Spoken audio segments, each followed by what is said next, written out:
Alright, welcome back everyone. It's time to finish Silent Hill 2. Man, it's about time I finished this game. I'm like 30 hours into it. Um, if you missed my previous streams, you can go watch those previous live streams that I've done.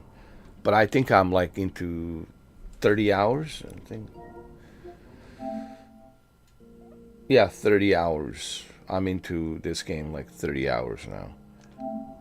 And after 30 hours, it's a good game. It is. I just felt like that there was too many puzzles in the beginning, and I felt like there's too many unnecessary puzzles, like coming at you relentlessly. It felt kind of like a treadmill, repetitive.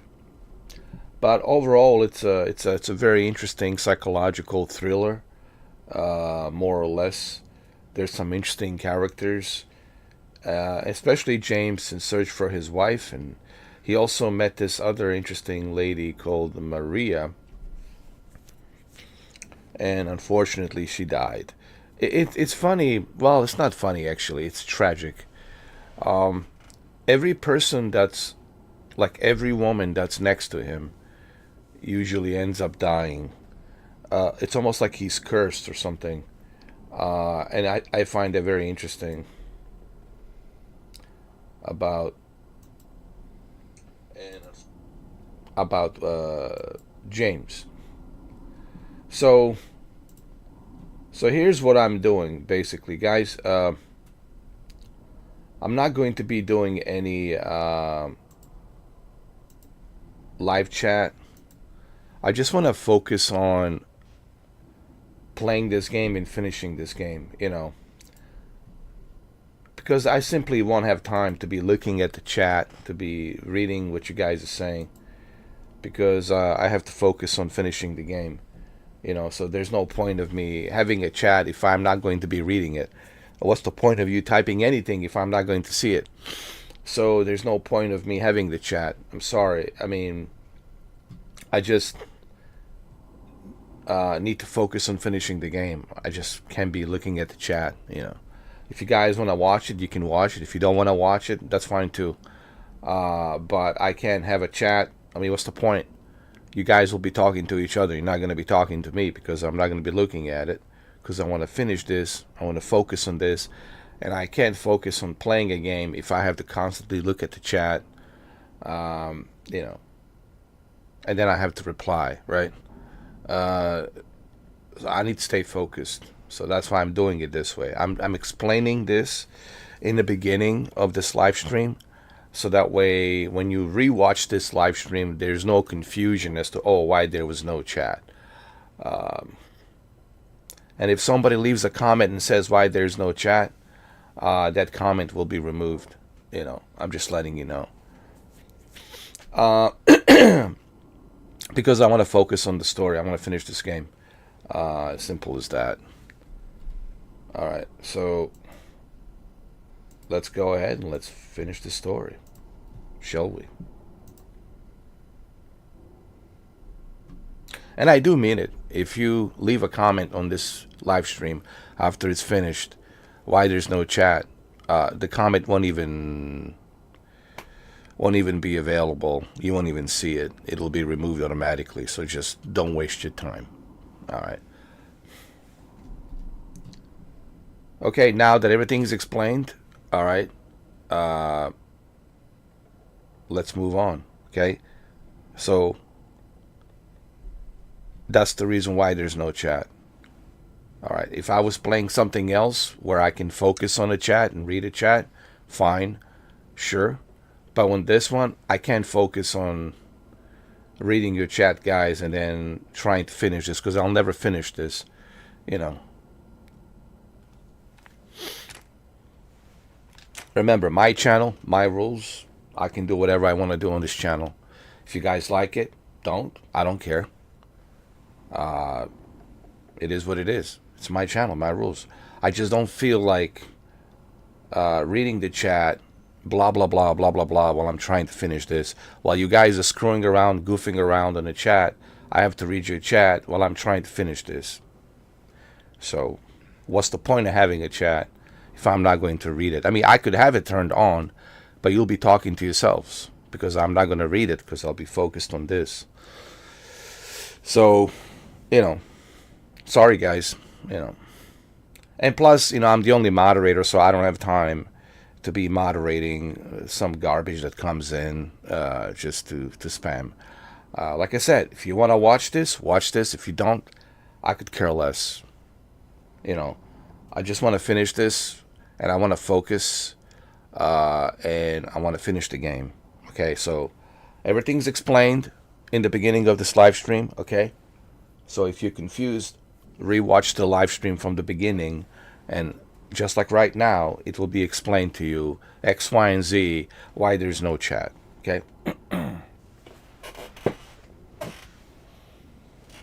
I need to focus. I can't play these video games, especially this one. If this was like if I was playing Rainbow Six, then fine. If I was playing Call of Duty, fine. But I'm playing Silent Hill, so I cannot read your chat. Okay? And don't be asking me this question again, because I will not answer it. Okay? I will just remove the comment. If you ask me this question, why there's no chat, well, first of all, the comment will be immediately removed. So you're just wasting time.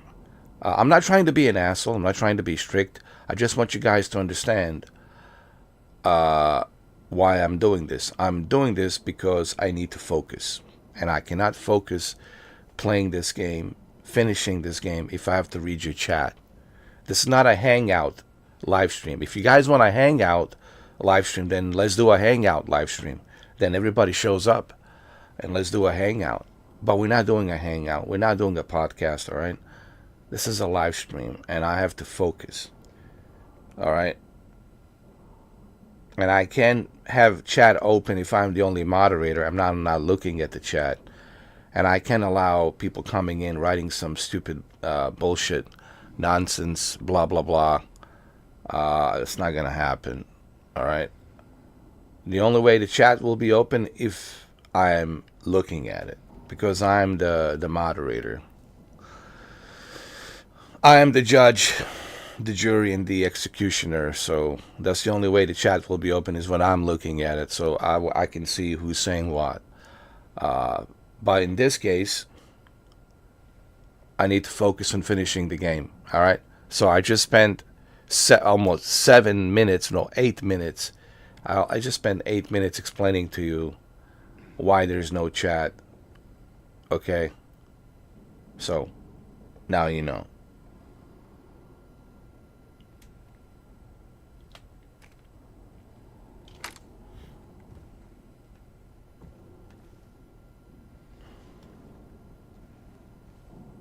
And please don't be stupid. It's not worth it getting banned, especially after I warned you. This goes even for some of my subscribers. If you ask a stupid question like that, that shows me you didn't watch the live stream from the beginning, because I'm already explaining to you X, Y, and Z, why there's no chat, and why I'm not looking at the chat, and why I cannot look at the chat. I just spent 8 minutes explaining. All right. 8 minutes explaining to you in the beginning why there's no chat. All right. So just remember, it's been explained. And if you ask me this question in the comments, I will remove that comment and ban you. Okay. Just like that. All right.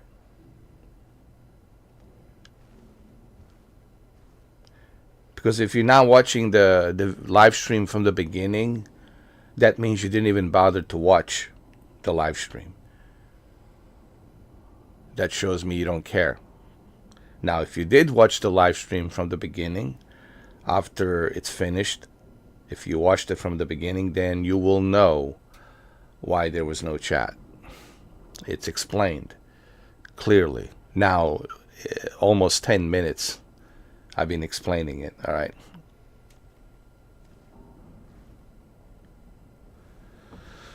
And now that I have spent 10 minutes explaining that, let's move on and let's finish this, okay? Because I cannot play this game without focus. I need to be focused.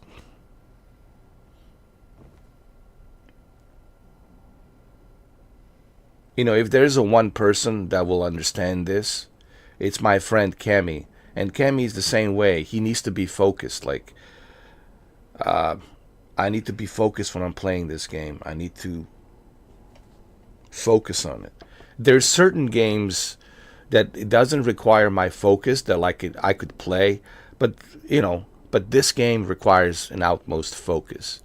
You know. What about Death Stranding 2? Well, Death Stranding 2, I can look at the chat because most of the time I'll be delivering packages, I'll be traveling, so I'll have time to look at the chat. I'll have time to read what you guys are saying. On this one, there's too many puzzles, too much thinking. There's so much I have to think in this game when I'm going through it. And also I'm trying to understand the story, like this psychological thriller in this game. What's going on, right? So if you watch my previous Silent Hills, you will see how focused I was, and I barely looked at the chat. It was because of that reason, because I need to focus. All right, so there you have it, 12 minutes. Okay, I was kind enough to explain to you guys for 12 minutes why I need to be focused, why there's no chat.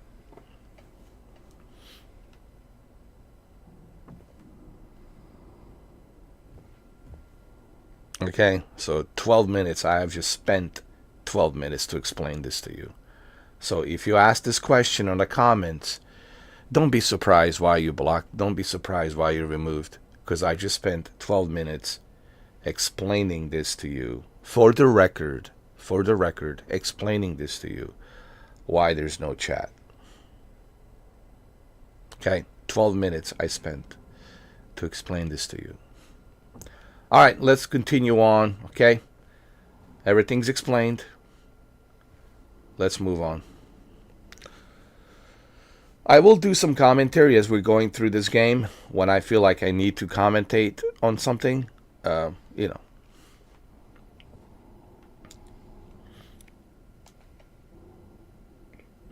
Little Barones, The Maiden Voyage of 1916. Think of this live stream as a Blu-ray DVD audio commentary. Like if you're watching one of those audio commentaries by a film director or an actor, it's kind of like that.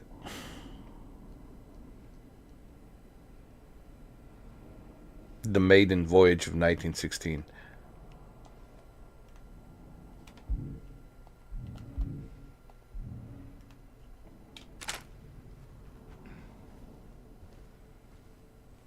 So I'm in this building, and this building, it's like a Silent Hill historical.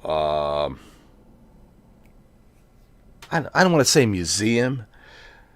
It's like but I guess you could say museum. Silent Hill historical museum. Like you get to learn about this town. The history of this town, what has happened in this town and in the history.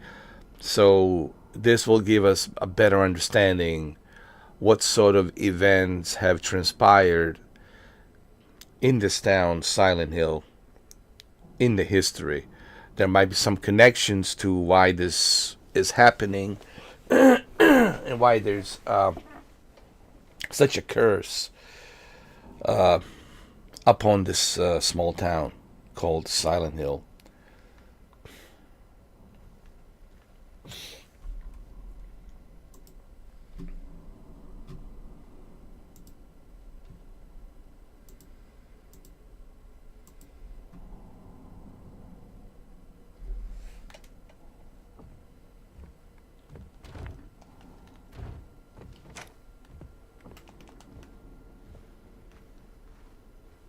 And what is this? That's creepy. The Lady of the Light, the unveiling of one of two statues commemorating the local folk tale. The Lady of the Light. Maybe the Lady of the Light now it's his Mary, right? Mary. Maybe it's Mary. Maybe it's his wife now. Who knows? We'll see.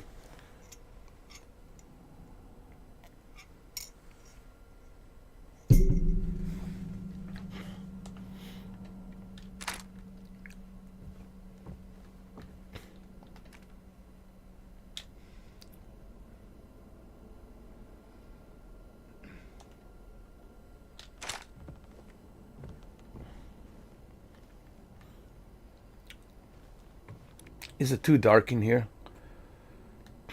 Hold on. I feel like this a little bit too dark.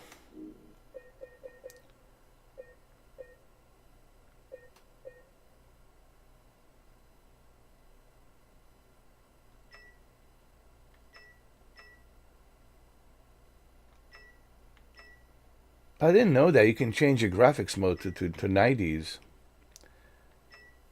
Hold on. Oh, that's cool.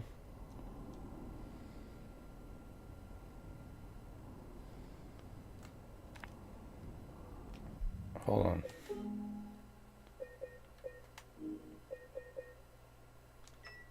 No, keep it on default. Um,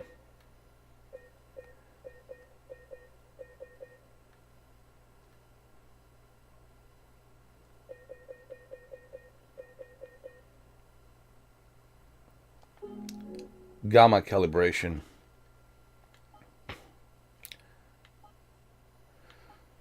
250. 2.50. It's where we're going to be. 250. 2.50.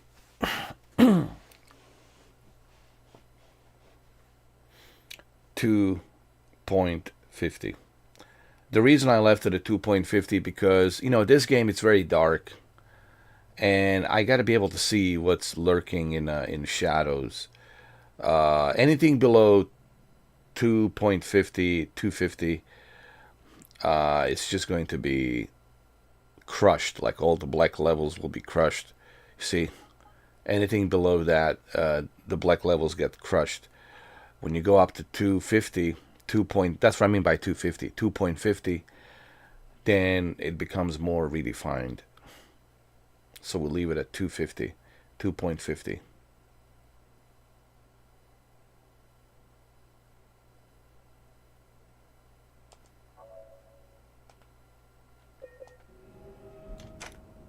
See? Now I can see better, you can see better. We have a better gamma definition of black digital levels and shadows. Because in this game, it's... What did he see? And in this game, it's all about shadows and darkness. So leave your gamma at 250, meaning 2.50. Trust me, I'm a Mr. 4K upscaler. I know about televisions. I know about calibrating. Trust me, I know what I'm talking about. After 12 years, I think I know what I'm talking about.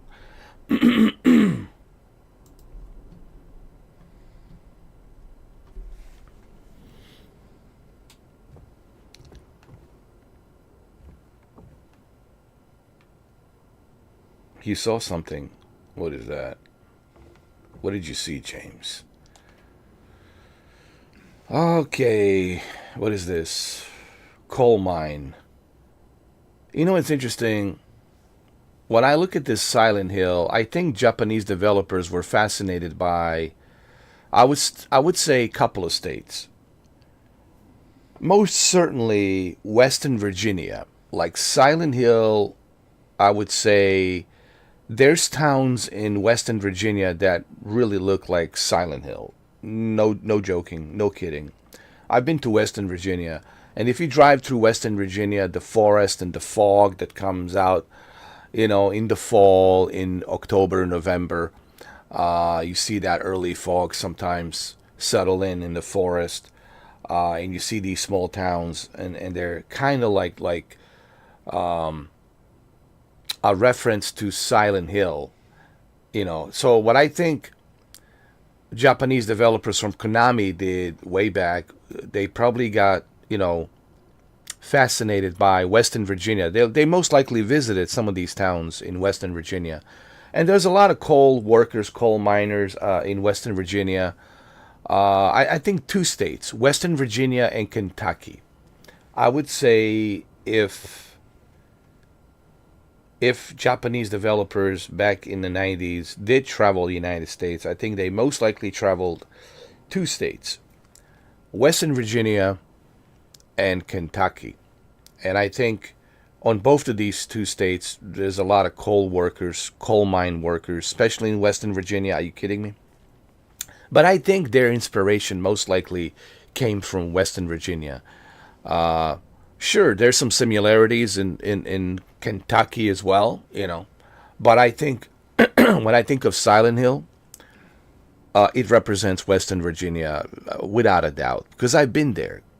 I've been there a few times because I used to live in upstate New York and I used to drive all the way to Western Virginia. I used to have friends there, and I used to go to what was that town? There was a college there. I had some college friends. They used to live in oh my God, this was a long time ago in the 90s, late 90s. Morgantown. There's a lot of campuses around Morgantown. Look it up, Morgantown, Western Virginia. So anything below Morgantown, there's a lot of small towns, right? And some of those small towns in Western Virginia, like in very dense forest, and these roads are like very narrow. There's a lot of dense forest, and there's a lot of coal mine workers there as well. Listen, it's a beautiful state. Listen, Western Virginia is a beautiful state. Beautiful folks, very religious but beautiful folks living there. Man, very nice people. I know there's been a lot of movies made, and they portrayed Western Virginia as like hillbillies. Yeah, sure, there's hillbillies everywhere. Hillbillies in Pennsylvania, hillbillies in other states, and. But I just feel like the way the movies represent Western Virginia was like kind of like, oh, they're all these hillbillies with the shotguns coming to get you or some shit. It's not true. They're just hardworking, blue collar people, country people. They grew up there on Appalachia mountains, and majority of them are coal miners. History of coal miners' families living there. So you have to. This is why you have to visit the states. You have to go and see for yourself. You have to visit to understand each state, to understand all of these towns. Like I was privileged enough to travel through the United States, many towns throughout I'm 46 years old now, through my life. At a young age, I used to travel a lot. And when you travel, then you really find out for yourself, that people exaggerate. There's a lot of exaggeration, man.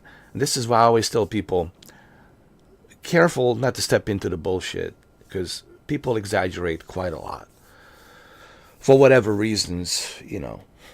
So Western Virginia is a beautiful, beautiful state. I've been to Morgantown. I've been to some other towns down below Morgantown. People ask me, does it get creepy at night? Well, look, any forest, narrow road, I don't care if you're in New Jersey or Pennsylvania or upstate New York, Adirondack area, national forest, I don't care which national forest, Montana, Yellowstone, Colorado, any forest at night, it'll look creepy.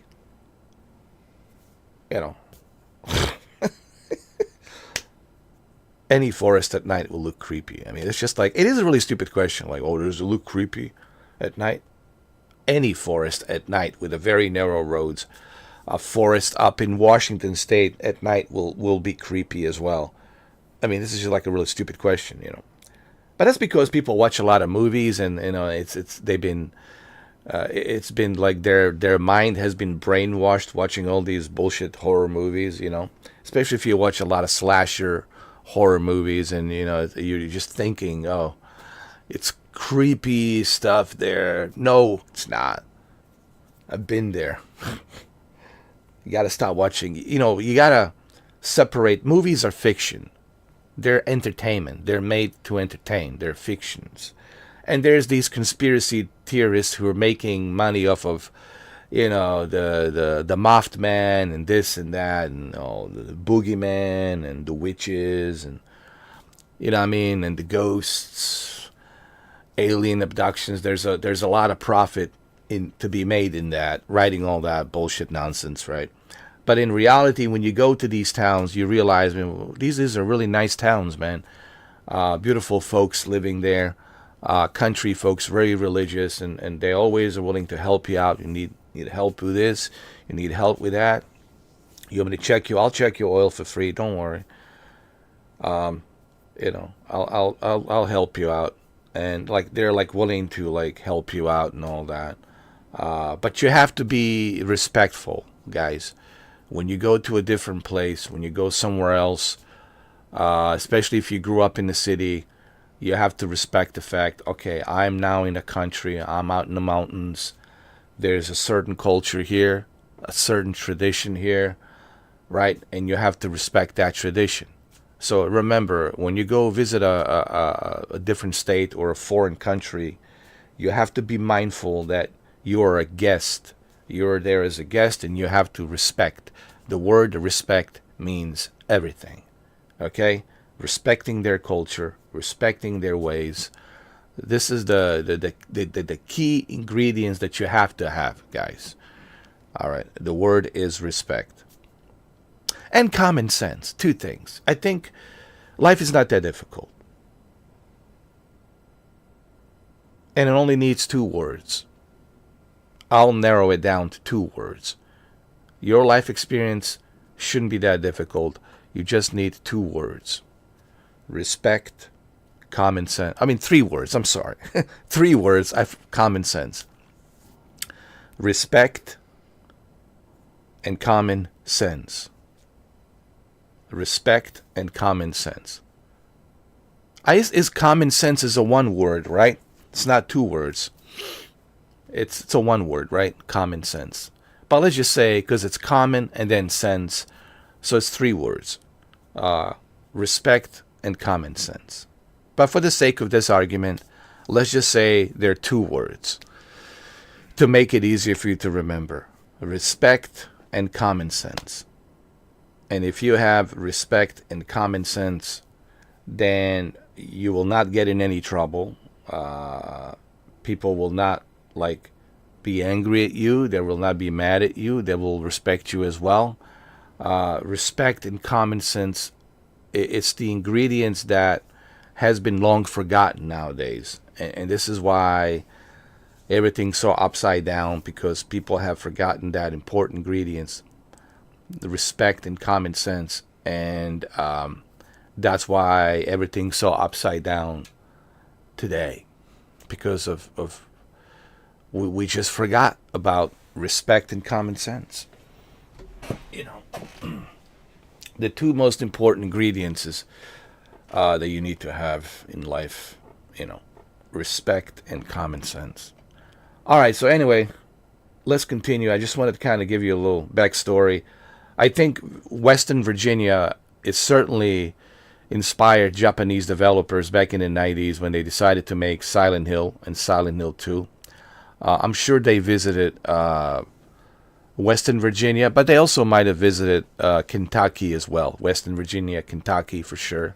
But I think Western Virginia truly represents Silent Hill 2, in my opinion. When I think of Silent Hill, I think of Western Virginia, but but in a good way. Okay, in a good way. Okay, not like in a scary way. Scary, spooky way. All right. Okay, and you should visit Western Virginia. It's a beautiful, beautiful state. Okay, and these small towns are beautiful as well. A lot of forest, nature. It's beautiful, man. It's nice and peaceful. People who move there, they love it. I have a few friends who still live up there, and they like it, man. They love living up there. They said, I left the city and never looked back. That's what they told me. I said, I left the city. I left the big city and never looked back. Couldn't be happier. All right, so let's continue.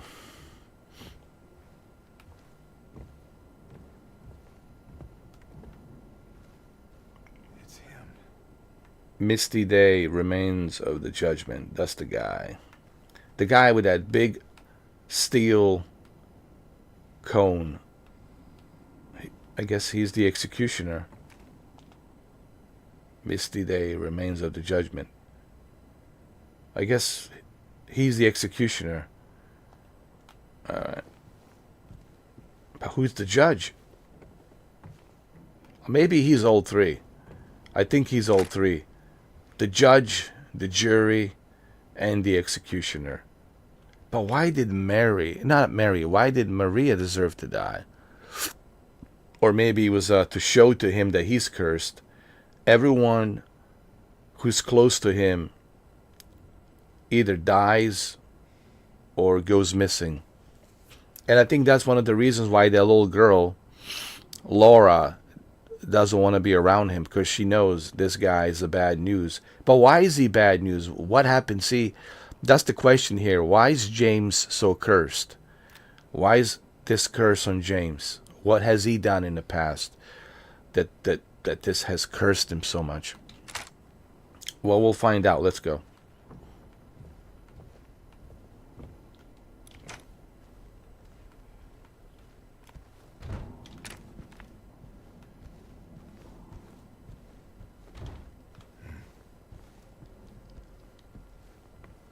We need to look around. I'm sure there's a key.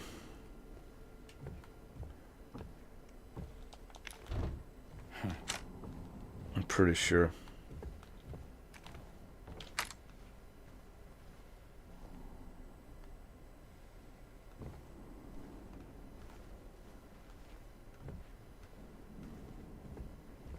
There's a door over here. Leads up to the stairs.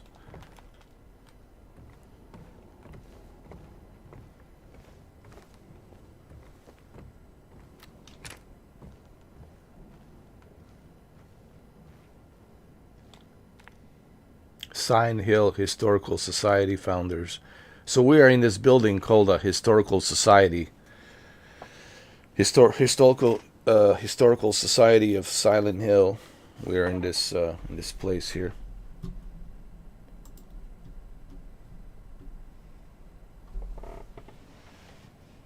And these are the founders, the members of Silent Hill Historical Society who founded this this building and this place. Silent Hill Historical Society founders.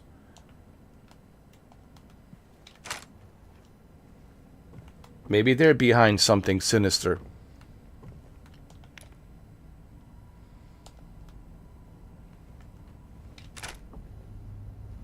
And there's a tunnel that leads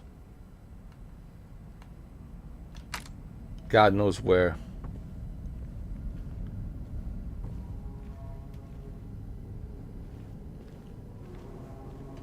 It's a creepy tunnel, man. Creepy, creepy, creepy.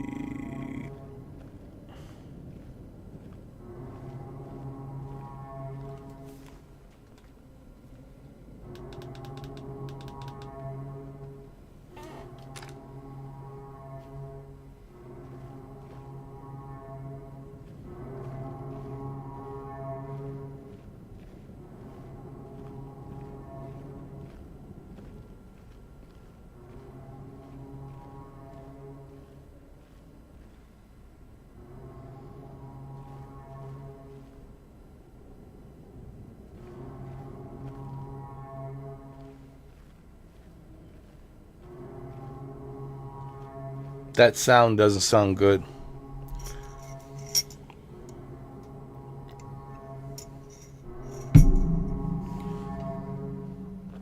That's not a good sound. Something's cooking down there.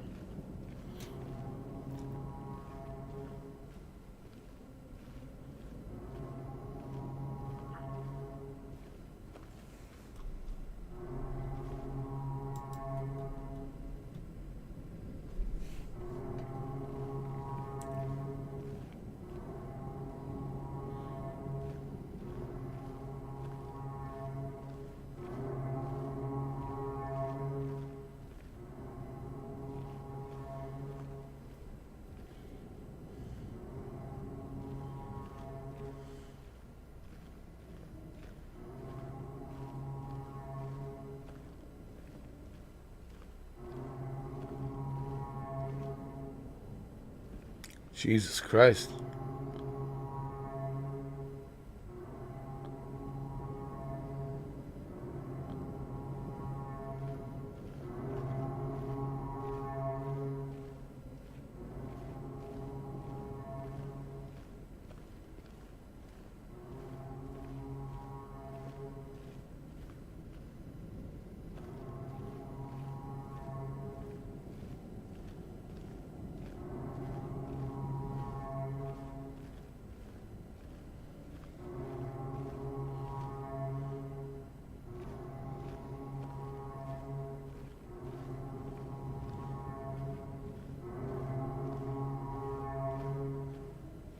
Are these the stairs to hell? It looks like it. Stairs to hell.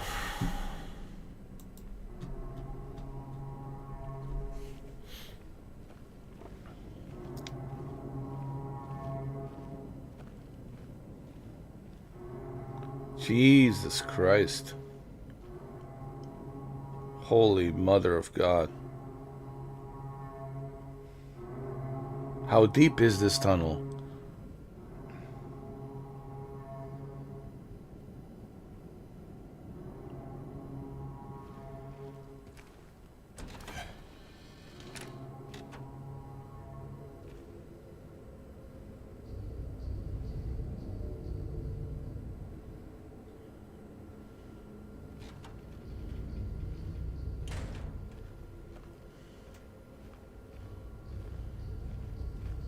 Some kind of a secret base. I think these founders who created this historical Silent Hill Foundation, I think they're also sinister. There were sinister, like, individuals. They did some sinister shit. Maybe they did some experiments or something.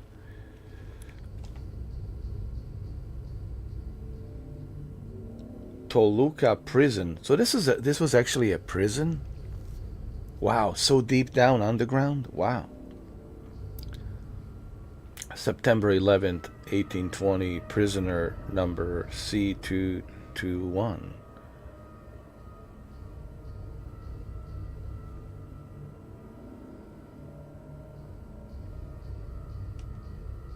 September 11th, 1820, prisoner number C221.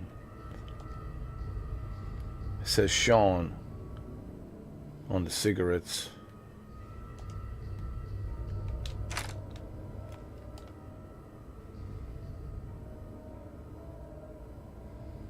I think that's just a brand of the cigarettes called Sean.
Holy shit.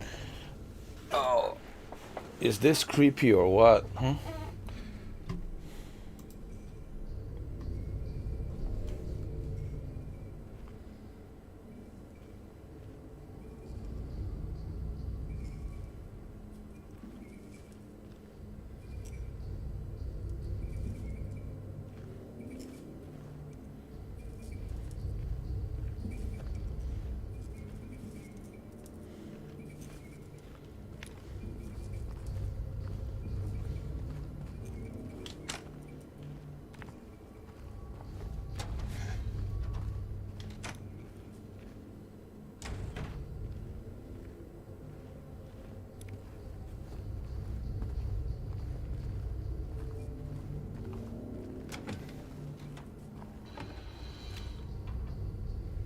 Shit.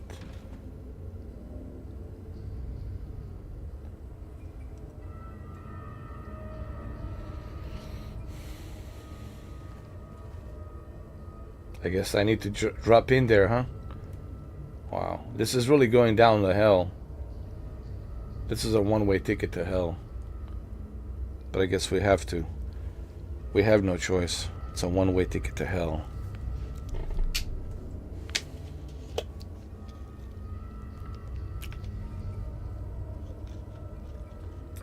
I think James realizes this journey was going to be a one-way ticket no matter what. It was a one-way ticket to hell no matter what.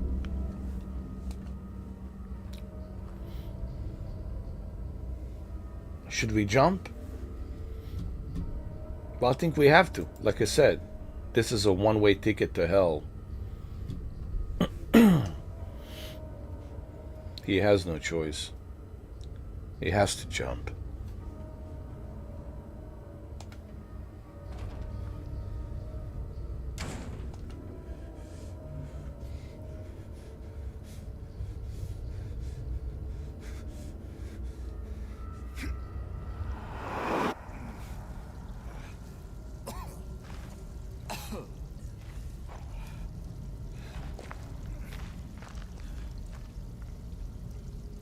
Holy crap.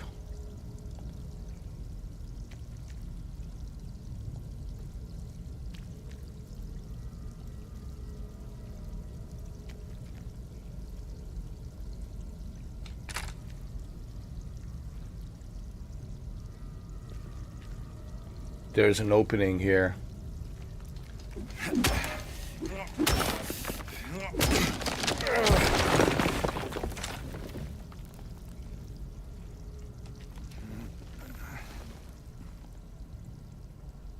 Wait, there's something there.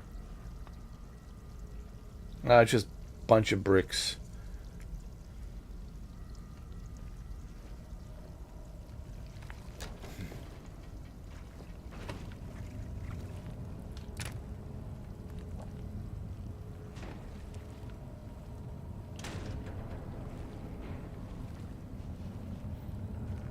Hold on.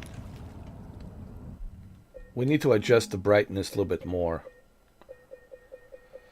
I know I said 2.50, 2.50. Where's the gamma?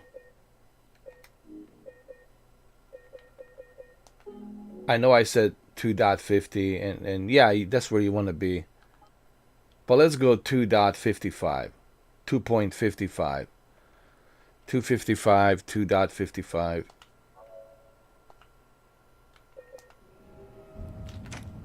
That's better. Now I can see much, much better.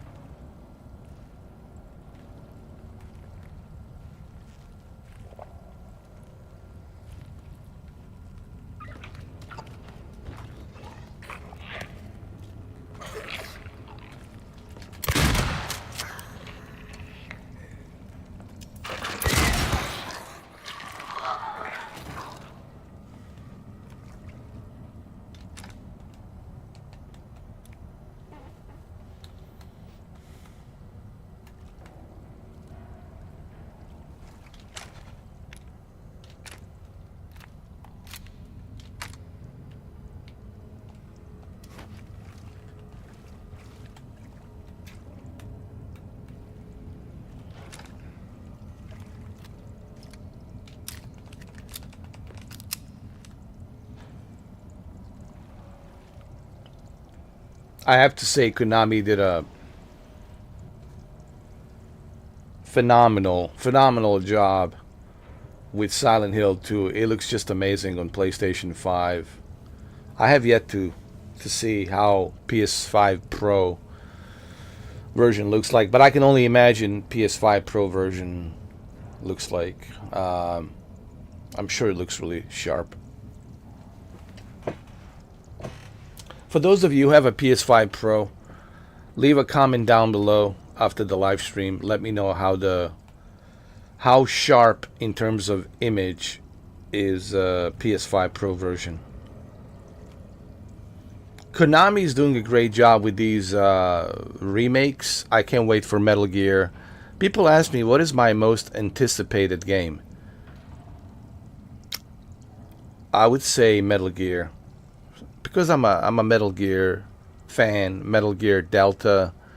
Even though I played the game so many times, Snake Eater, but to see the remake version of it, to see the multiplayer, how the multiplayer is implemented, and all these hidden Easter eggs, can't wait, man. Konami's doing a great job so far. They've done a great job with Silent Hill 2. I'm sure there will be a Silent Hill 1 remake. And I'm pretty sure there will be a Silent Hill 3 remake as well. And then we'll see more Metal Gears. We'll see Metal Gear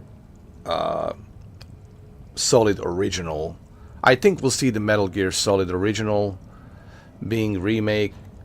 And everybody wants to play the original, man, remake for sure. That'll be a huge success with the original remake of Metal Gear. So can't wait for that. Is there going to be a remake of the Metal Gear Solid 2 Sons of Liberty? I'm pretty sure there will be, but I think their next main focus is going to be the original, because that's what everybody wants to play. That's everyone's favorite Metal Gear, original Metal Gear. But either way, Konami's doing a great job. Now they have a Silent Hill F coming on September, so Konami's looking good, man. I think Konami learned their lesson from Capcom, because they look at the Capcom and what Capcom is doing, and they're like, all right, this is a smart strategy. Smart strategy business-wise, So,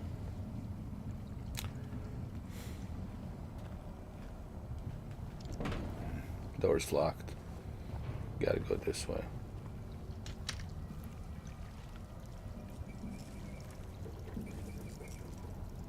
Now, I'm also excited for Mafia 4, The Old Country. I am excited. I would say that would be my second most anticipated game. I would say Metal Gear is number one.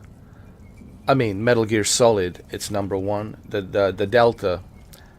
And after Delta, Metal Gear,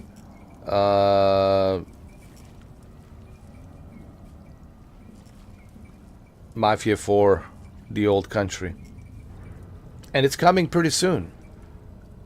One more month. We got July, and then in August, early August, I think August 4th or something like that, the game comes out. So it's just around the corner. It's not that far off.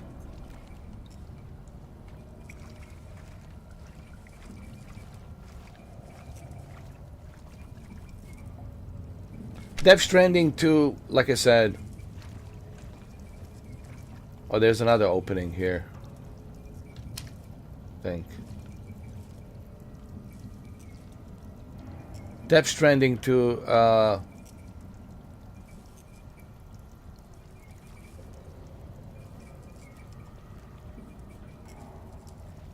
we'll just have to wait and see on Tuesday,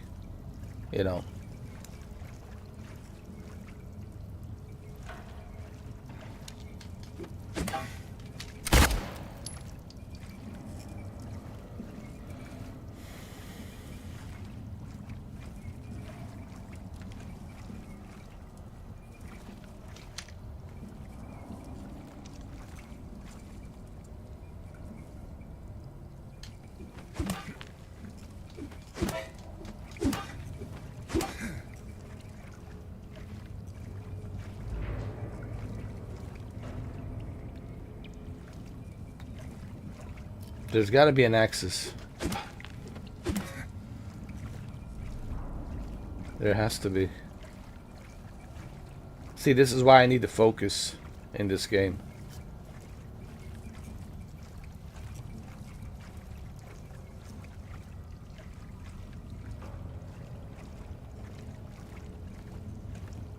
What is this?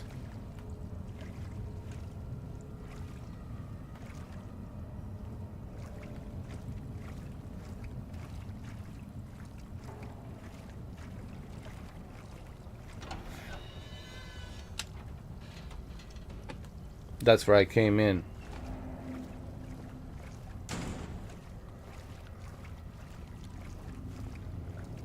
I don't have a map, so I can't really tell where I'm going.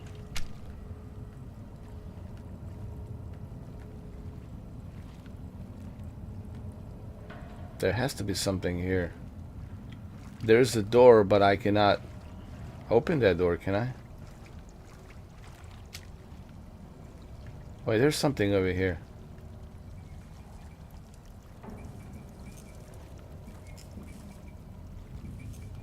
No, we've been there. No, there's nothing there.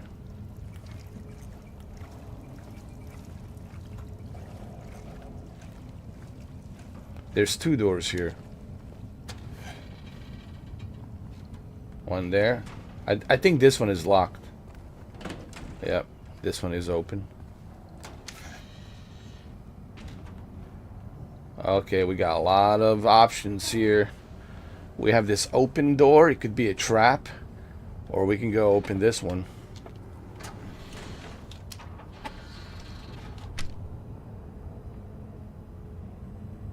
Let's see. It looks like some kind of a room. A holding cell or something? I don't know.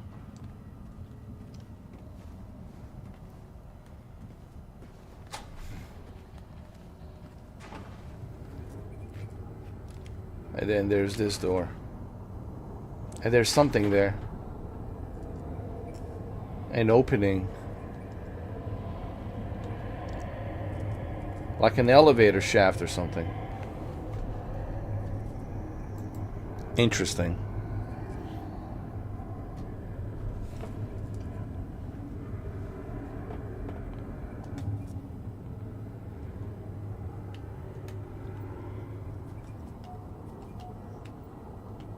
I'll need to collect something first before I can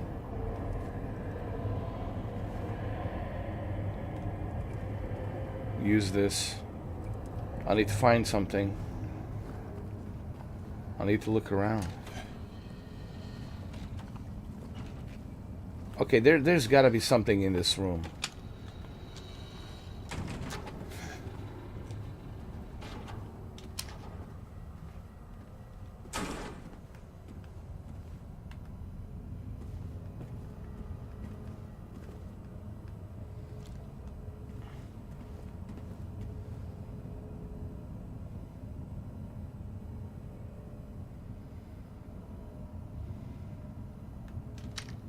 Got to be something here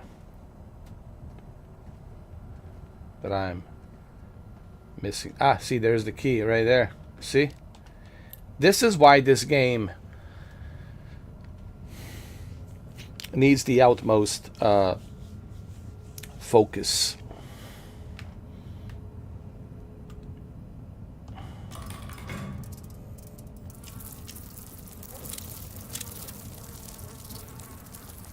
What's the key? Oh shit. Let me check the... Maybe there's a number on there.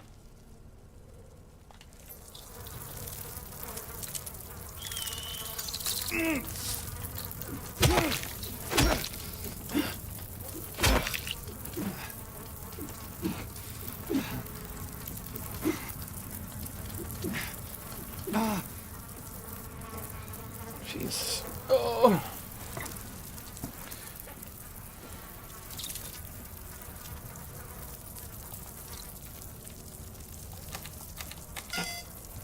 How about 6? How about 6-6?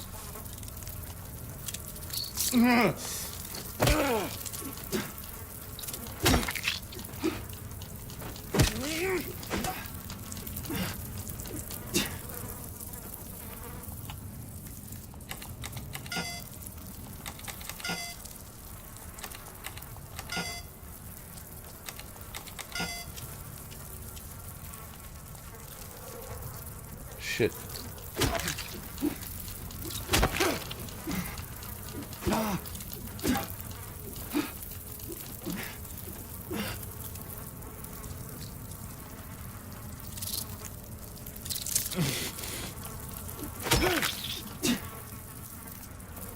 What's the number? Jesus.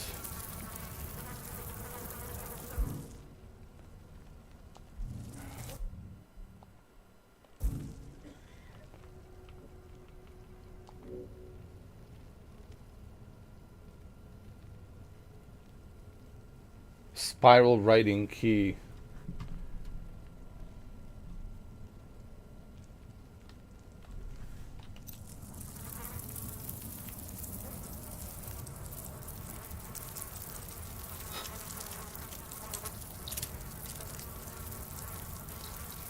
Maybe there's a number there or something.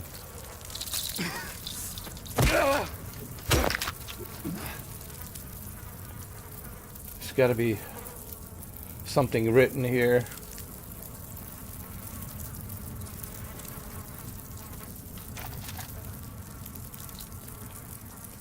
Oh, it's 239. Oh, I got it. It's 239. I got it. Or 932. Or 293.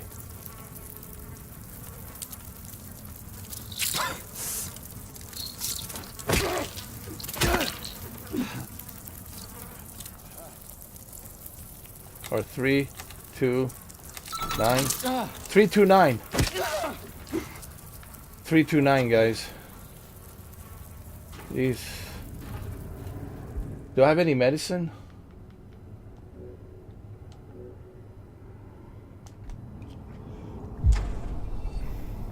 It's 329. Whew. You see, that's why I need the outmost focus here. When playing Silent Hill. Hold on. I have to adjust my seat because I'm a big guy. Just my head alone is big enough to fit on the screen. If you guys see me in person, you'll be surprised how big I am. You'll say, holy shit, man, what is this?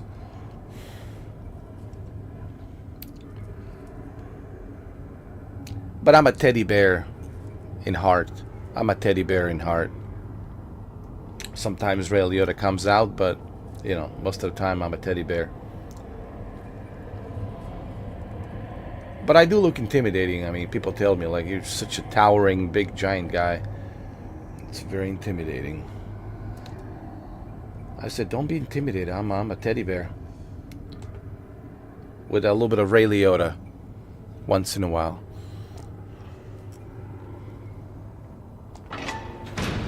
All right, let's go down there.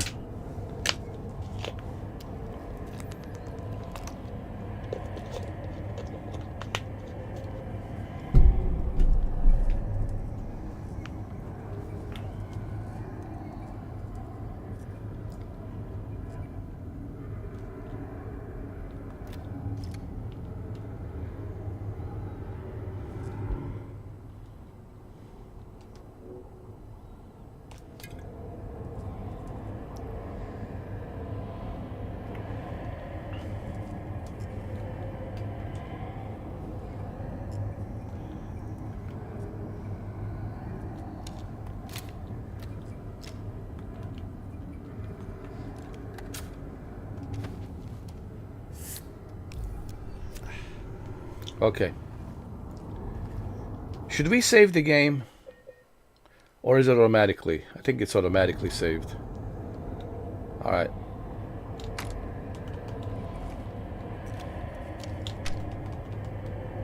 We have 8 bullets.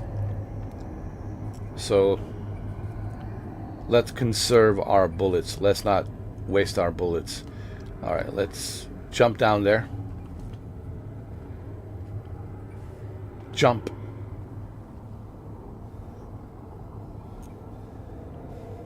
jump, man. It's the only way down. Remember, this is one-way ticket, my friend. One-way ticket down to hell. You have to jump. You have no choice. Come on, James. You made it this far. I mean, what's the point of quitting now? What's the point of backing up now? You came this far, dude. Might as well find out what's down there.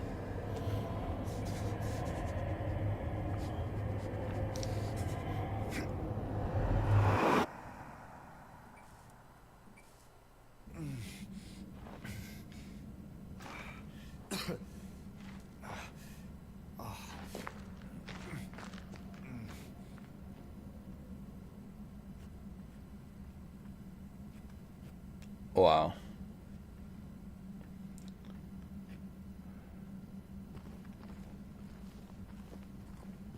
Who's that?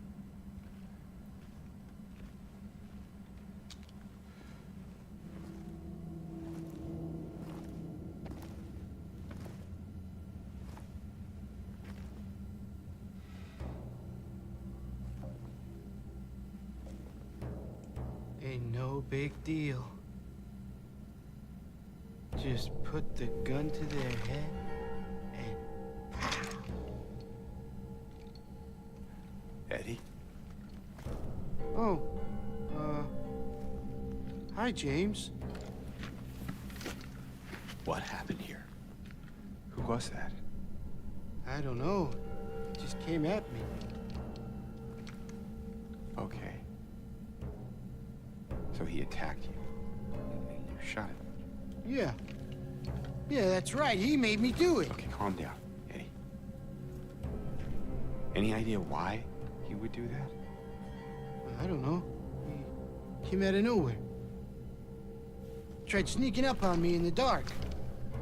I heard footsteps, so I turned back and he was right there. And you could tell that he wanted to hurt you. Well, yeah, I mean, the way he looked at me, I just had to do it. He looked at you? I thought you said he came at you. Yeah, I mean, hey, I could see it in his eyes. His eyes. He kept looking at me, making fun of me. I told him not to, but he didn't listen. Eddie, you can't just kill someone because of the way they looked at you.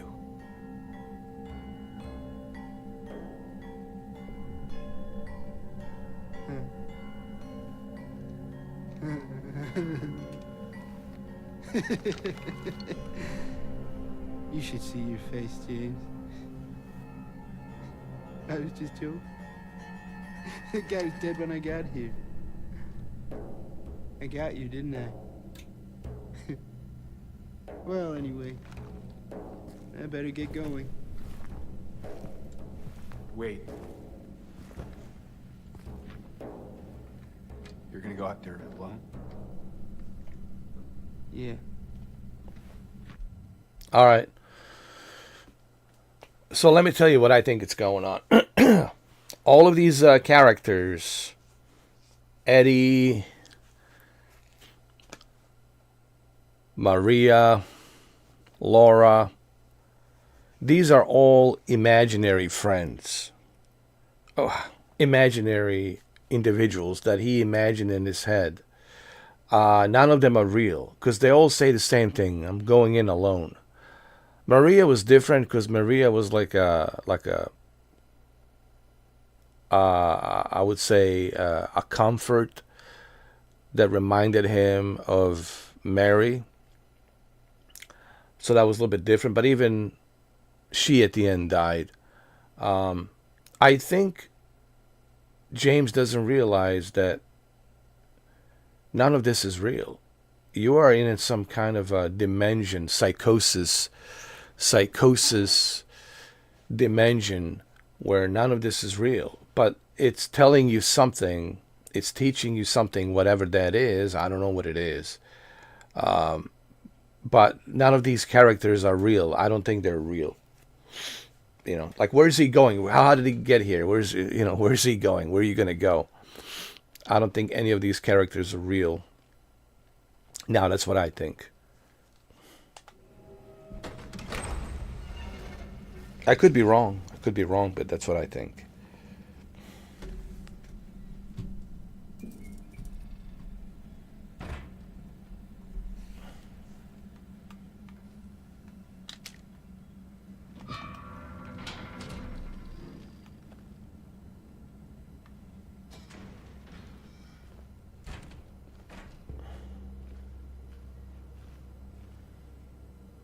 Remember, Silent Hill is a psychological thriller. The good reference would be Twin Peaks. Twin Peaks, certainly Twin Peaks.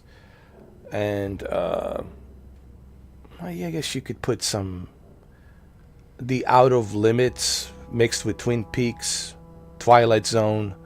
Those are the references I would say. It's for the same reason Alan Wake. It's like, I think Alan Wake borrowed also from. I think both Alan Wake and Silent Hill borrowed from, Twin Peaks, Twilight Zone, The Out of Limits. Those three for sure. I guess you want to add a little bit of X-Files. I guess you could. But remember, X-Files, it's about two FBI agents trying to, work on these mysterious cases, these unknown cases. They call them X-Files cases because they never solved. That's why I didn't call them the X-Files cases. By the way, David Duchovny has its own podcast, YouTube channel. Recently, he did an interview with Chris Carter, who created the X-Files. So go check out David Duchovny. Yeah, David Duchovny. Now, if you guys know who David Duchovny is, he has his own YouTube channel, his own podcast. Go check it out. There's a podcast interview with the creator, Chris Carter, and it's pretty interesting, though. Like, they talk about how they met and how he got to role as Agent Mulder, how they cast him, how they cast Gillian Anderson. So it's a pretty interesting conversation. So you guys should check it out. I'm sure you guys know who David Duchovny is, but now you know he has his own YouTube podcast. It's growing bigger and bigger now. I bet you guys didn't know, but now you know.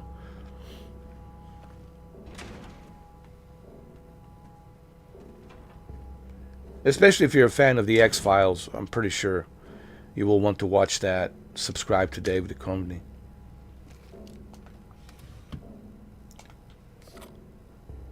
I'll certainly use that.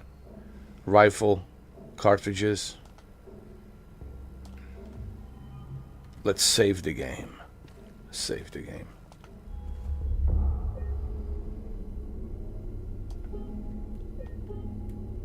Overwrite. Okay.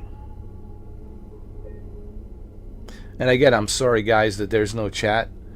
But as I have explained in the beginning, with this game, I have to be focused. It requires an utmost focus. Is that a map? Oh, this prison? Perfect.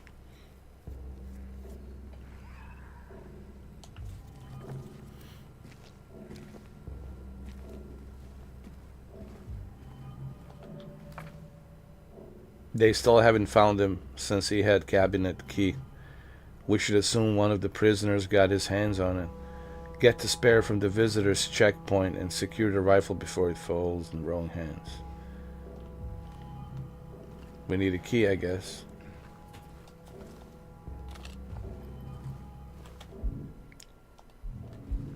Where's the map?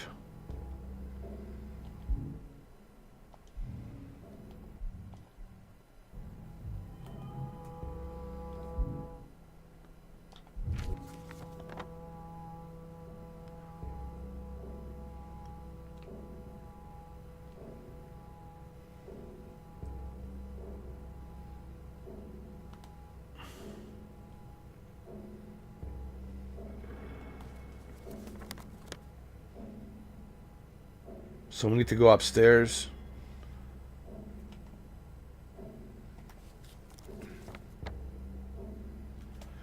We need to go upstairs and look for witness checkpoint.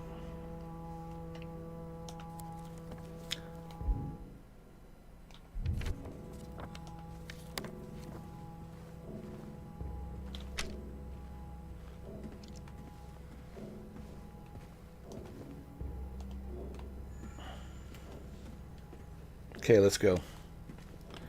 Save the game again. I have to say, this is a pretty... one thing you will appreciate about Silent Hill 2, it's the just how lengthy and long this game is. Look, I already put 31 hours. I already put 31 hours into this game, and I'm not finished yet. So people out there who are like wondering, is this a short experience? No. Silent Hill 2, it's not a short experience. It's a it also depends how long it takes you with the puzzles, you know. So it's a pretty lengthy experience, and it's certainly worth price of the admission. And I only paid like $40 for this price of the admission. I got a really good deal on Silent Hill 2. And of course, big thanks to El Barto. He made this possible for me, so huge thanks to El Barto.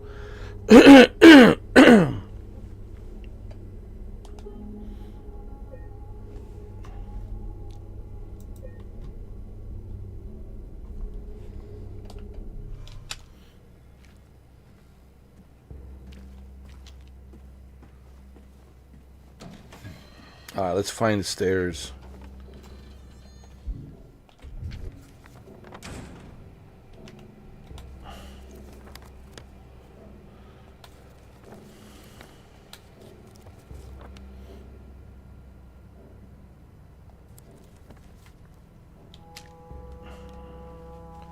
The stairs will lead us up there.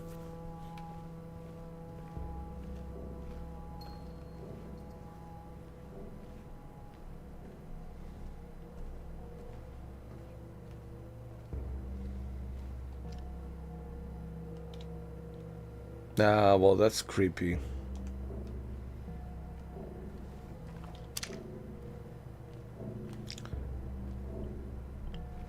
Looks like some kind of a church, house of prayer.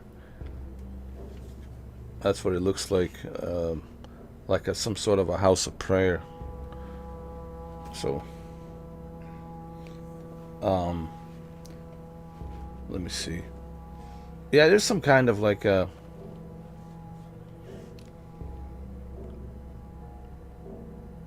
weird ritual going on here.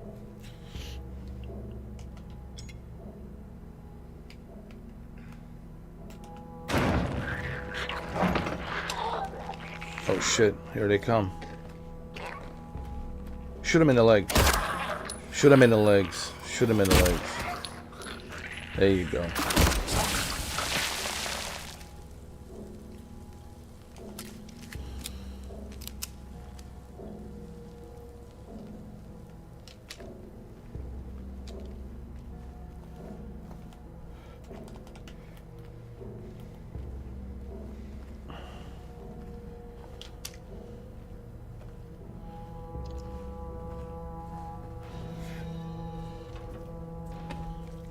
Probably a preacher's office.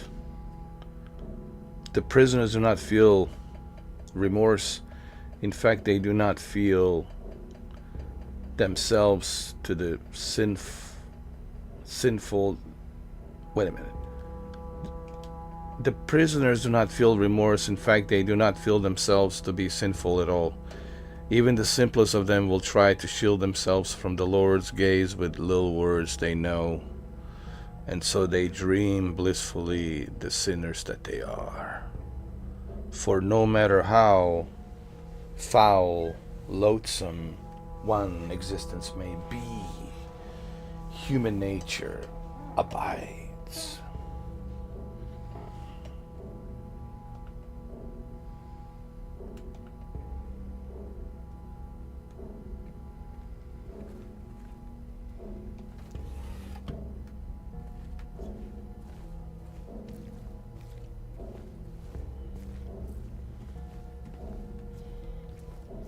Alright, let's see what we have here. That'll come in handy. Syringe.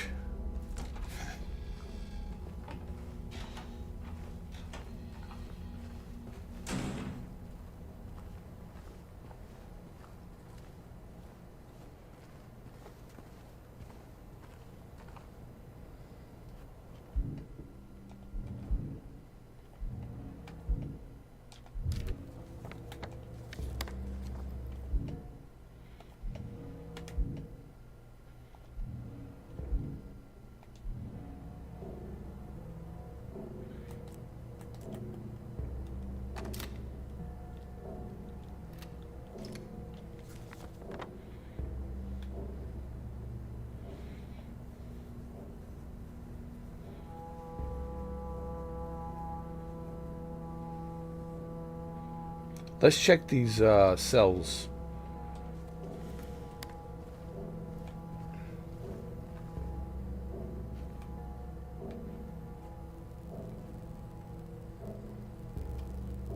What the hell happened?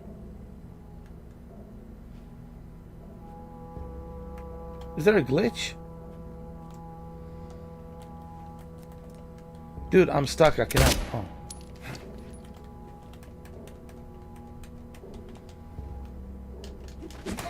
I can't move, man. I'm stuck.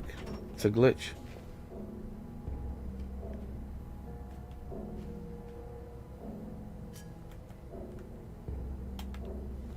I can't move.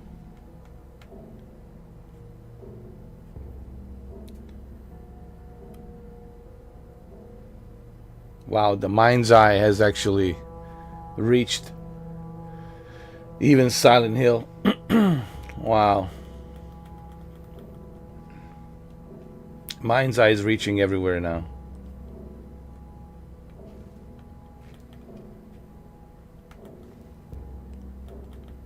I think Mind's Eye is a cursed game, dude. Once you play the Mind's Eye, that's it. Every other game you play will be cursed. Will have glitches. This is my very first glitch after 31 hours, man. On Silent Hill.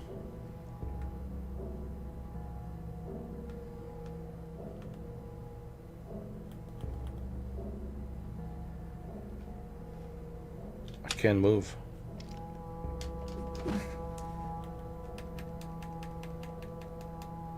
I'm stuck. He's levitating, dude. He's not even like...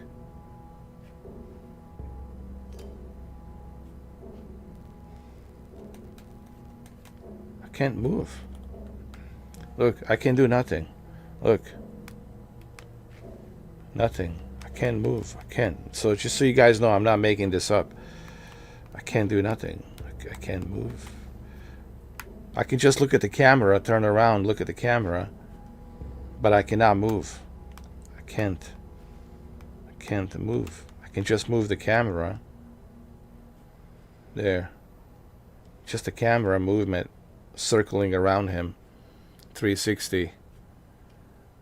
But I can't move the character. Nothing.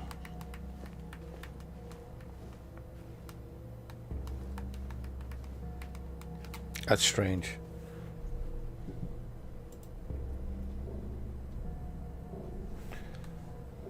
It's the first glitch. The very first glitch.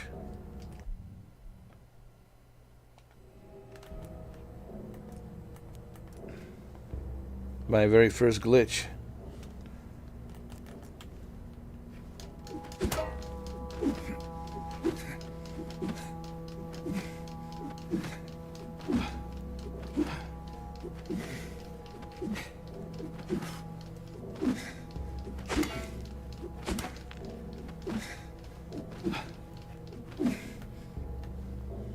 I have no choice.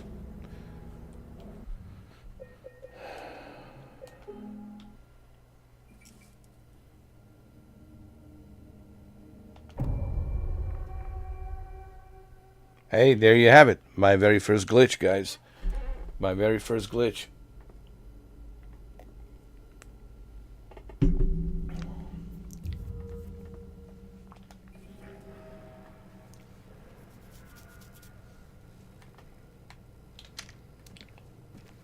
This is why you need to save the game all the time.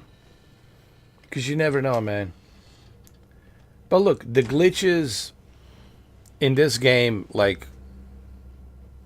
are like I said, the very first one.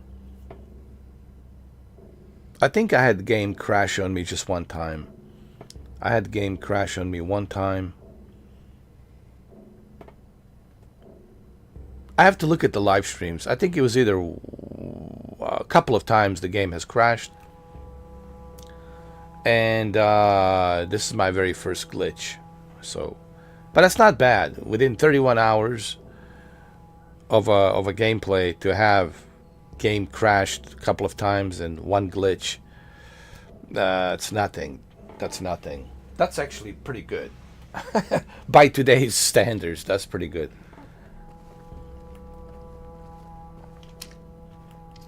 Let's go to the chapel again.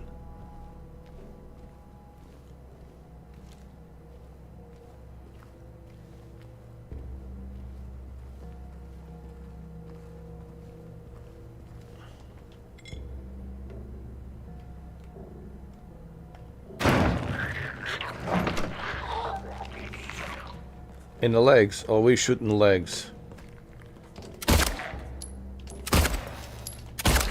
These mannequins in the legs.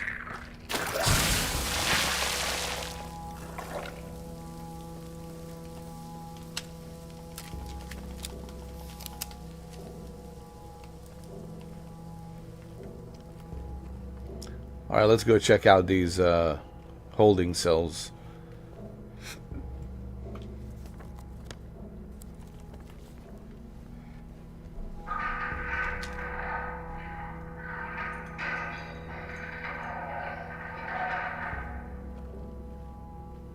Let's also save the game, dude. You know, I think I told you this, guys, many times before.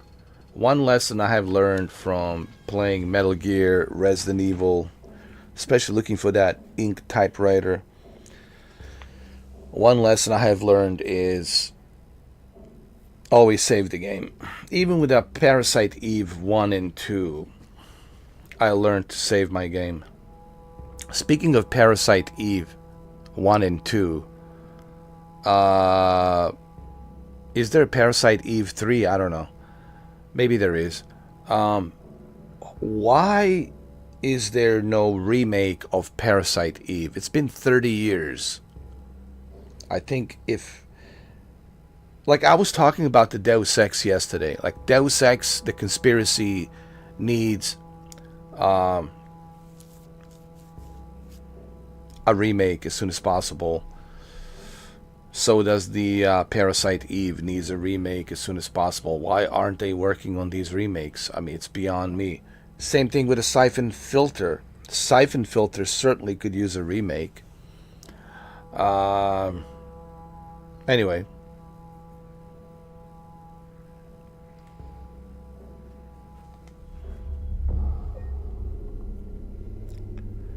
Dino Crisis could use a remake, of course.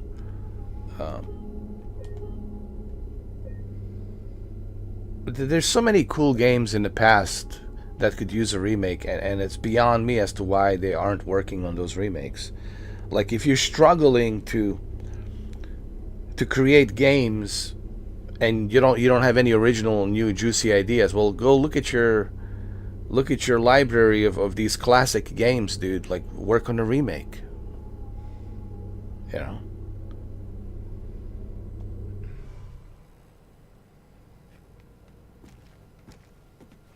And why isn't there a remake of Final Fantasy VIII? Really? Final Fantasy VIII was great. Maybe there is going to be, I don't know.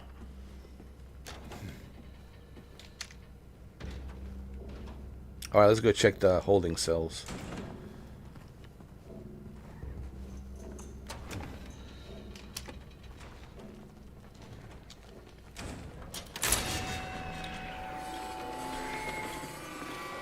Welcome to the Alcatraz. Welcome to the Rock. I expect to see Ed Harris.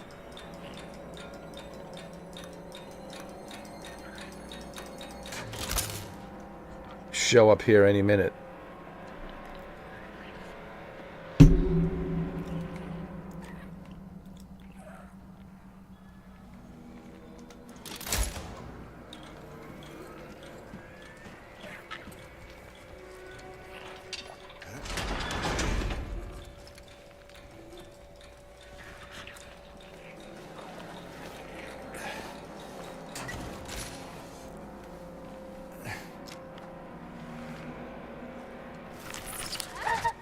Oh!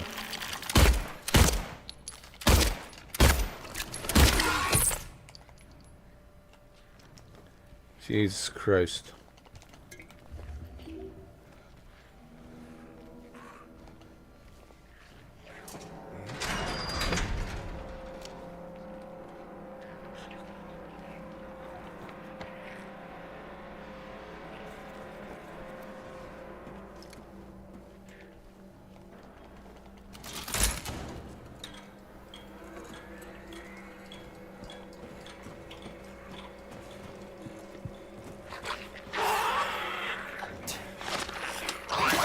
Oh!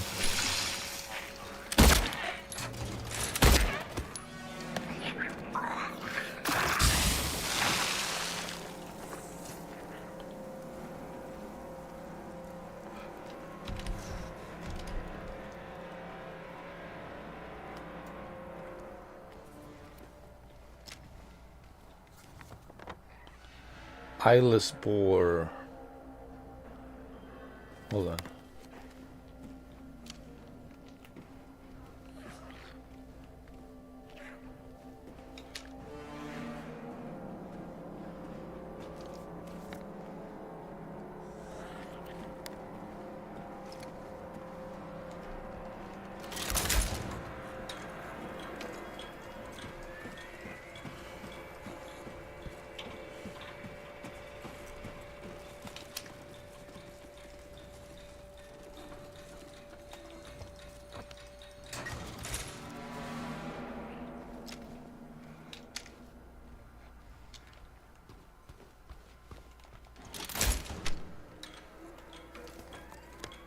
The yard?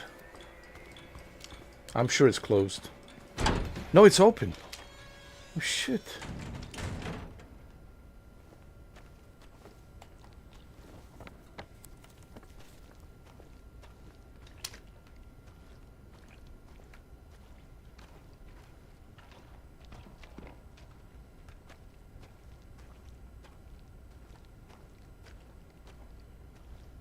Oh, some kind of a puzzle here.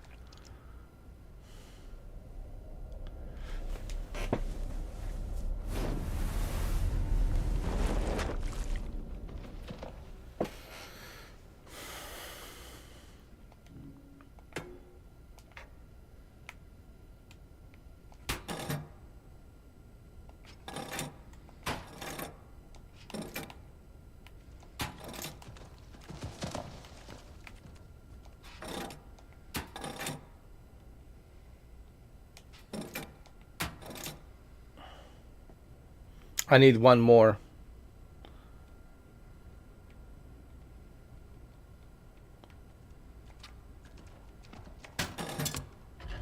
No, hold on.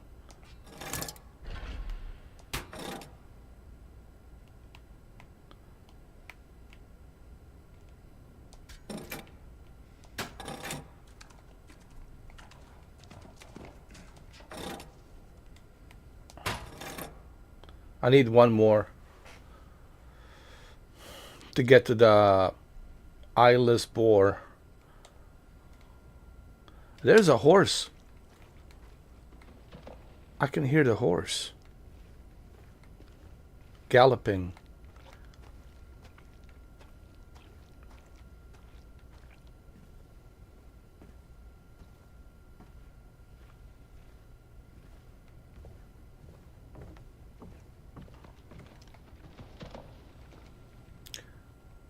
Pull ye but once on the rope, phrase end. Choose the one justified from among the damned. Seek out their tales, think upon each sin. Or let blind faith choose. Let the judgment begin.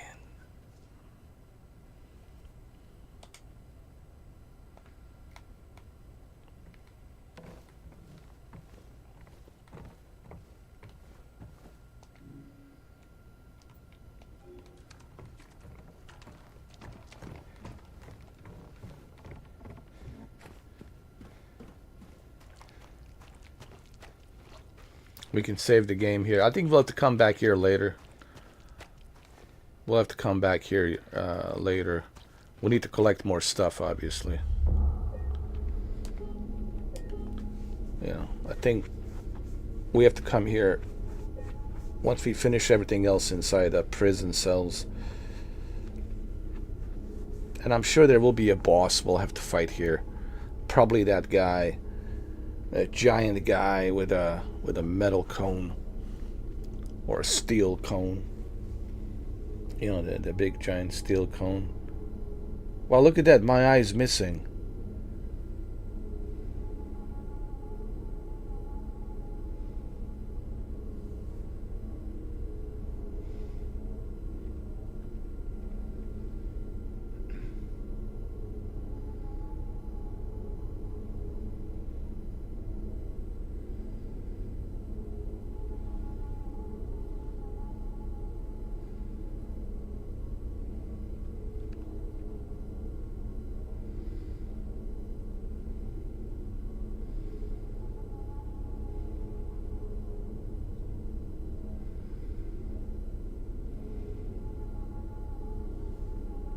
Interesting.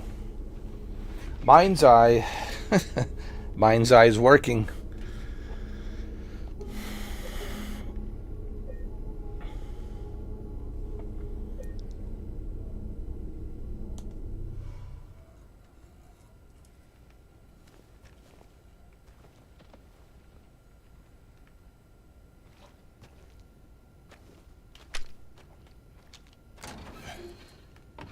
Alright, we'll come back later.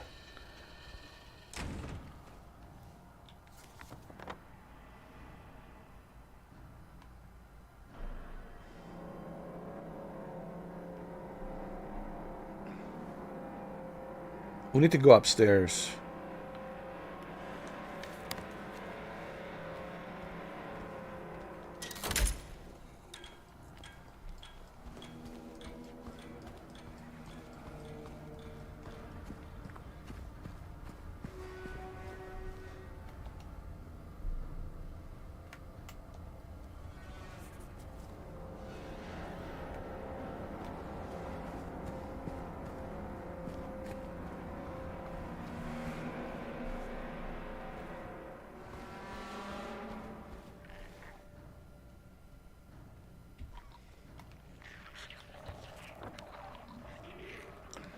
Wingless though.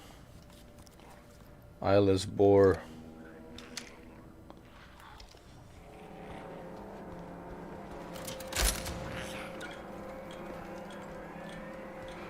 Snake.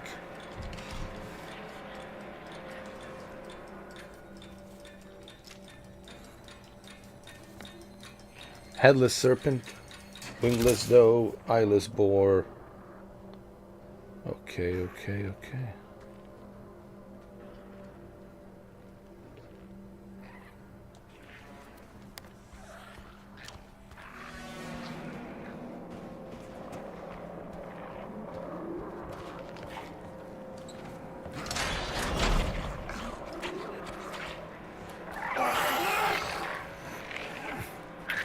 Oh!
At least I got the bullets for the rifle.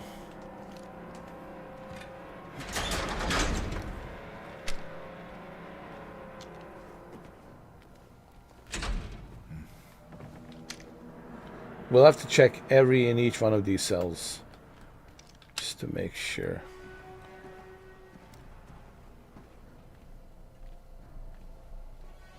What is this? A flying cow?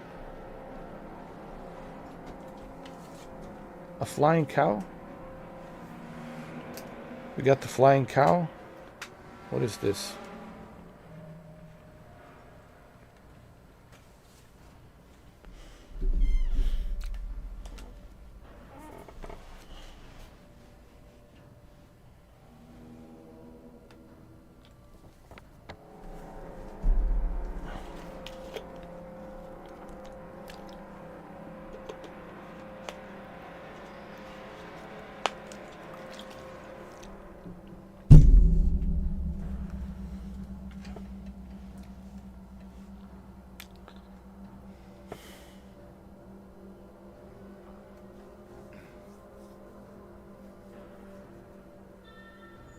We haven't checked A1, A2, and A6.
Let's save the game, huh?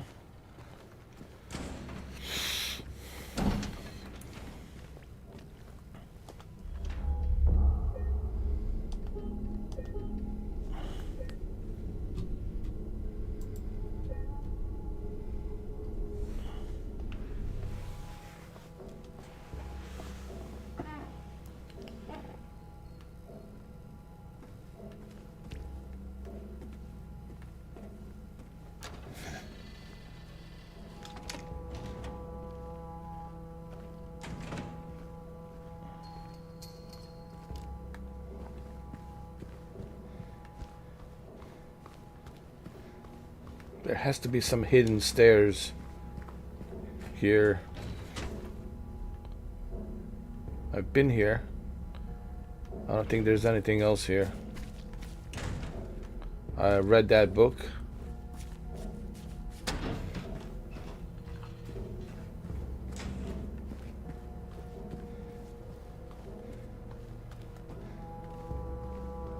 Confession chamber.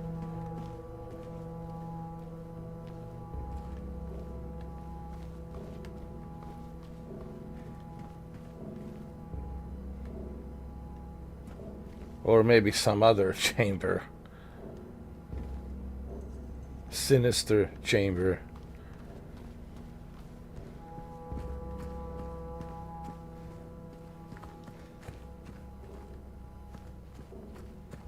How do we go upstairs?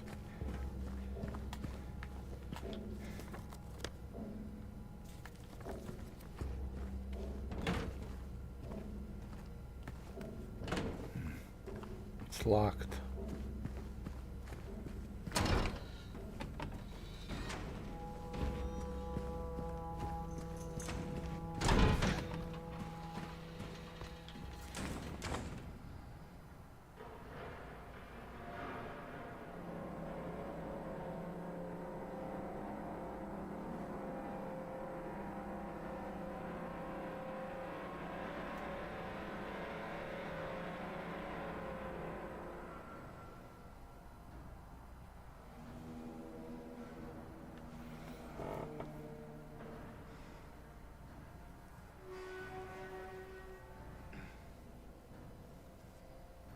Hold on a second. Let's go back.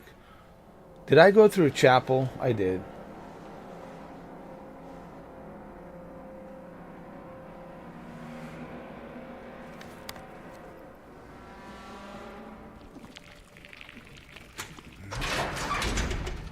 There's a bucket over there.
I forgot to check this area.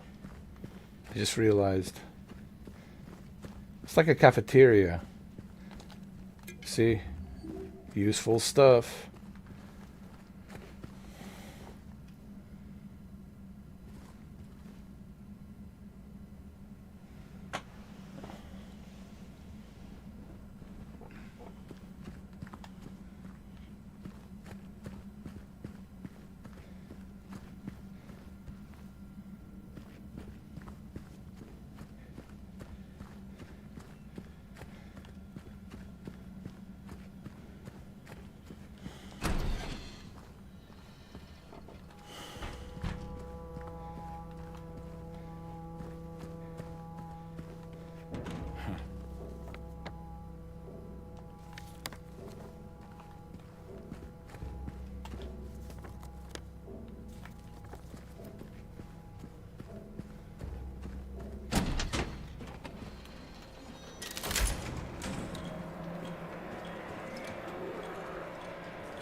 Let's go to the yard. There might be some more clues up in the yard.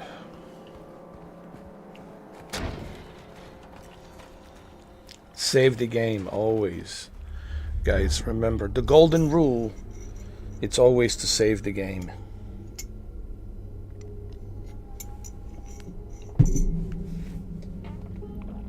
Save the game. Always.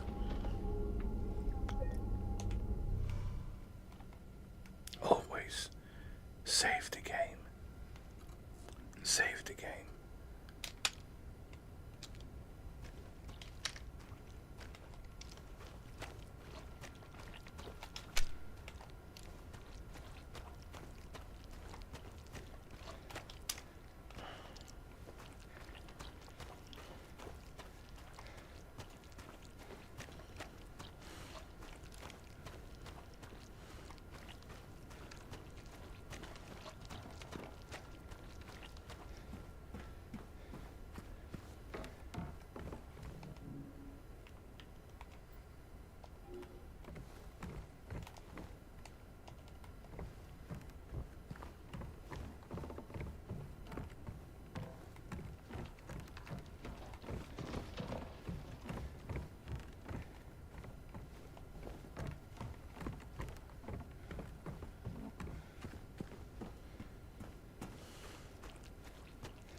There's no point of me coming back here until I have some more items. You know, I need to collect more items.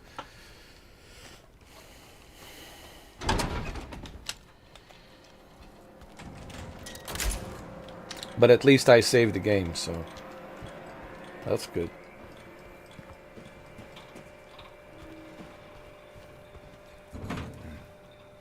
It's locked.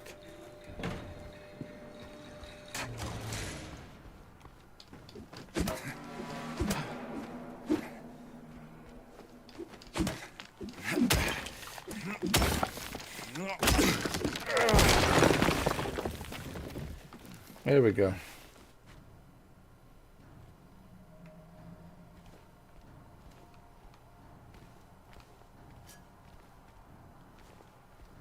Oh, there she is.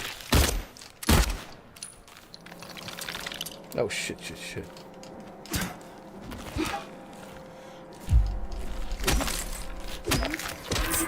Come on.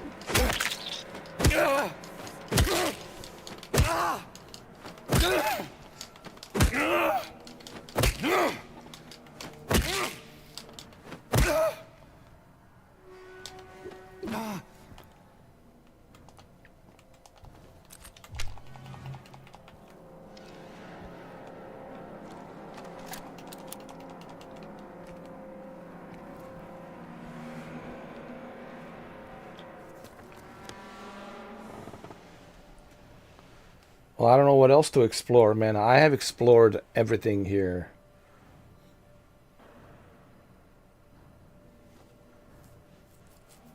Rifle cabinet?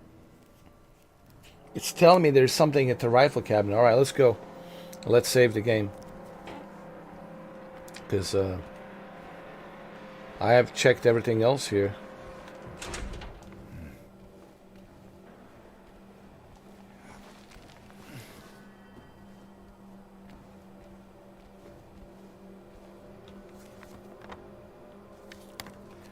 Well, I can't open this because I need something to open it.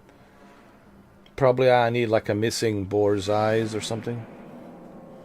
I need missing boar's eyes. Because that's what this is, you see. Eyeless boar. This door is called eyeless boar, so it probably needs... I'm guessing... And again, I'm guessing... boar's eyes. All right, let's go back to the rifle cabinet.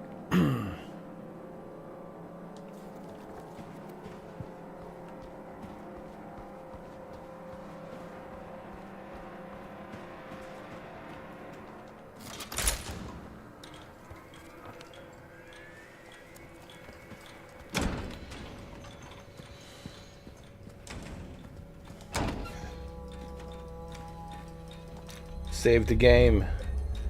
Remember, guys, always save the game. Save the game, always. Never forget.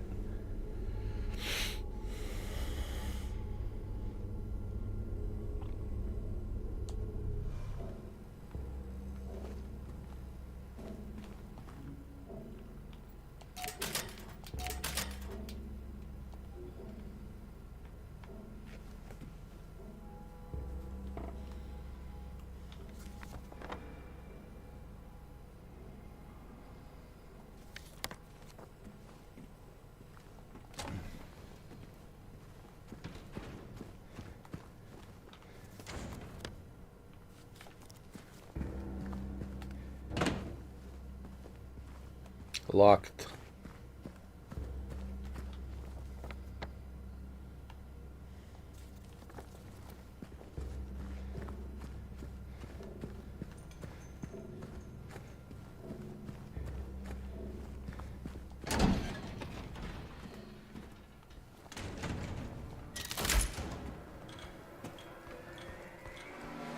Maybe I have to turn all of them all at once.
We have syringe.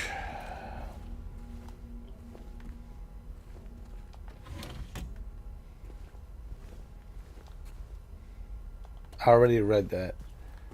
I don't need to read it again.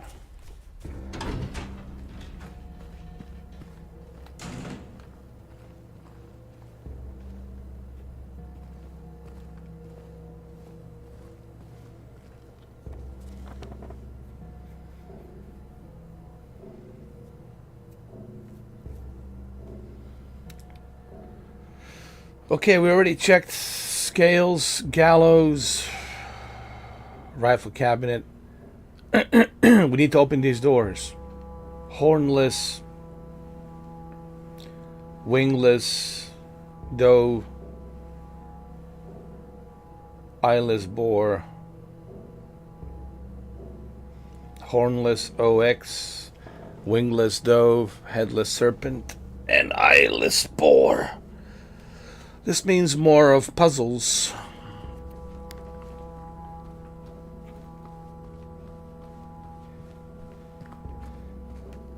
I think what really, like, for me personally, what makes Silent Hill 2 a little bit a snooze fest is these puzzles. Like I said before, I mean, I personally don't mind the puzzles. But what I do mind is when the puzzles are relentless. You know, if it's like a treadmill of puzzles. If you're like giving me like a treadmill of puzzles, then it's like, I don't know.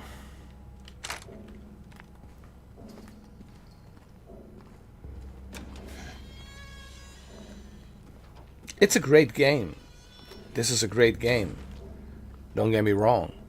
But I felt like the puzzles should have been balanced, you know. It's never, listen, I never enjoyed puzzles, I'll be honest. Because, again, I don't mind. People will misunderstand me no matter what. I don't mind the puzzles here and there. I just don't like puzzles. I don't like the avalanche of puzzles being thrown at me. You understand? The avalanche, snow avalanche coming down at me, or a tsunami of avalanches. I like avalanches here and there, but I feel like in this game, from the beginning, like what, 31 hours now? I feel like the puzzles have been like constantly thrown at me, and I'm like, why? You know, like I said, I don't mind puzzles here and there where they're needed. Like in Resident Evil, that's a good example. In Resident Evil, the puzzles are here and there. They're not relentless. Like they're not like in your face constantly. You know, I feel like in Silent Hill, the puzzles are like constantly in your face, like a treadmill. They just keep coming and coming and coming and coming. And to me, that's the only negative. If I had to like pick and choose a negative from Silent Hill 2, that would be my only negative complaint, is the puzzles. And these are light puzzles. I'm like on a very easy, and these are supposed to be easy puzzles. God forbid if you go on a hard puzzles or very hard puzzles, right? You'll never finish this game. So I just feel like, I hope that there's not that many puzzles in Silent Hill F. And again, I don't want to repeat myself like a broken vinyl LP record with a broken needle. It's just, don't like throw all of these puzzles at me constantly. You know, it's kind of like this. You walk around, search for clues, puzzle. Walk around, search for clues, puzzle. And then finally, once in a while, you meet some characters and you talk to them briefly. And then James is, you know, asking all these stupid questions, you know, like, what? He came at you? You seen his eyes? He was talking to you? Are you coming with me or are you going alone? You know, it's like James is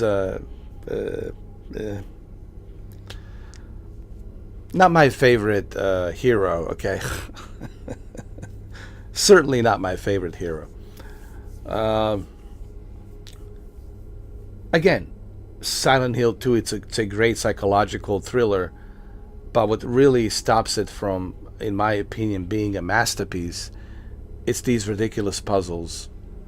You know, it's this constant grind of puzzles. Like, you spend majority of your time trying to figure out the puzzles. I would say Silent Hill 2, it's not a scary game. Honestly, I mean, I played some scary games in my past. I would still say D, it's probably the scariest game I have ever played. D. It was on Sega Saturn in 1997. D for sure was one of the scariest games I've ever played. However, to me, this is more like it's psychological thriller, and there's some scary elements to it. Sure, the atmosphere is scary, right, and all that. If you're claustrophobic, right, if you're afraid of the dark, yeah, psychologically, yeah. But again, it's psychological thriller that, sure, it will scare some, but not all of us. For me, This is more like playing Myst. Reminds me of the Myst, right? If you ever played the Myst, it's kind of like that. It's funny because they did include. Hold on. I want to show you something. They did include a couple of games. I'll show you.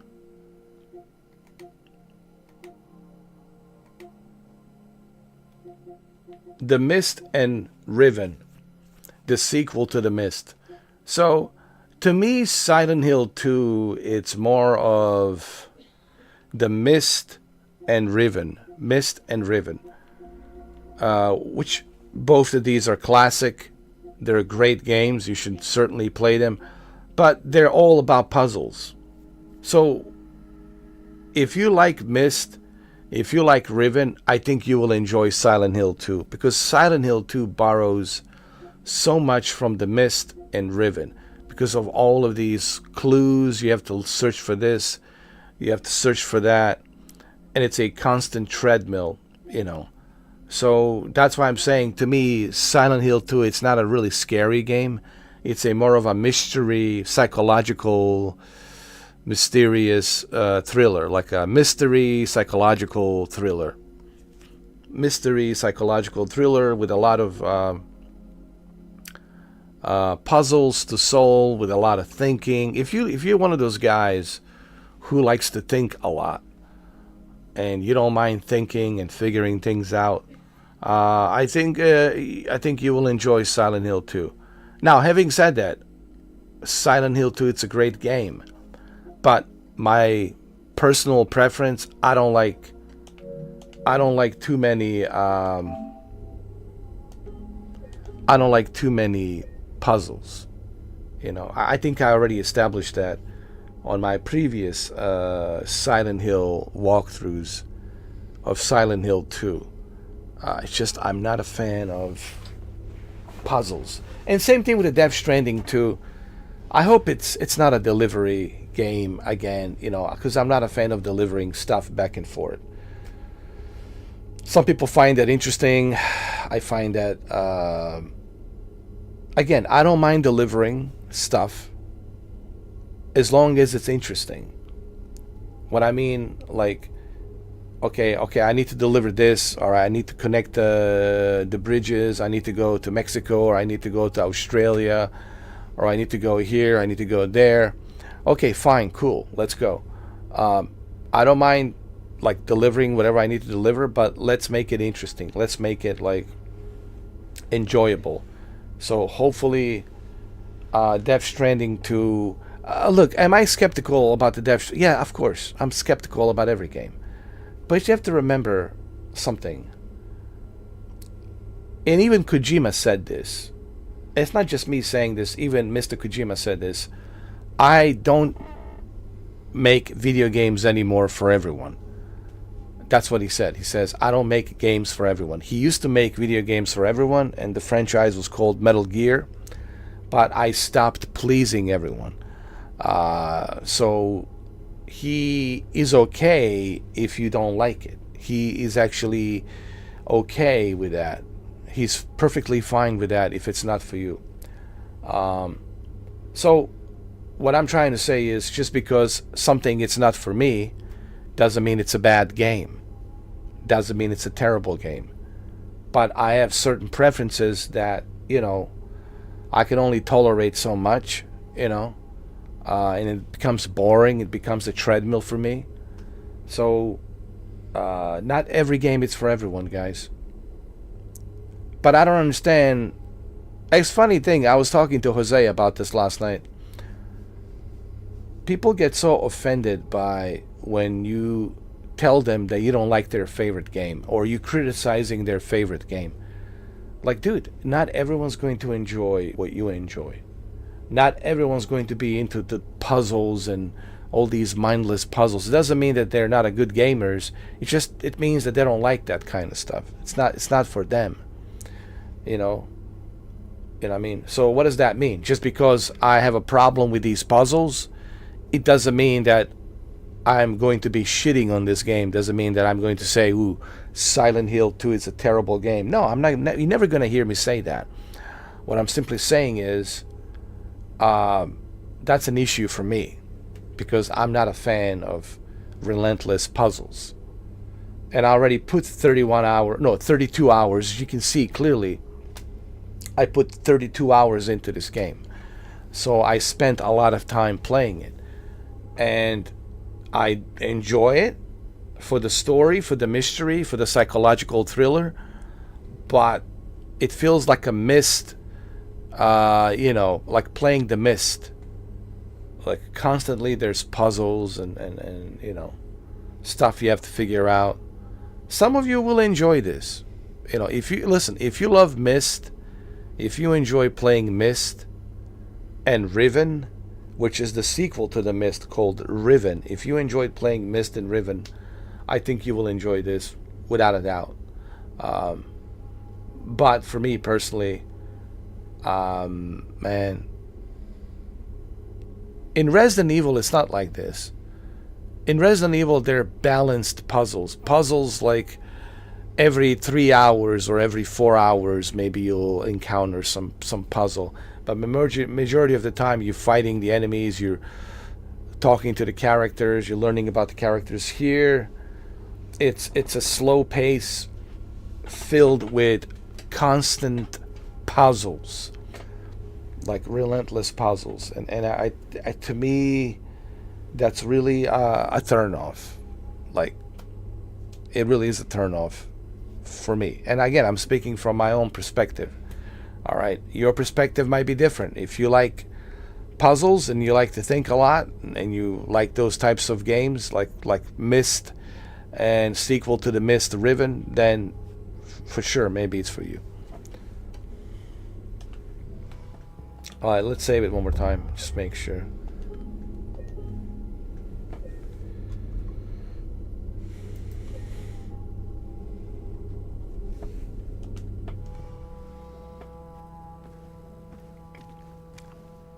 Is that a mask? What is that?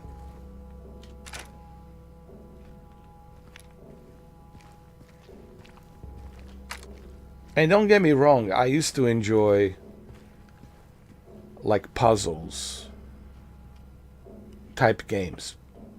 I used to enjoy that. I used to enjoy I played the Myst, I played Riven, I played D on Sega Saturn, but I was younger, man. I was 30 years younger, all right? I was 30 years younger, dude, all right? Look at me now, man. I'm old, all right? I'm an old man. Old man. That's what I am. So my appetite is different now when it comes to these puzzle type games, I'm not like really that hungry for puzzle games.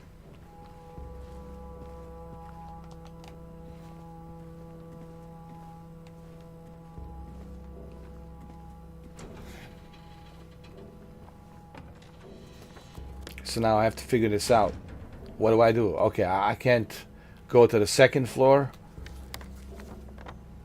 How do I get to the second floor? So what does that mean? I need to do more discovering. So now we have to waste time and discover. Go around and waste some more time. I think this is the reason why this game is so long and why it's taking a long time for some people to finish it, like me. It's because it's filled with these puzzles, and these puzzles really is what's eating the time.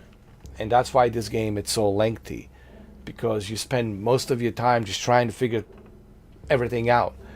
And in order for you to figure things out, you have to discover, you have to explore everything, you have to walk around and explore everything.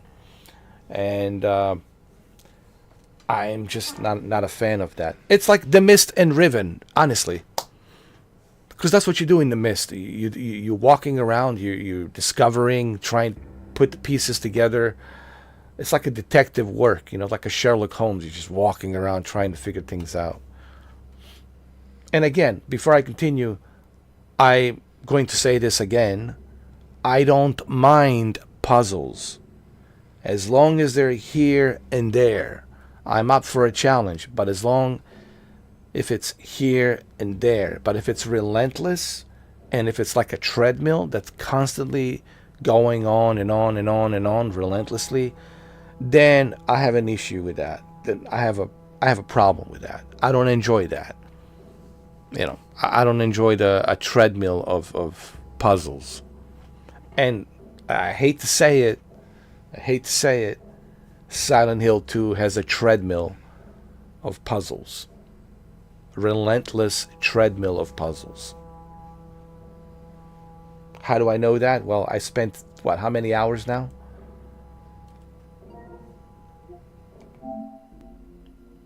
Hold on. I think I spent 30... I think I did. 32 hours. Let me see. Yeah, 32 hours. Let's save it again. I spent 32 hours. That's how I know. Playing this game. And I have live streams to prove that. You can watch my live streams. My previous live streams. Anyway.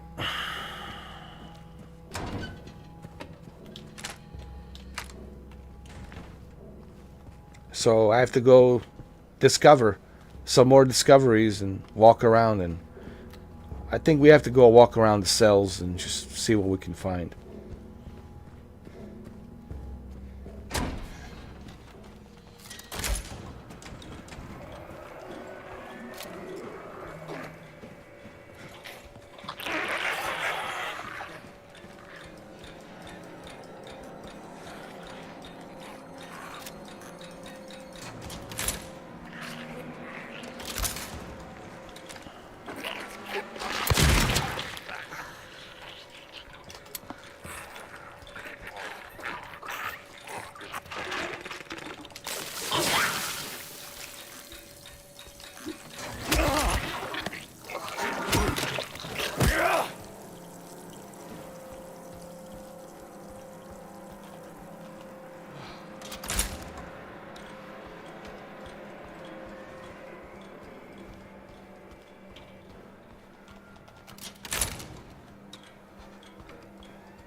Oh, there we go. The serpent head door is open. Now we can go there. Let's save the game.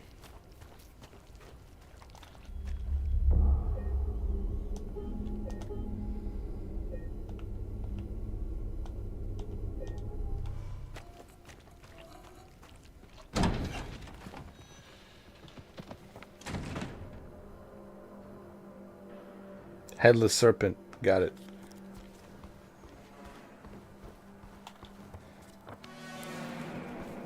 Now we can go to the other floor, to the first floor. And collect some more items to open all these other doors. Wait.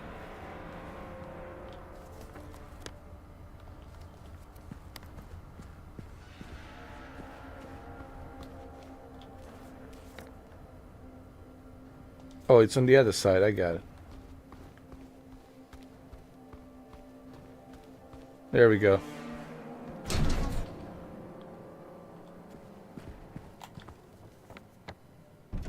So we need to get here to the witness checkpoint, figure out what's going on there. Okay. And we're probably going to collect something here. And then when we collect something here, then that will open. Then we'll have to go to the yard and try to open the those other doors, you know, like the eyeless boar, and there's some other doors as well. And then we have to open all of those doors. You see what I'm saying? Like right here, I'll show you.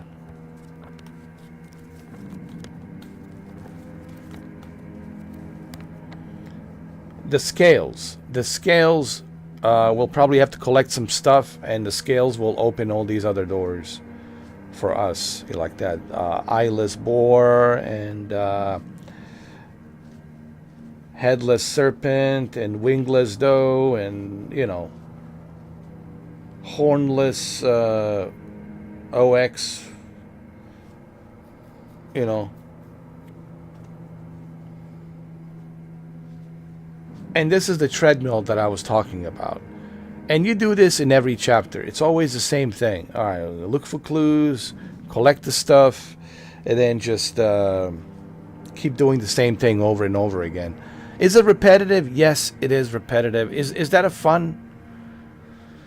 Is that a fun thing to do? To play repetitive game? As long as it's fun.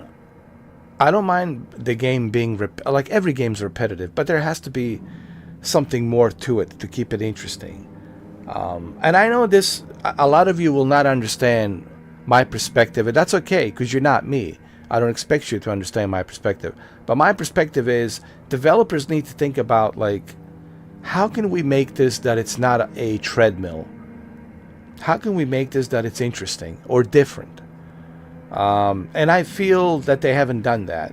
They're just pretty much doing the same thing, copy and paste on every chapter, right? Like, because you constantly, that's what you're doing. It's copy and paste. Go find this, go find that, and collect this, collect that, and open this, open that, figure this, figure that, figure this out, figure that out. And then you continue on and you meet some more characters and you talk to them briefly, you know, and James goes in talking with his very quiet voice, you know. Hi.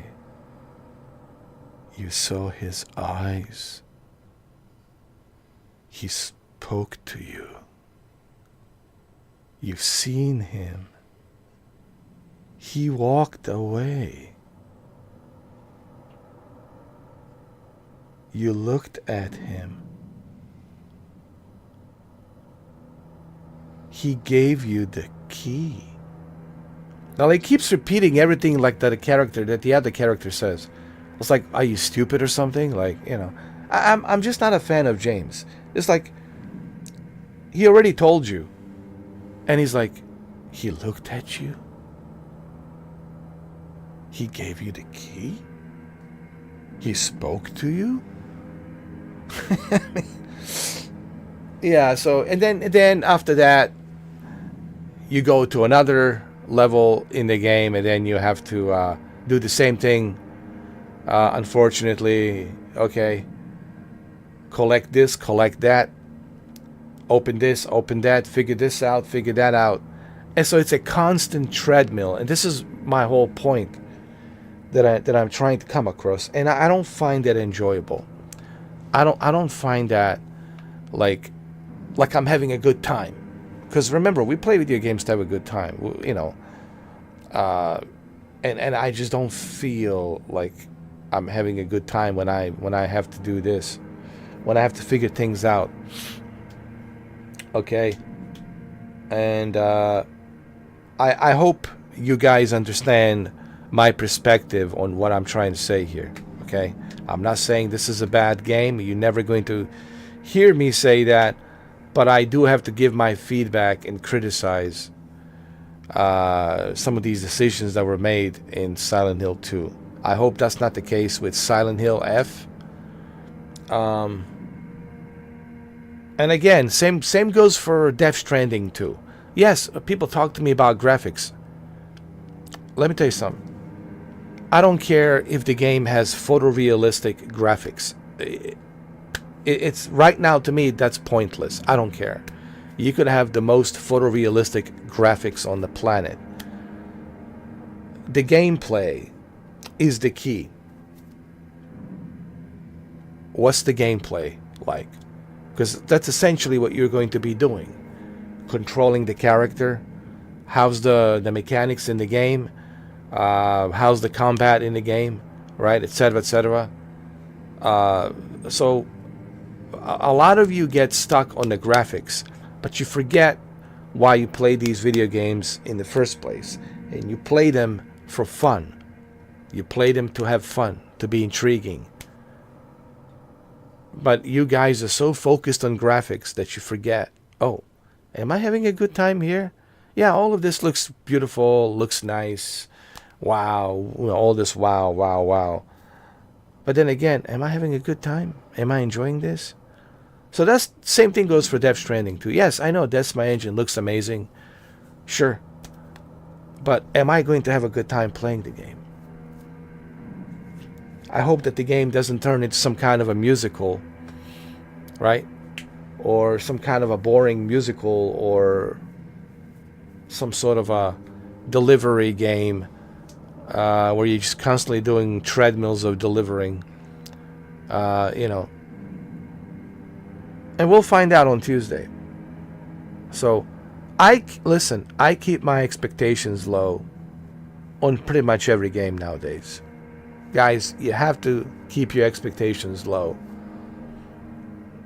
I'm even keeping my expectations low on Mafia 4, The Old Country. But I'm super excited for Mafia 4, The Old Country, because it's been a long time since we played Mafia game. Right? It's been, what, 12 years since Mafia 3? So, you know, I am super excited for Mafia 4 The Old Country. However, my expectations are always set low, because I've been disappointed so many times with all these video games being hyped. Then when finally time comes in for you to play it, then you realize, oh my god, hype. And then when you start playing it, you know. So, Metal Gear is different. Metal Gear, I already know what to expect. It's a remake. I already know. That's easy. And plus having a multiplayer, that's a bonus. You know. That's easy for me. That's like take my money. Like I don't have to think about Metal Gear Delta. That's easy. But all these other games, same thing with the Gears of War Reloaded. That's easy, right? But with all these sequels, you know, like with Mafia 4, The Old Country, I don't know. Yeah, it looks nice. I've seen the gameplay. Graphics looks great. But, you know, keep my expectations low, you know. And you should always have your expectations low, because if you don't, you're just setting yourself up for failure, man. You're just setting yourself up for failure. And then you go like, oh, wow, I expected this to be... Oh, or no, here's the good one. It's not what I was expecting it to be in my head. Well, guess what, cousin? Guess what, sister? Guess what, brother? Nothing it's ever going to be what you imagine it in your head to be. All right, let's go.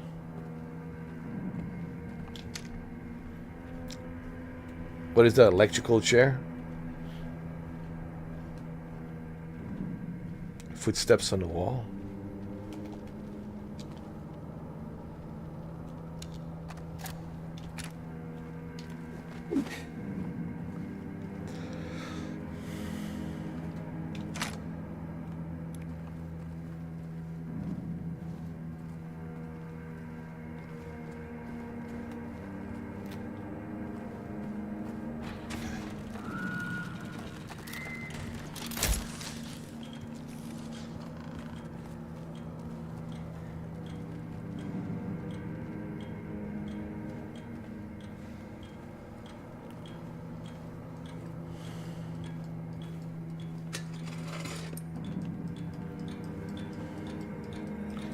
Effective immediately, it is absolutely mandatory for everyone to familiarize themselves with a revised generator maintenance manual. We all remember what happened last time there was a spike, though I'm certain most of us would very much want to forget. We will not have another incident.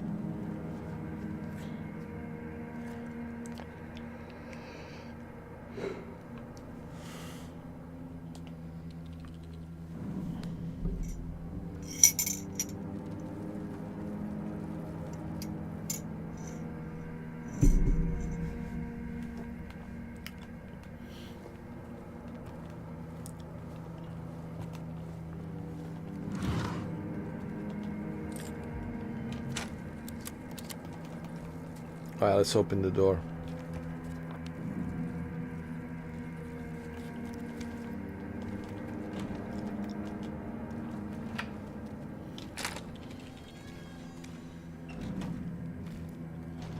There's that creepy crawler, that mannequin. There she is. I knew it. I'm so good, bro.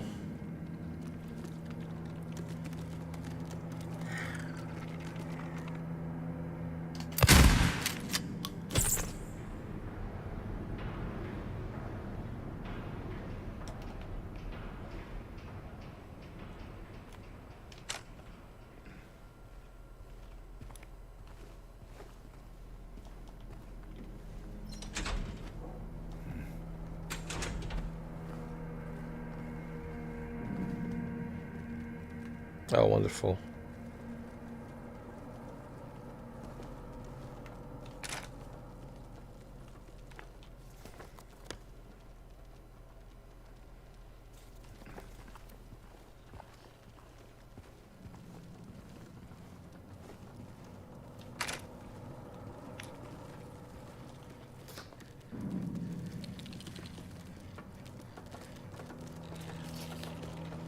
We will be together soon.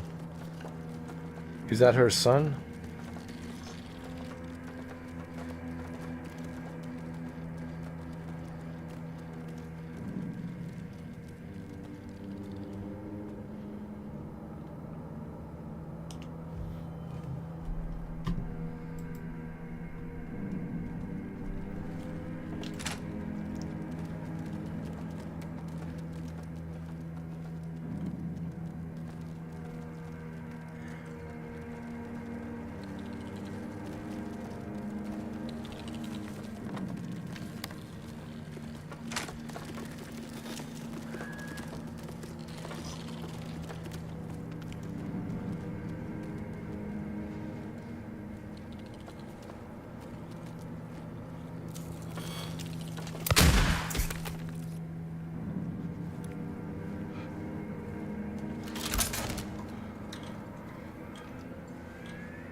You know, I said the same thing about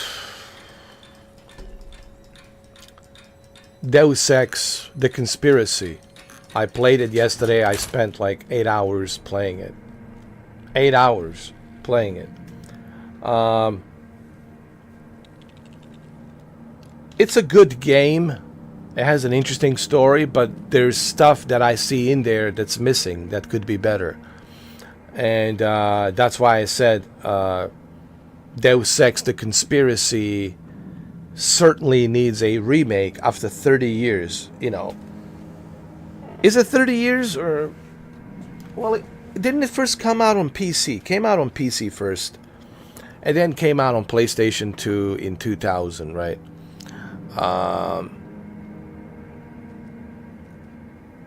Okay, let's say 25 years. A game that's 25 years old certainly should use a remake. Honestly. We certainly should have a remake. That's all I said about the Deus Ex, The Conspiracy. You know, it's not a bad game. I mean, I will continue playing it. I'm still playing it. I finished the part 1 yesterday. I will do a part 2 whenever I have a chance, you know. I'm also working on building that Cyberpunk 2.0, what you call it, city in Mind's Eye. So I have a lot of stuff going on. Plus, I have Death Stranding 2 coming out. Are you kidding me, dude? This year is crazy. There's so many video games, man. It's insane. I also checked out this game called The Altars. I couldn't get into it. It's like too much management. Like I feel like nah, it's not into that. But the game looks nice. The graphics are nice. It's just not for me. It might be for you, but it's just not for me. But there's certainly a lot of games to play this year, especially this summer. And it continues throughout the summer and the fall and holiday season. So this year is just amazing with how many games we have to play. Anybody who says there's nothing to play, are you kidding me? Are you kidding me, dude? Are you kidding me, dude? There's tons of games to play this year.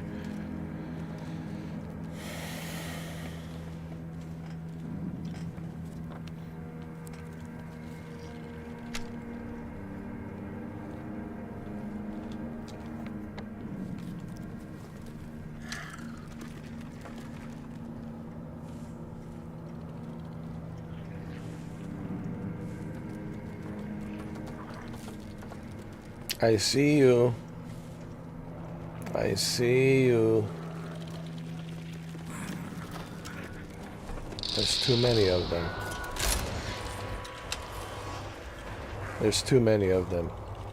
Too many.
Come on.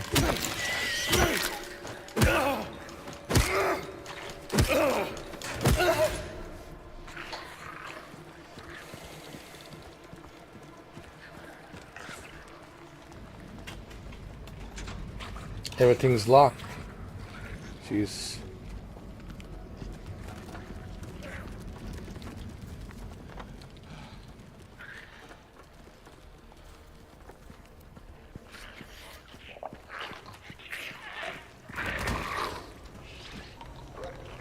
Thank God. Got some handgun ammo.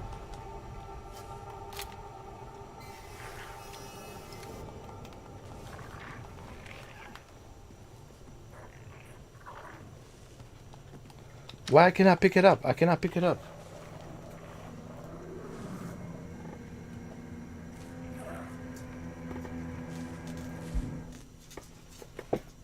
Hold on, I have to look something. Hold on.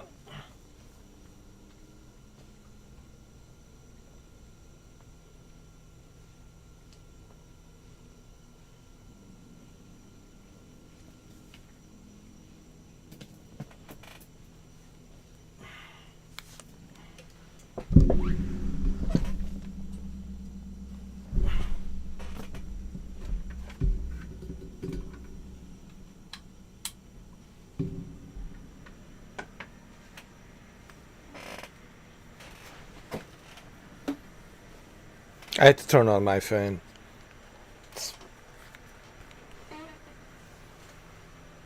It's hot in here, man.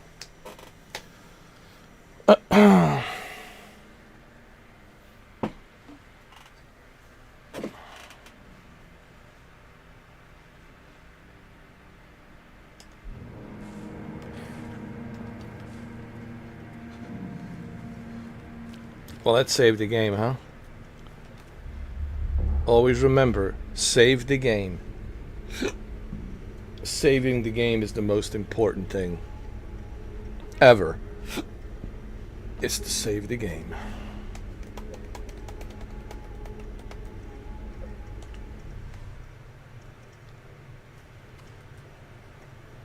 So this is the electrical chair, execution, death row, electrical chair.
There you go. I think I'm getting closer.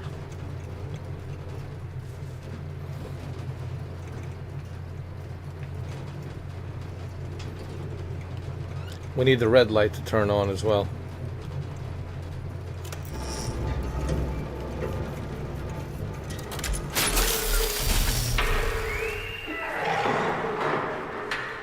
Jesus.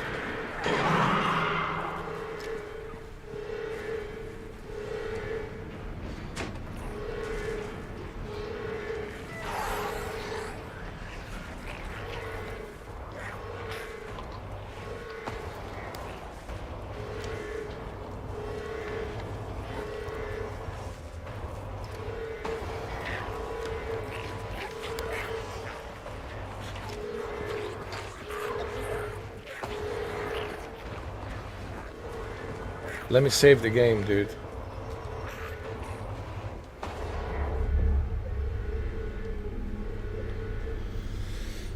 Remember, always save the game.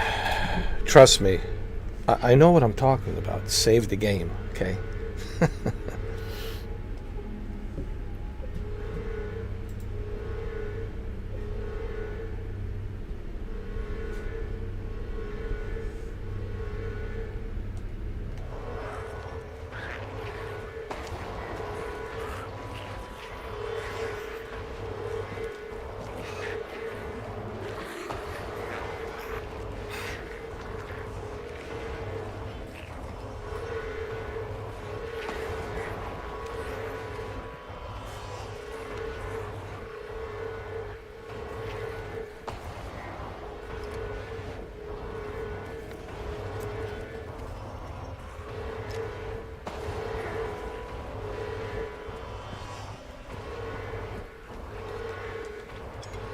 There you go. I found it. We got it.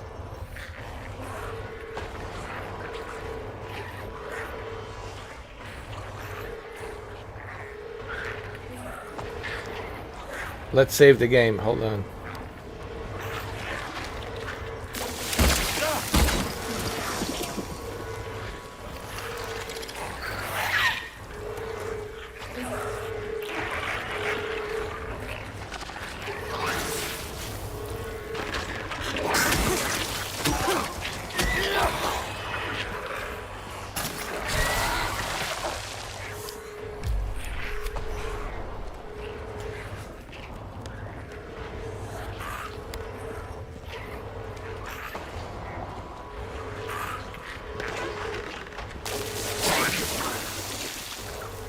Just run, dude. Run.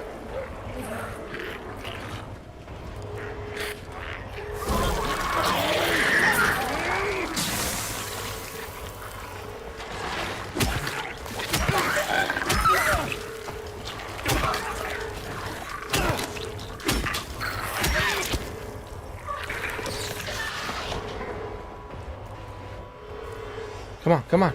You want to dance?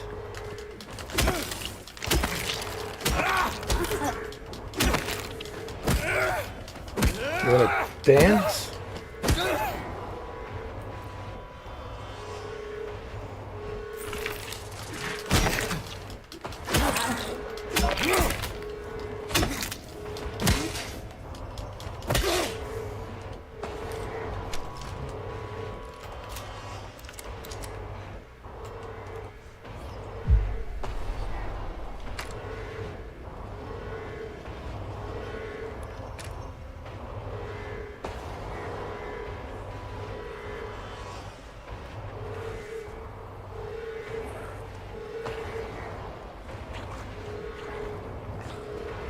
Save the game, dude.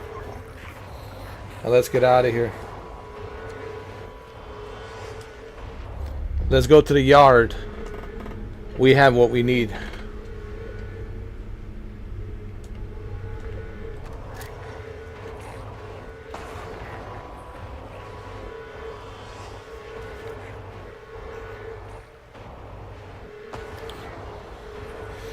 We need to get out of here.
I'll take that.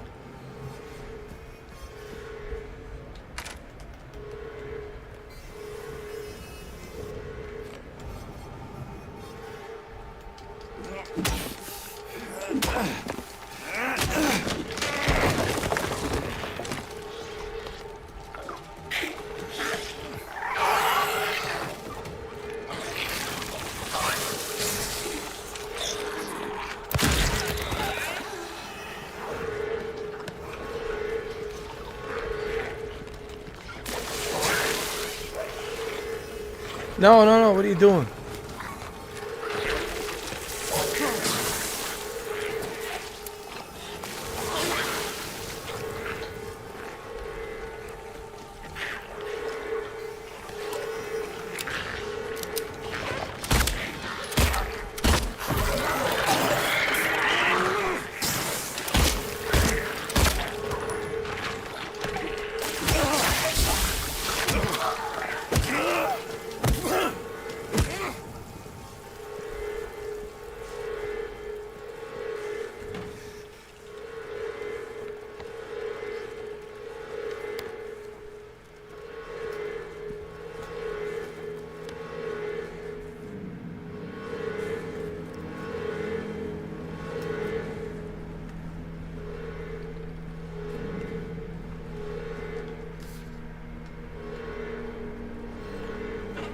Four months to go. I think that's the death row of the inmate who was scheduled for execution.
No. Go back. Go back.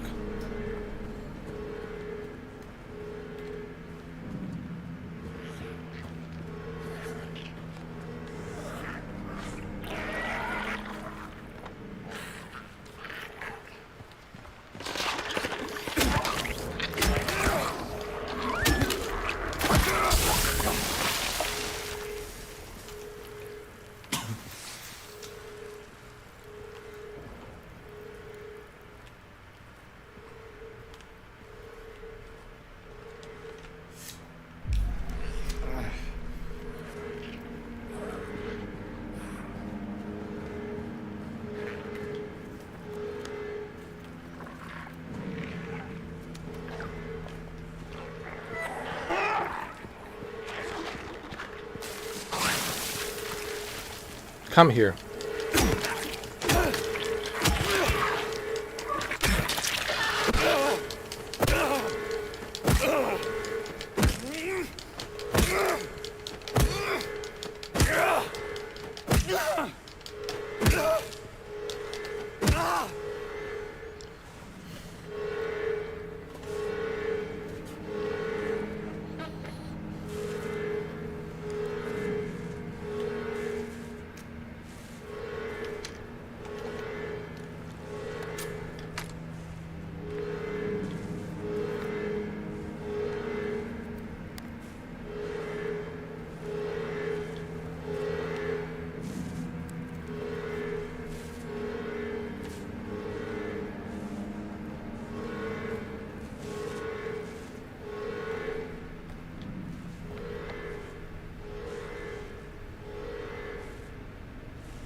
Save the game.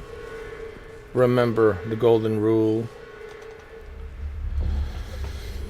Save the game.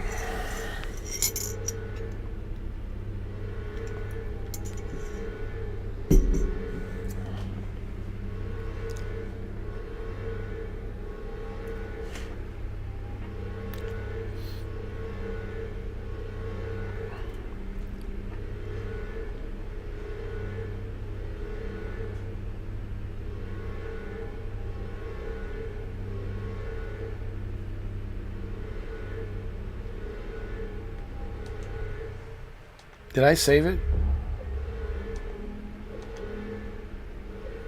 Always double check, make sure you save the game.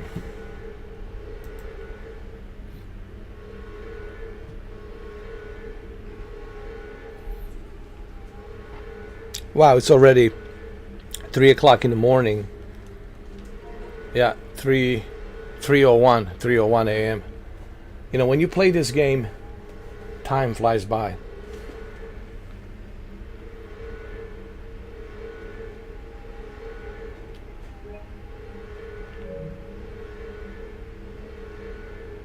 There it is, 3 a.m., just like I called it.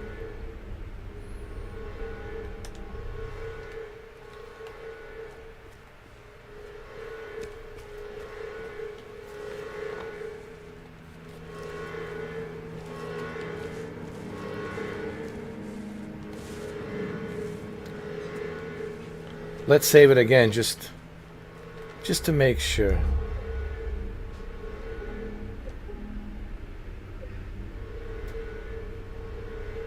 There we go. 3:01 a.m.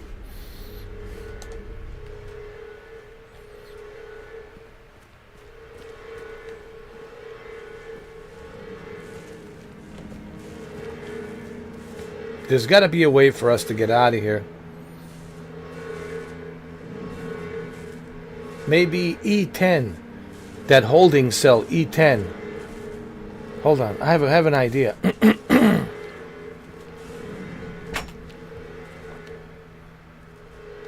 Let's go to E10.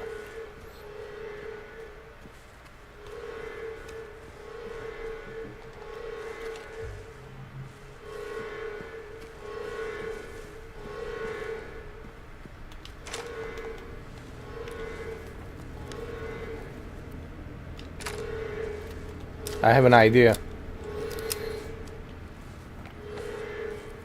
Oh shit, we can't. Can we?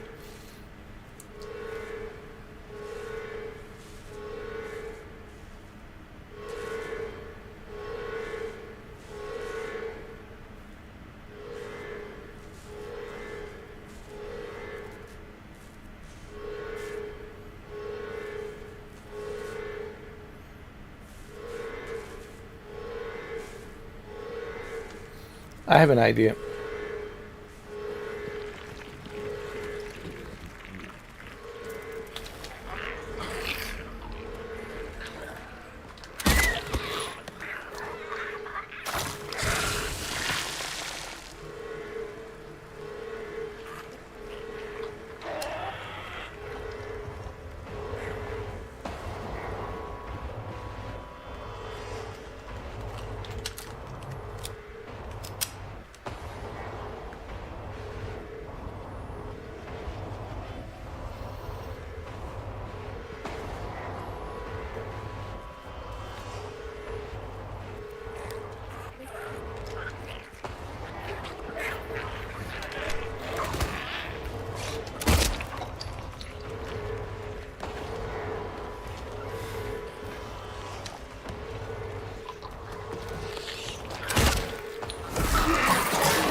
See?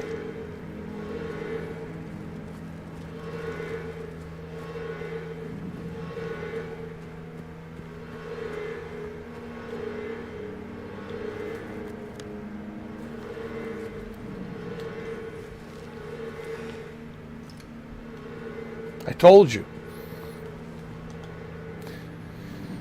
During the last night execution, hold on, note to medical staff. During the last night execution, the prisoner, assumed to have been disabled, simply stood up and approached the chair without any assistance. From now on, take utmost care when reviewing the prisoner's medical history. Guards need to be made aware how capable the prisoners are in order to avoid any incidents.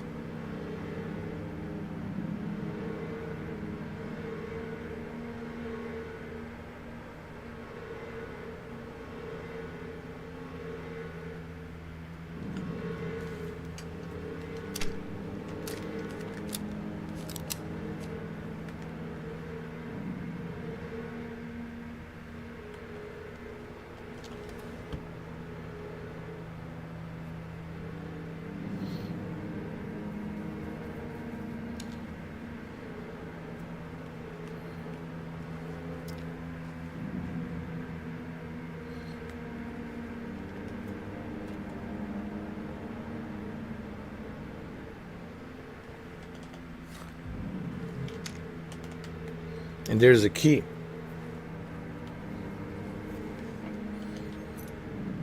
Armory.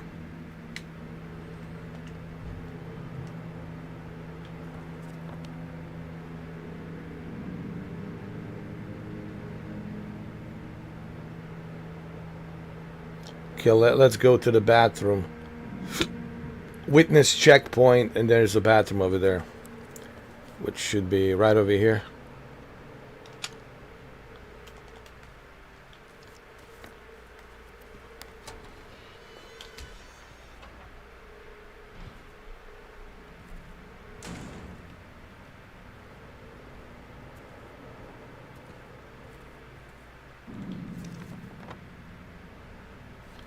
It's a bathroom. Should I open this bathroom, huh? Well, it's closed.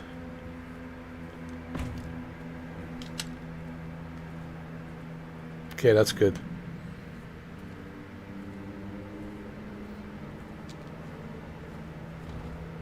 Closed. So we have to go this way.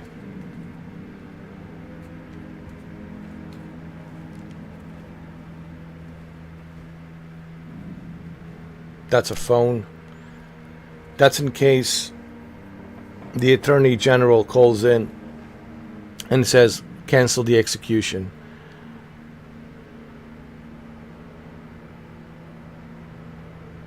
I also believe the governors have the power in each state to hold the execution. Like, all right, like, don't proceed with the execution. Hold it off. Like, they have that power. The Attorney General, I believe, also has that power.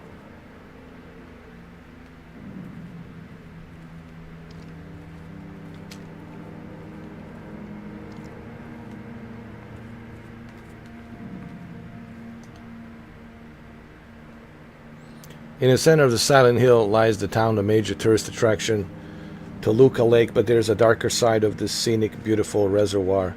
What may seem a breed and butter local ghost story you have heard time and time again, in this case, rings surprisingly true. One fateful fog-bound November day, 1918, tourist cruiser called the Little Baroons has set sail, never to dock again. Newspaper article reporting the event containing no detail of the ship disappearance. Despite an extensive police search, neither a single fragment of the ship nor the remains of the passengers of the crew have been recovered. Wow, that's interesting.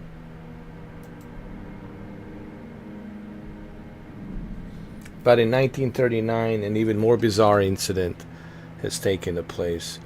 Many pages are missing, torn out. Many corpses rest at the bottom of this lake, their bony hands stretched out toward the boats that pass overhead. Perhaps they reach for their comrades. Wow.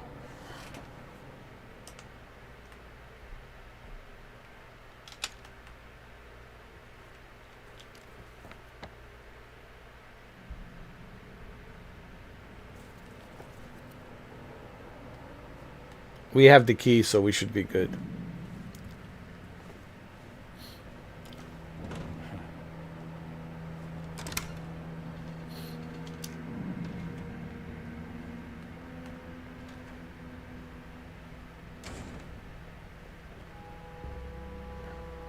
I have to say, playing Digital Foundry was right. Playing Silent Hill 2 on a performance mode, it's really surprisingly good. What I'm trying to say is Konami was able to find a really good balance between performance, 60 FPS, and graphics. So not only are you getting really good graphics, but you're also getting a performance. So it's a nice balance between the graphics and performance. And I think that's what we want in a game. A good balanced graphics with a good balanced performance. Now, I have played quality mode, but yes, it looks sharp, beautiful, high resolution, but 30 FPS, I'm sorry, I just can't. I just refuse. But trust me, performance mode, even Digital Foundry says, was really done well on a PlayStation. And you can tell that Konami has spent a lot of time perfecting the PlayStation version. And there's no question in my mind they're going to do exactly the same thing for Metal Gear Delta on a PlayStation version. I think PlayStation version will be the best version to play. Plus if you have a PS5 Pro, of course, if you have PS5 Pro, you already know the answer. Yeah. You have PS5 Pro, what are you waiting for? I can't wait to get mine. I don't know when I'm gonna buy mine. I can't even speak today. I don't know when I'm going to buy my PlayStation 5 Pro. Maybe for Christmas. If the financial gods of heavens open up, and they give me some financial gods gifts. I don't know. I really, the way I live my life, guys, it's one day at a time. I don't plan anything. Oh, I'll do this in 6 months, or I'll do that in a year, or I'll do this in 2 years. No, the hell with that. I just live like one day at a time, because I don't have a crystal ball. I don't know, man. Life is so unpredictable these days. Day by day, it's unpredictable, let alone month by month. I mean, week by week, it's unpredictable. So I try to live my life one day at a time. I mean, I would love to have a PS5 Pro, but right now, just simply I cannot, Believe me, I have so many games that I would love to test, I would love to try, I would love to play, but simply I cannot. Financially, I cannot do it, Unless somebody wants to gift me one. Just kidding. Of course, that would never happen. Unless you are filthy rich, like you're like billionaire and you got money. You're one of those sheiks from Qatar. Is it Qatar? I call it Qatar, but they call it Qatar. If you're one of those sheiks from Qatar, or I still call it Qatar, whatever. Yeah. But anyway, Qatar. If you're one of those sheiks from Qatar, and money's not an issue, hey, dude, if you want to send me, gift me a PS5 Pro, it'll be used really good. Like there would be thousands of videos testing PS5 Pro, like thousands of videos. Really, I'm not exaggerating, because that's how many PS5 Pro video games enhanced I have. I would test every single one of them, dude. I would test every single one of them, because I'm curious to see how they run, dude. It's a curiosity. I was telling Shinobi. Shinobi knows. Well, Shinobi has PS5 Pro, so he already knows how good it is. But Shinobi knows that I don't know how good it is, and that's why Shinobi would like me to start testing it. Yeah, dude, I would love to have a PS5 Pro. There's no question about it. Anyway, let's go. Let's save the game.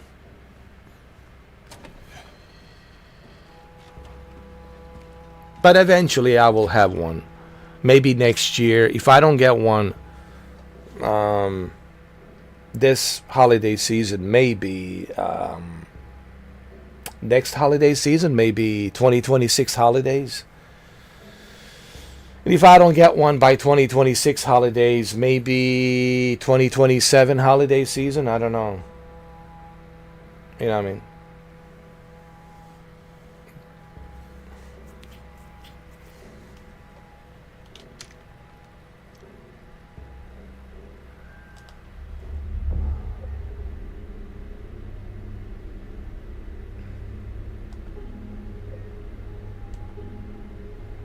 And if I never get one, well then I never get one.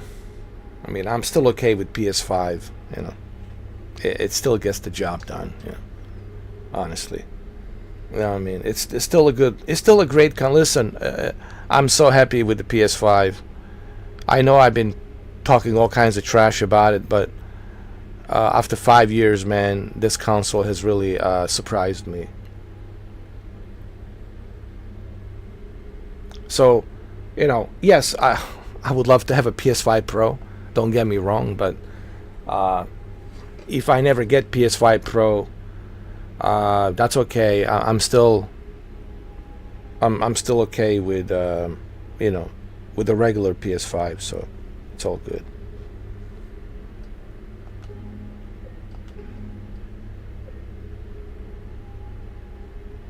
All right, the game is saved. The most important thing is to save the game.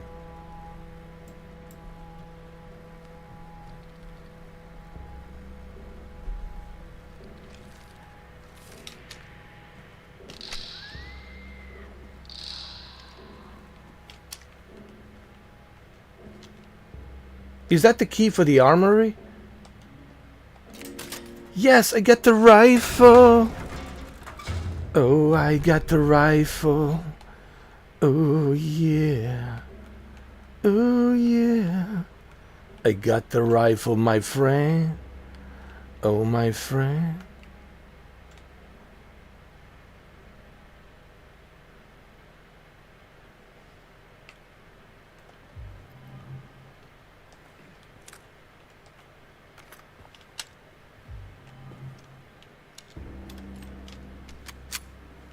Let's save the game.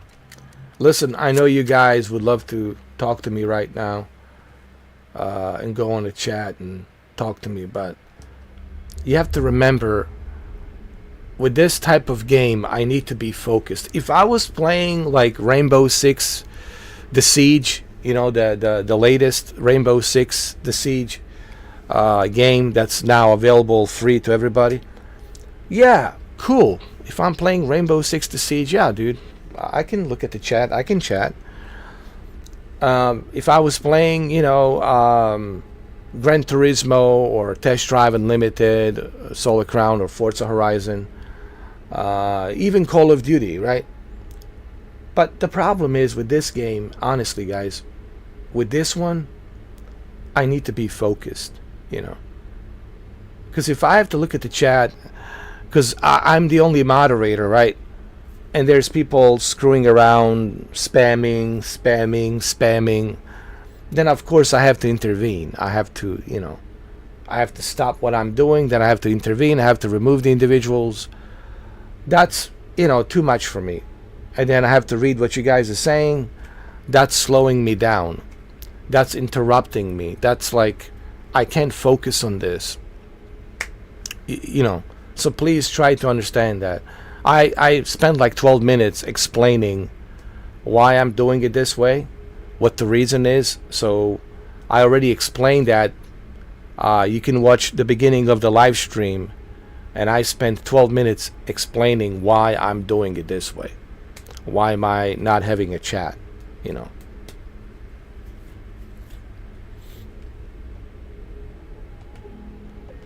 Because there's certain games that require me to focus. That means I can read the chat. So what's the point of having a chat if I'm not going to look at it? You know, if I'm not going to look at what you're writing, what's the point, right?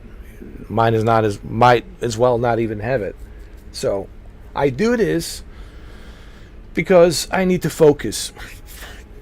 And this game requires a lot of focus.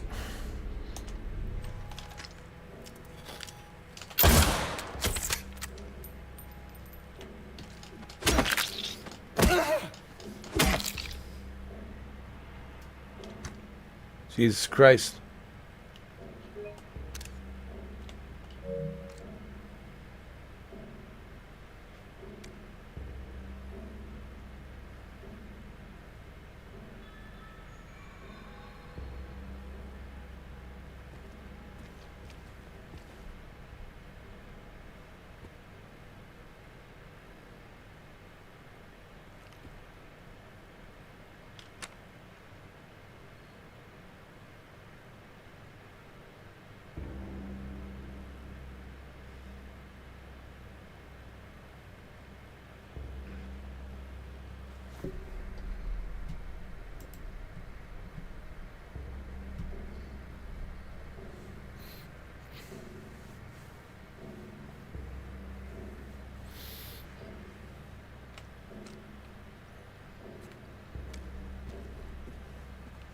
All right.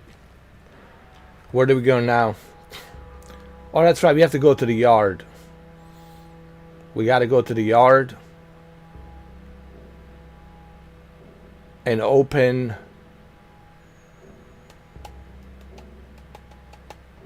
another door. Probably wingless doe or eyeless boar.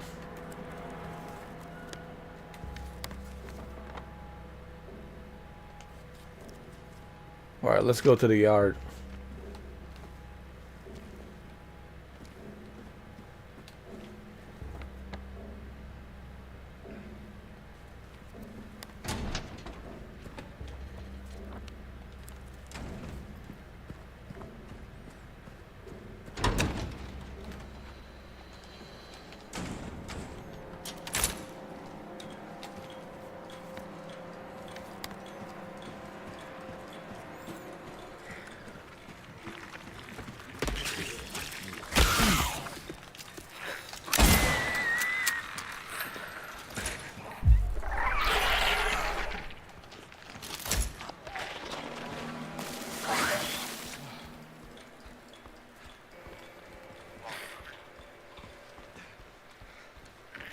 Let's go to the yard.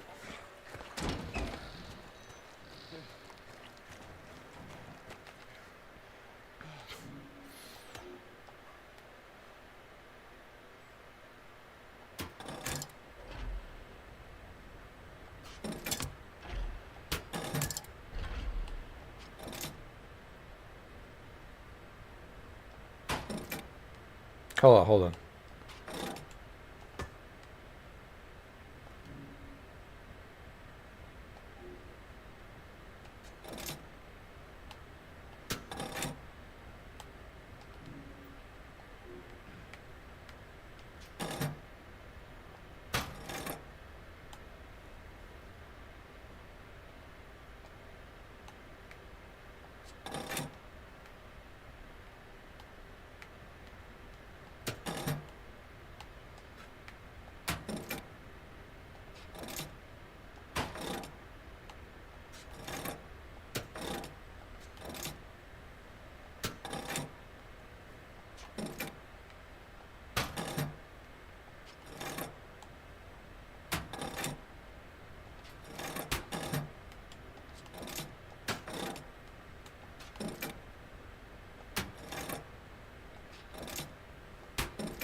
There we go.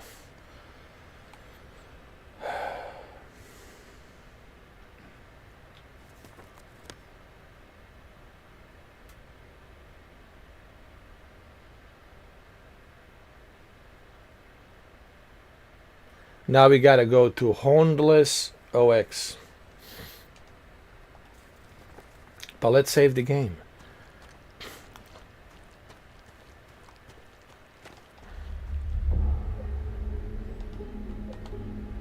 Save the game, yes.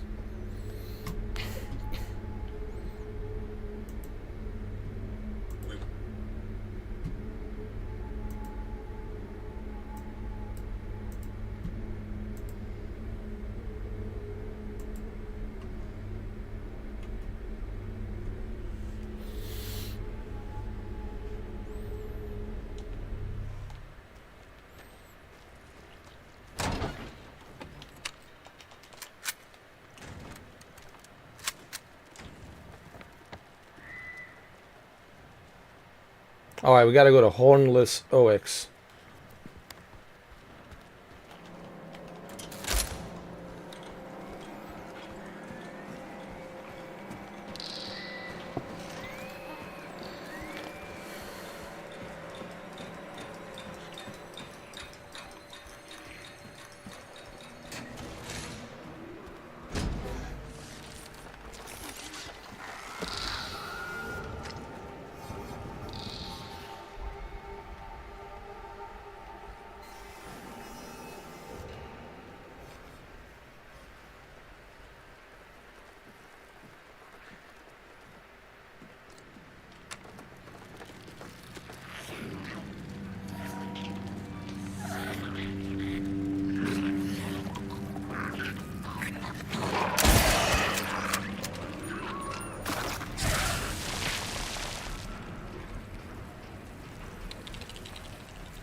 Block D. Let's go to Block D. Hold on.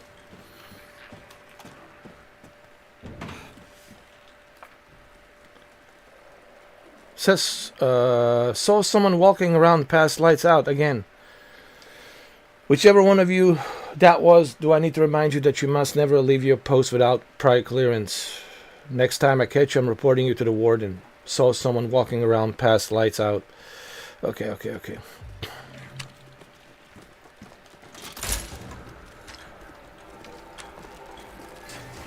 We're on the second floor.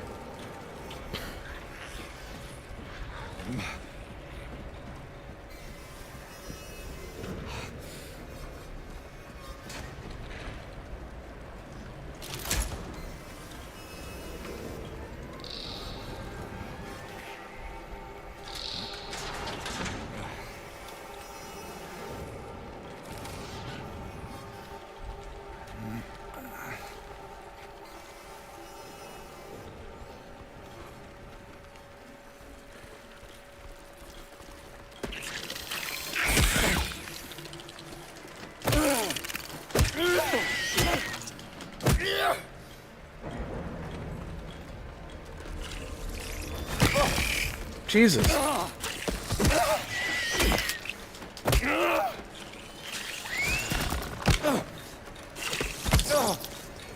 Jesus Christ.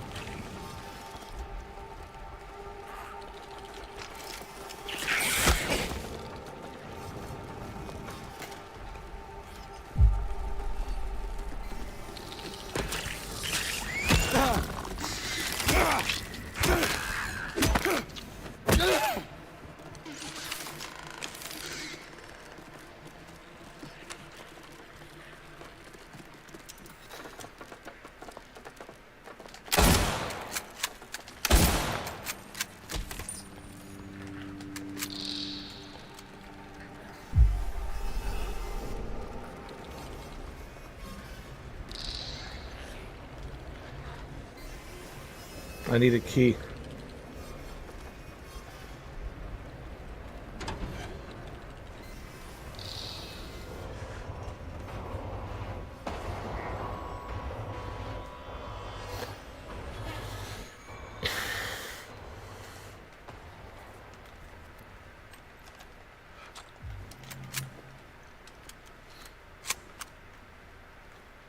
Oh, we can save the game, thank God. We got the key. Cell Block D. Cool.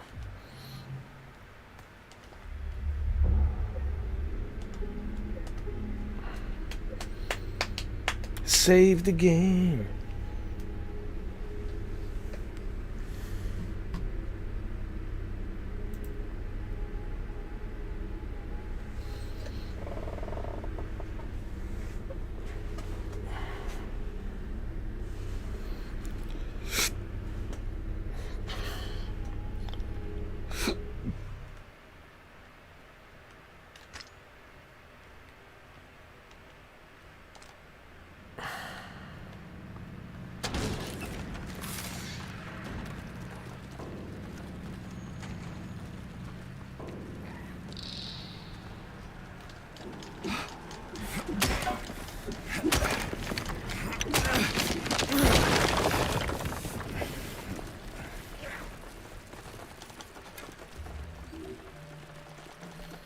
Oh yeah, give me the medicine.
Wait, there's something. D5. D5 over there.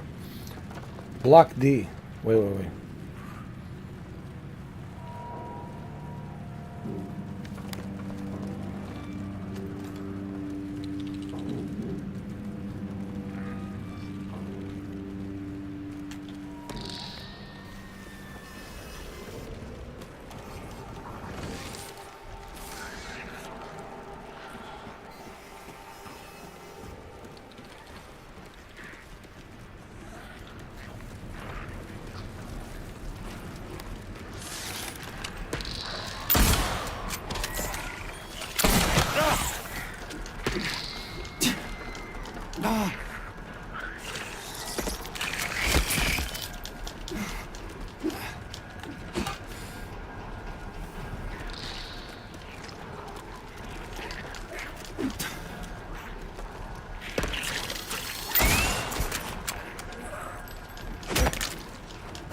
Jesus Christ.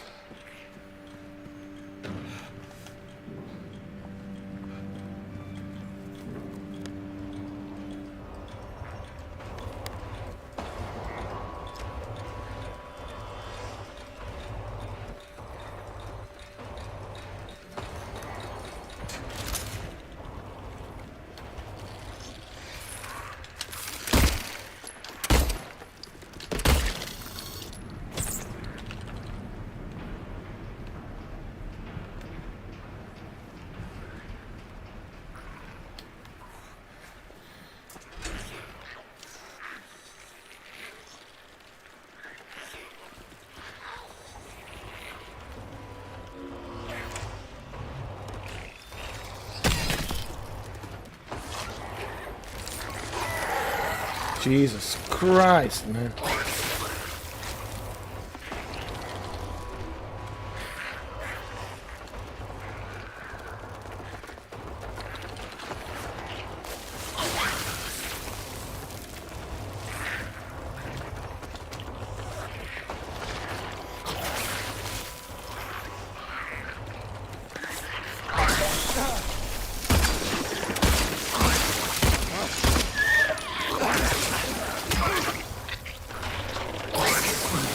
What the fuck, man?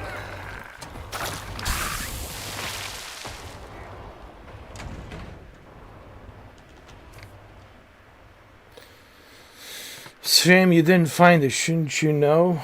This plays better than I do. Now it's too late. I'm going for a walk.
What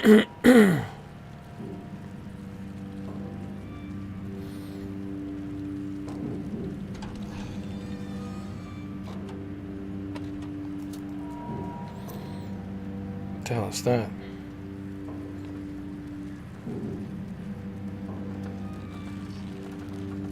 Maybe it's the key. That key that I need.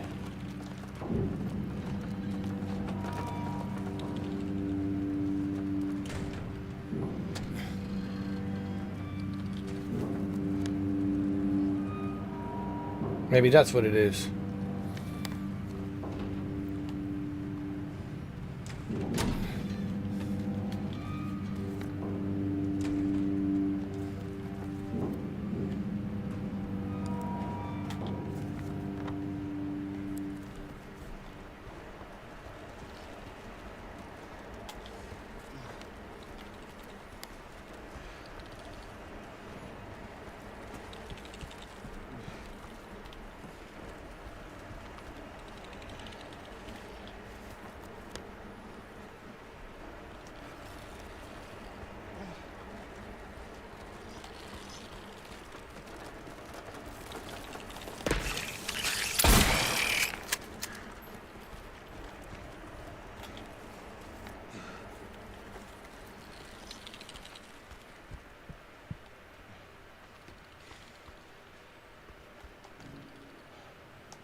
See?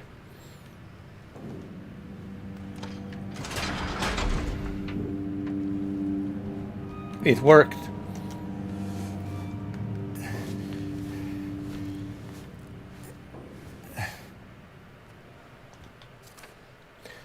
He's coming. I know he is.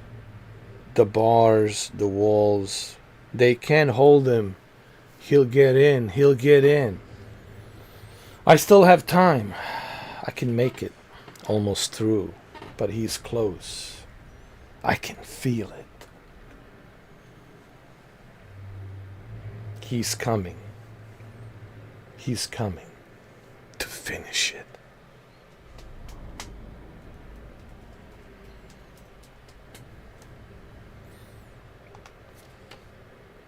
Let him come.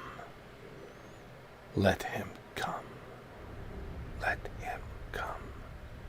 Let him come.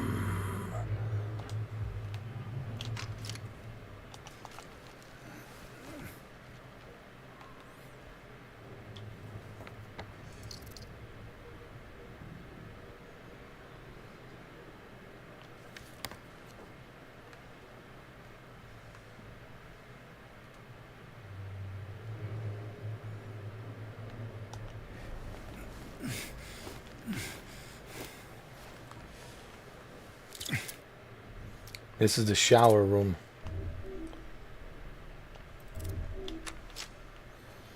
There's the bathroom? No, a toilet. Shower room is on the other side over there.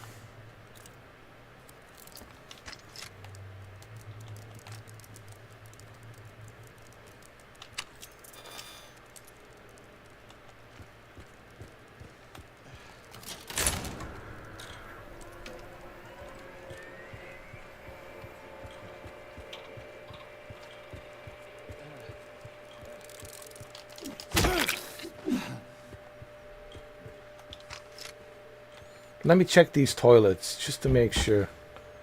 You see? I told you. Check the toilets.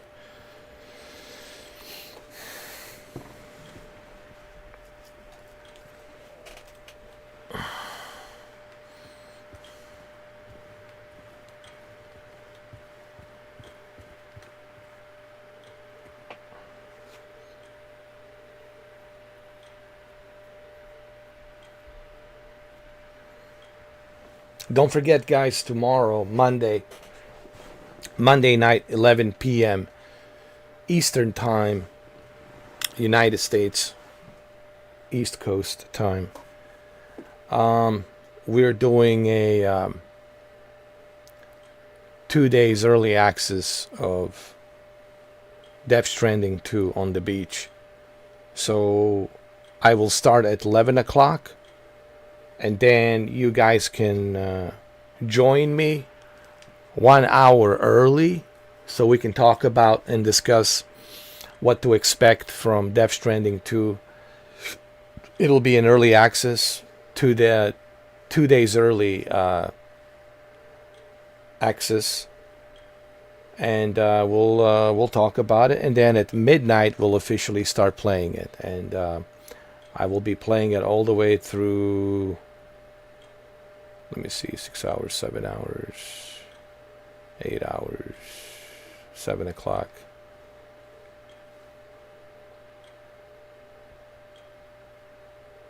8 o'clock, 9 hours. So from 11 p.m. to 8 a.m., that's right, 9 hours. Yeah. So all the way through 8 o'clock in the morning, which would be Tuesday morning.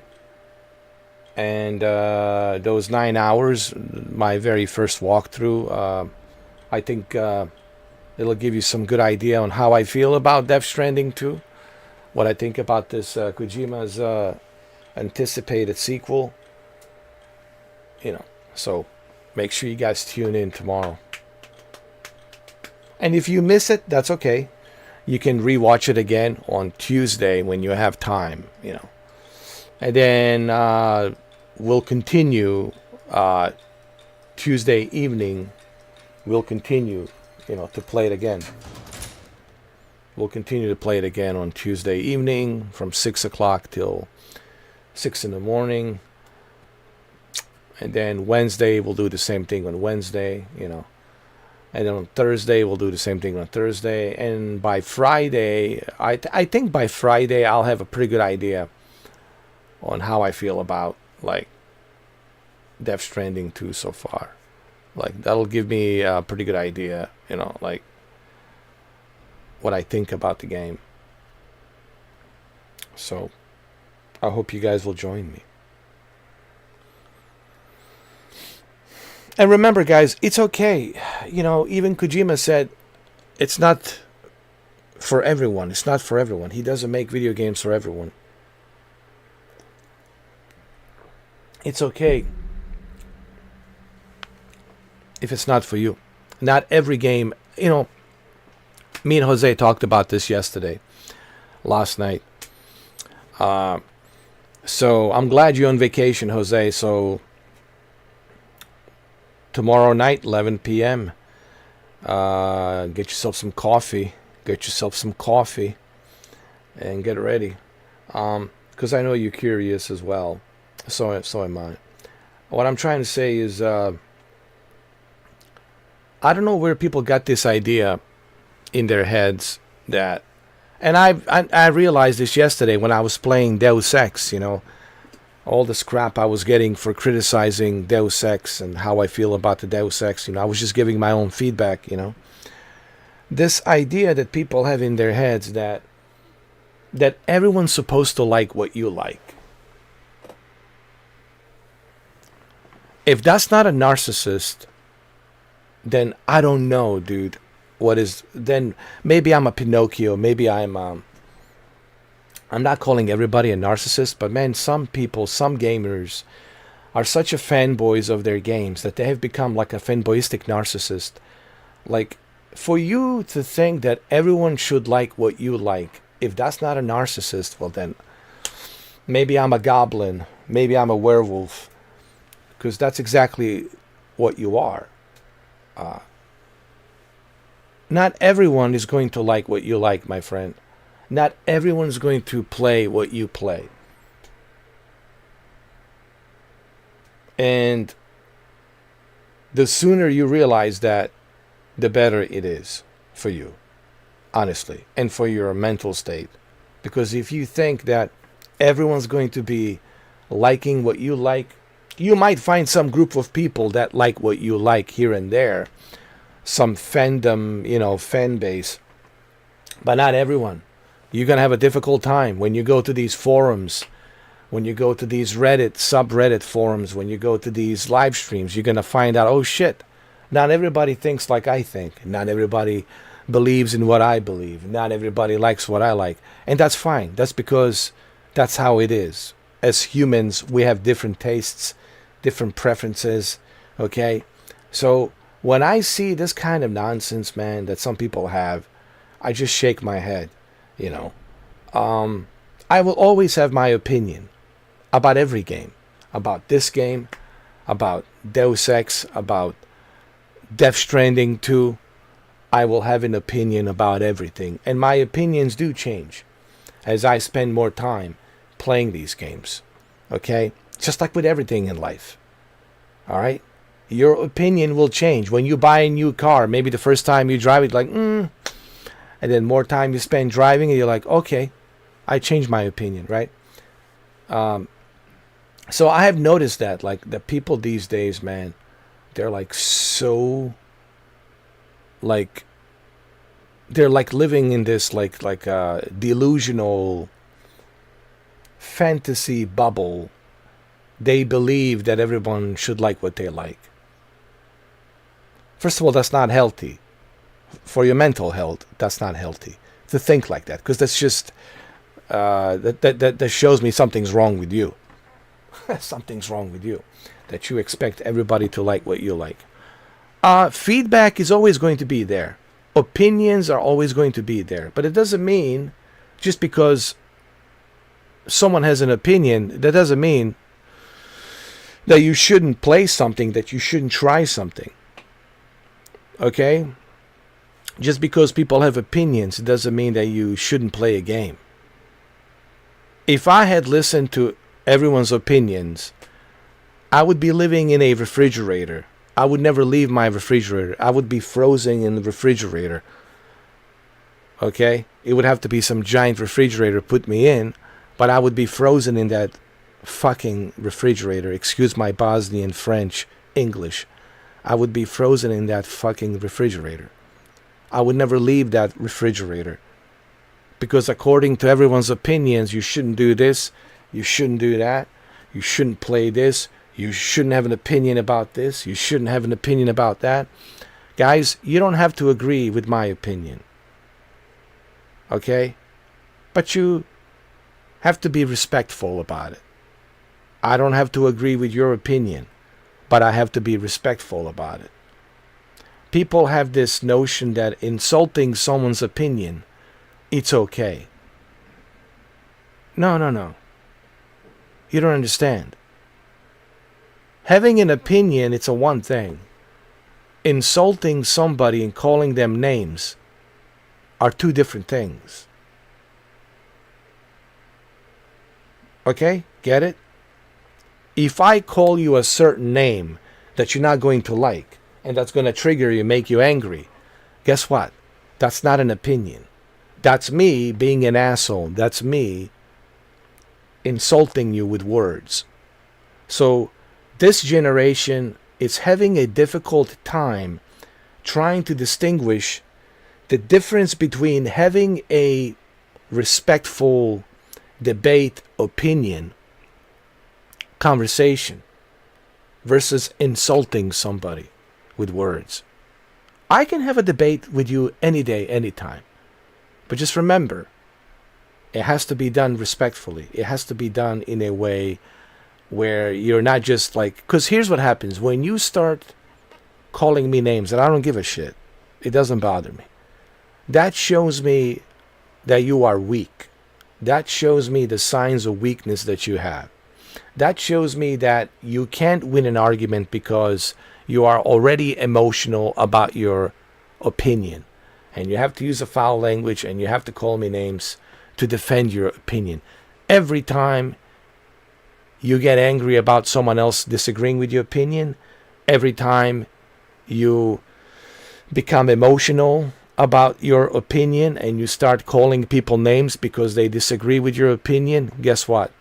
That's a sign of weakness. That's not a sign of strength. And you're not winning any arguments. You're not winning any arguments. You already lost the argument, my friend, when you become like that. If you want to have a conversation with me, if you want to have a debate with me, you got to do it professionally. You got to do it respectfully. Because otherwise, there is no conversation there.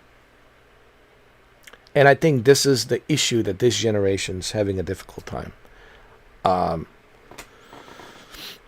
Like, I can talk to people my generation, and we can have a debate. We always have a debate. We always have, listen, my friends who are my generation, we have disagreements all the time. Like, let me tell you something. And this is for this current generation. My friends, we have disagreements all the time. We disagree all the time. But guess what? We don't call each other names. We don't insult each other. We do it respectfully.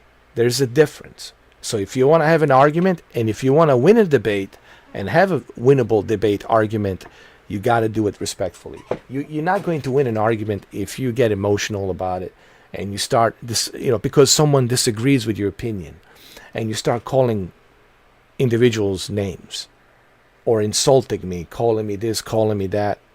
You already lost. And that's what happened yesterday with the Deus Ex.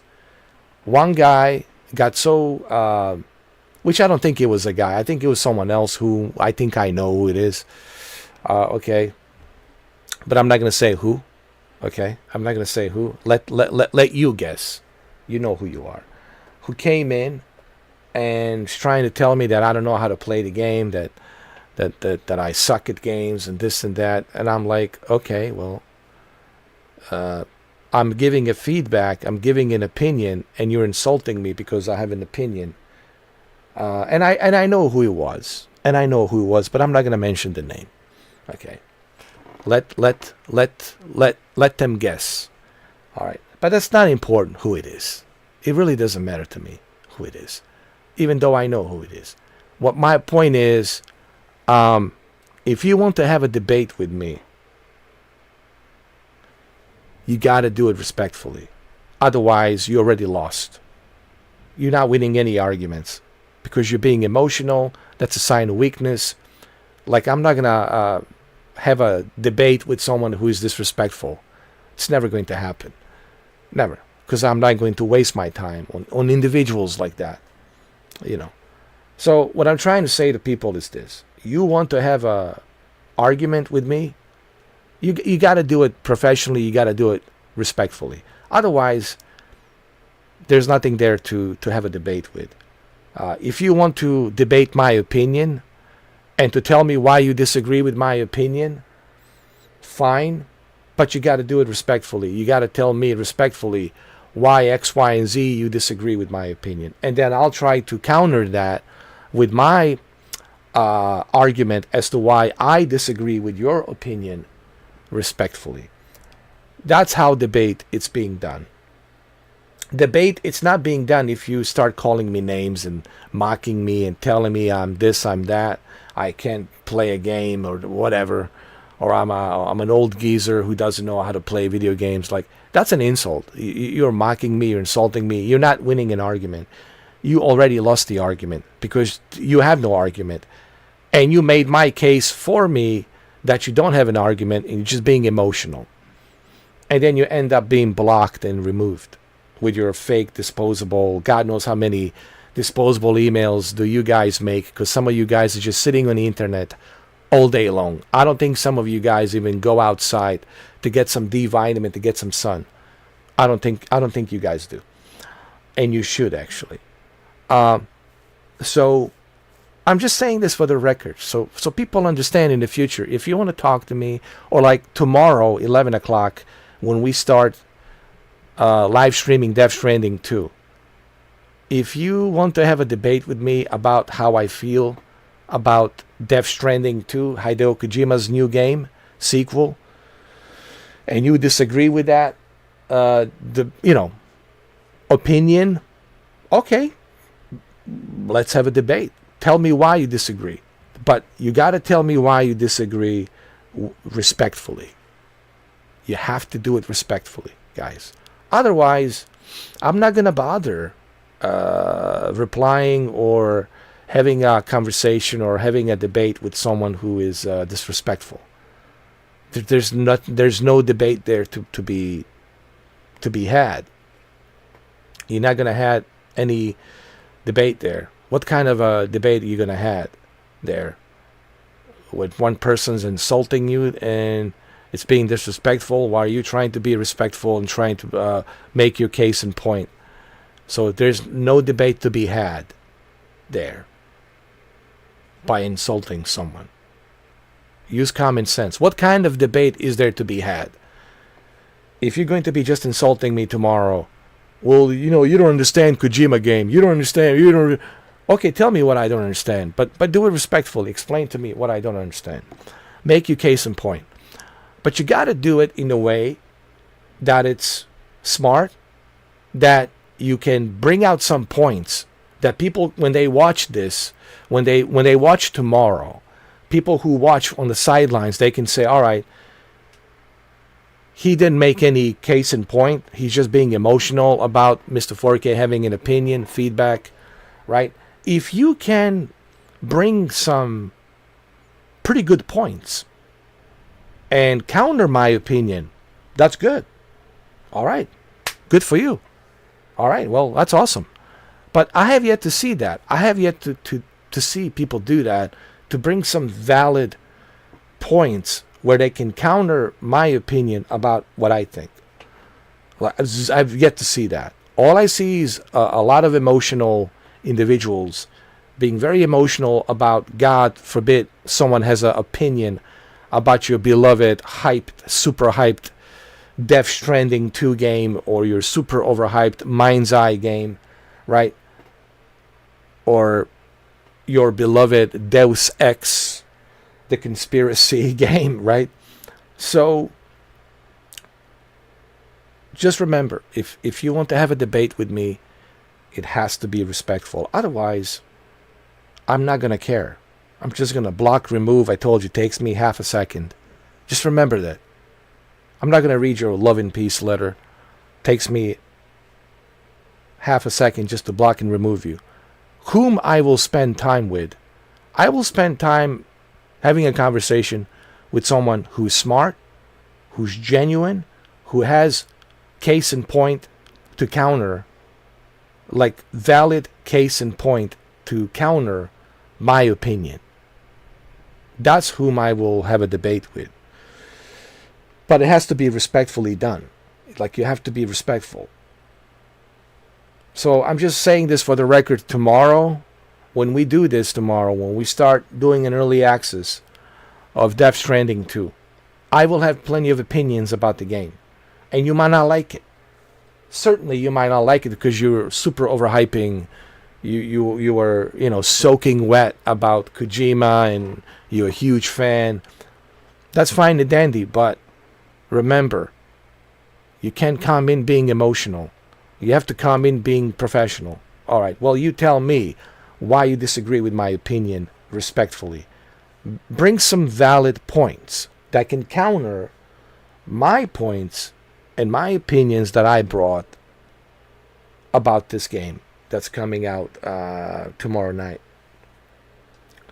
So I think that's fair enough. I think anybody who's watching this will say, well, that's fair enough.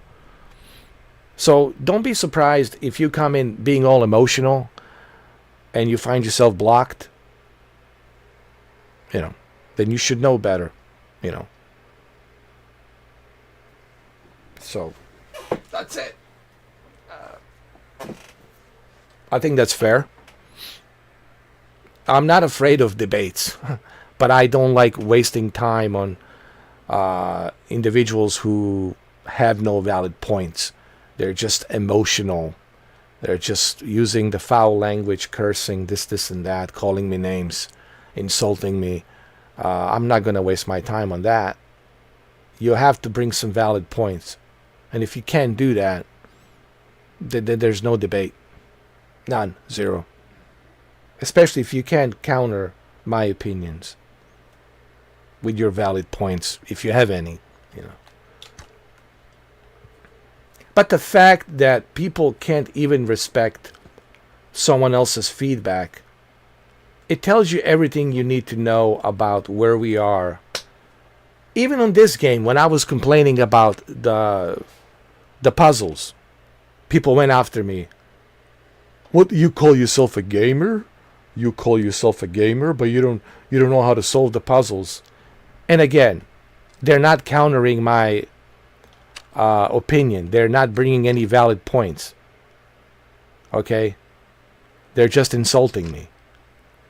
Here, you got to bring some valid points. You got to, my point was valid. When I said, I feel that this game has way too many puzzles.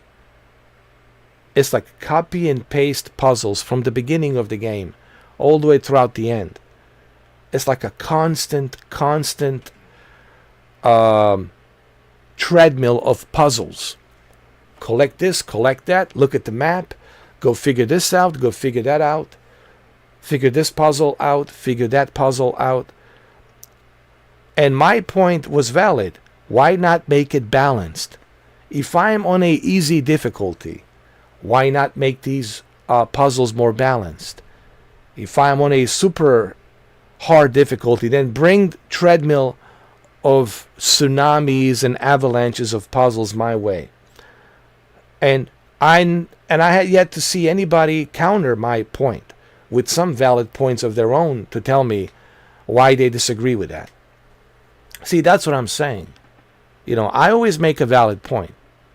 But remember, all of my valid points are based on my feedback and my opinion. And nor do I expect you to agree with my opinions. But if you're going to debate me about my opinion and my feedback, then you got to bring some valid key points. And if you can't bring any valid key points to tell me, hey, here's X, Y, and Z, why I disagree with your observation and your opinion on Silent Hill 2 puzzles. Here's X, Y, and Z. And if you don't bring any valid points, then you're not winning anything. You're not winning any arguments, So that's what I don't understand about people these days. It's like, it's not bad enough that they can't respect your feedback. They can't respect each to its own opinion. But at the same time, they want to argue their opinion to tell you why you're wrong. And then they want to tell you why you're wrong, but yet, they have no valid points to tell you why you are wrong. So therefore, you lose an argument immediately. All right, let's continue.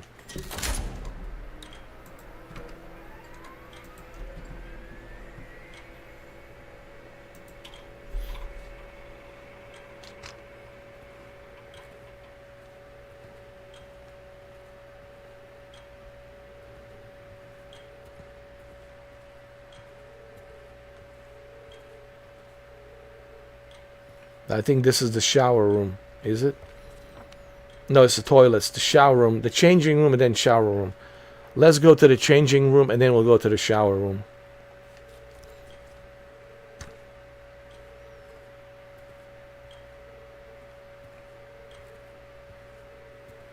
Let's check these toilets because usually there's a health drink. Wow, this toilet's clean actually. That's hard to believe. Let's take a photo. This is the cleanest toilet I have seen so far in Silent Hill 2. Well, we'll take another photo.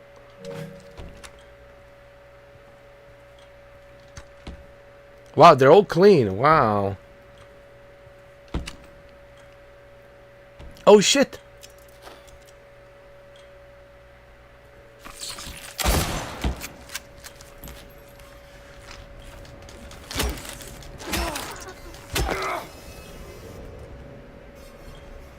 Jeez.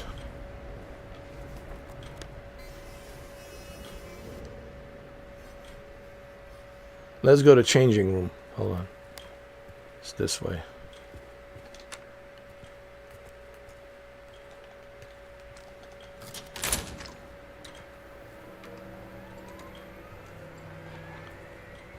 Is this the changing room? It is.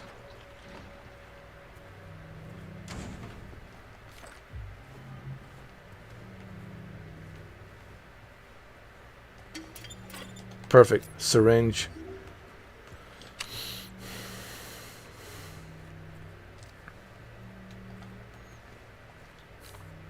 I told you, I told you, I told you, I told you. Didn't listen. He's here. Who's here?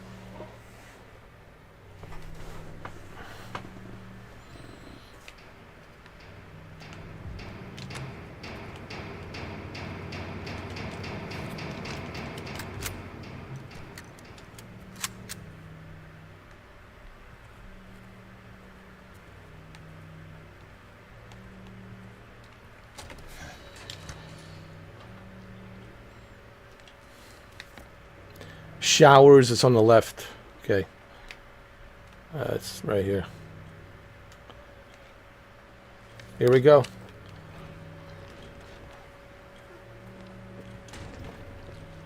Water's running, huh?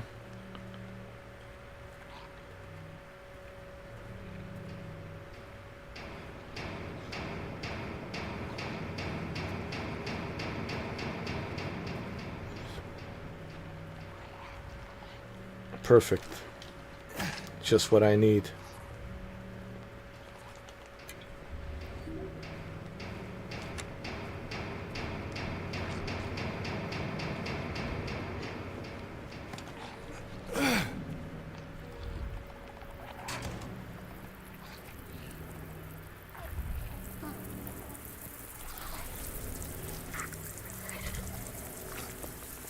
Come here. Come here.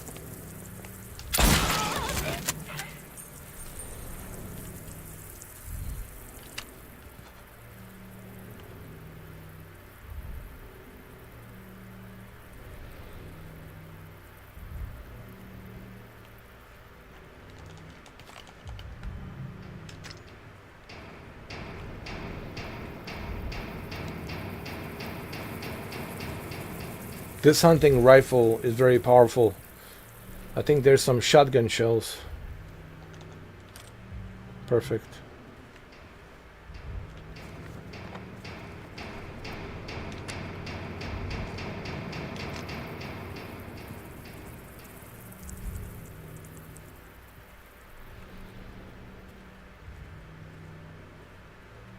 There's something here. I've seen like an opening or something.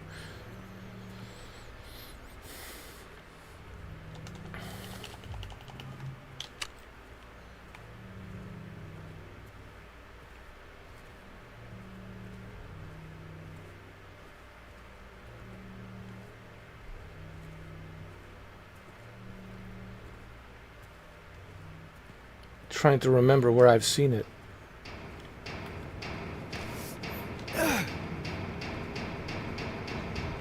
There it is.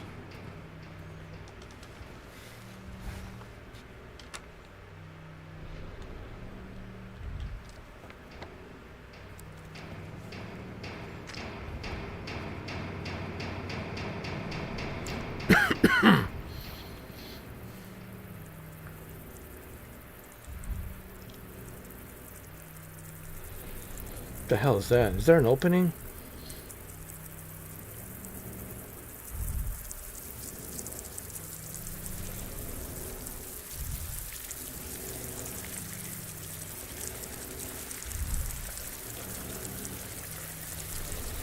Come on, James.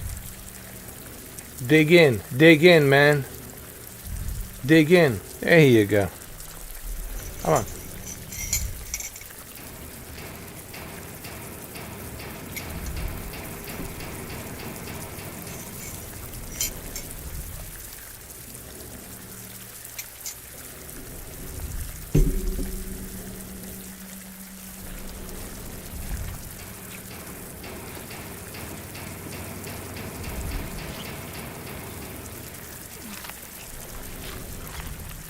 There you go.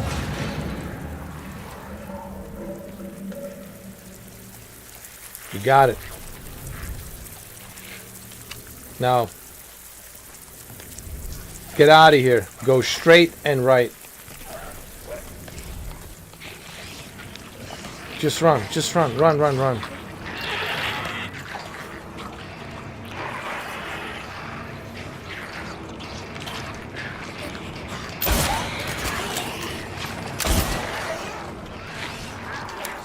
Oh, shit. Run.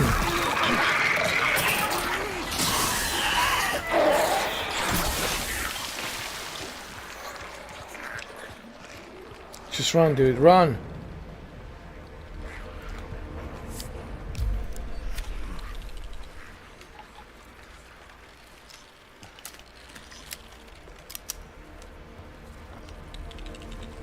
Go and save the game, dude. Go, go, go, go, go back. Go back. This way, this way.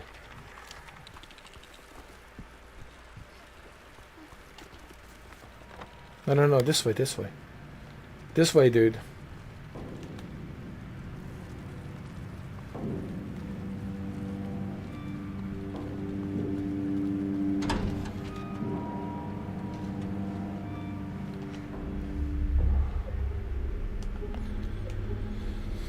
Oh. Now, me having a feedback, it's a one thing. It's my opinion. But just because I have a feedback, and I know my friends understand this because they know me. But for people out there who don't know me, just because I have a feedback, or maybe a critical feedback. Hold on.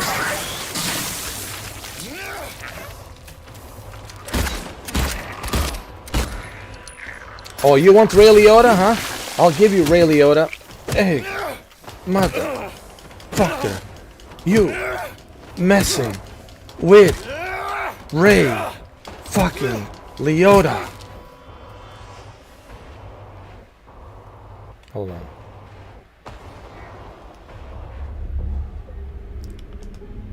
Let's save the game. Okay, I was about to say something before this asshole interrupted me. What I was saying. Just because I have an opinion, it doesn't mean that, or like, let's say I have a critical feedback about something in a game. There's something I don't like. Just because I have a critical feedback about something that I don't like within the game, it doesn't mean that I don't like the game. This is what drives me crazy. I was talking to Jose about this yesterday, and even he was shaking his head. He says, I know. Like, just because there was something I didn't like within the game, like one thing, which was, not having a map, not having a navigational GPS to tell you where to go, it doesn't mean I don't like the game. Even tomorrow, if there's something that bothers me about Death Stranding 2, and I'm the biggest fan of Hideo Kojima. I'm the biggest fan of Hideo Kojima, believe me. But if I see something I don't like that could have been done better, I will say it. I will call it out. It's called a feedback. But just because someone has a little bit of a criticism or a little bit of a negative feedback, it doesn't mean necessarily that they don't like the game. This is what I don't understand about today's generation. Just because you have a little bit of a feedback that's on the critical side, it doesn't mean that you don't like the game. Like this game, Silent Hill 2, I've spent 34 hours playing it. Okay, if I really didn't like the game, if I really despise Silent Hill 2, do you really think that my old ass would spend 34 hours playing it? So I just don't understand this notion that this generation has. Just because you have a little bit of criticism about the game, that all of a sudden you don't like it.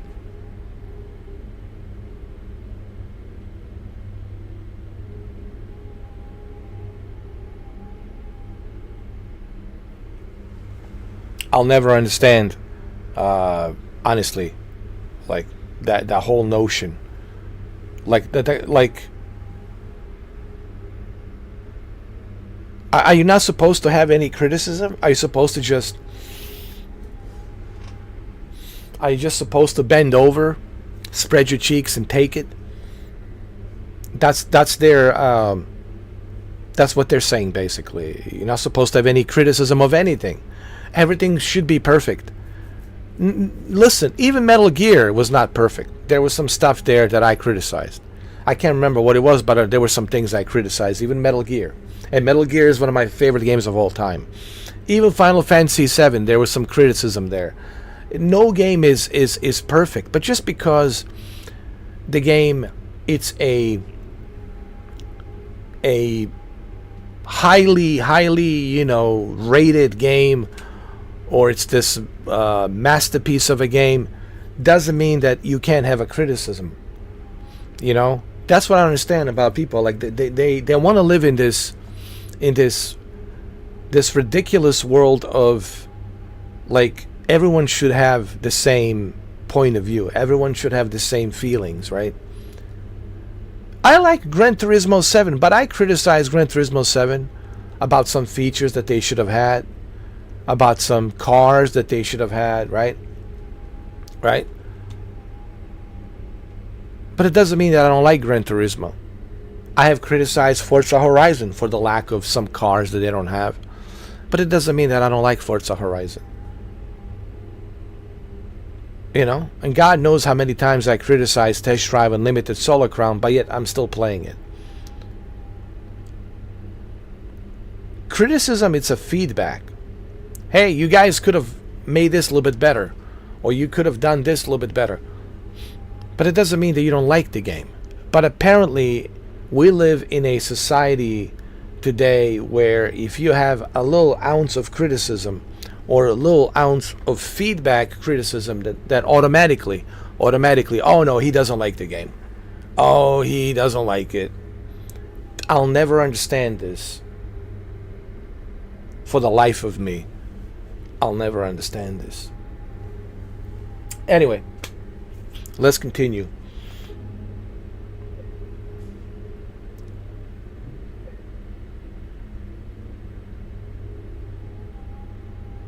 I know people who have Tesla car, right? They like it. Otherwise, they wouldn't have it. They would have, traded in, get something else. They like it. But there's some, critiques they have about it. About the battery life and how long does it take to charge it, etc., etc. They have some criticism. It's not a perfect car. It's a good car, but it's not a perfect car. But just because they criticize a little bit and have a little bit of criticism on their Tesla doesn't mean that they don't like their Tesla. I've seen people who drive Ford Mustangs 5.0, right? 5.0, GT 5.0 Mustangs. They like it, but there's some feedback, few criticisms on what Ford could have done better, right? Or whether it's a Raptor. I know people who have Ford F-150 Raptors. It's the most expensive F-150 pickup truck you can get. But still, they like the truck, but they have some criticism here and there about the truck. About certain things, right? X, Y, and Z. But it doesn't mean that they don't like the car. It doesn't mean that, oh, this is a shit car. Or don't ever drive this car. I'm done with this car. So what I'm trying to say is, just because you have a little bit of a feedback, a little bit of a criticism on something that you have purchased, doesn't mean that you don't like it. But apparently, we live in a society today, and I'm just going to move on with this. I'm going to drop this and move on. But apparently, we live in a society, God forbid you have a feedback, on anything. You know what I mean? God forbid. So, welcome to this new age, whatever this is, this generation want to call themselves. I don't even know what they call it. I don't even know.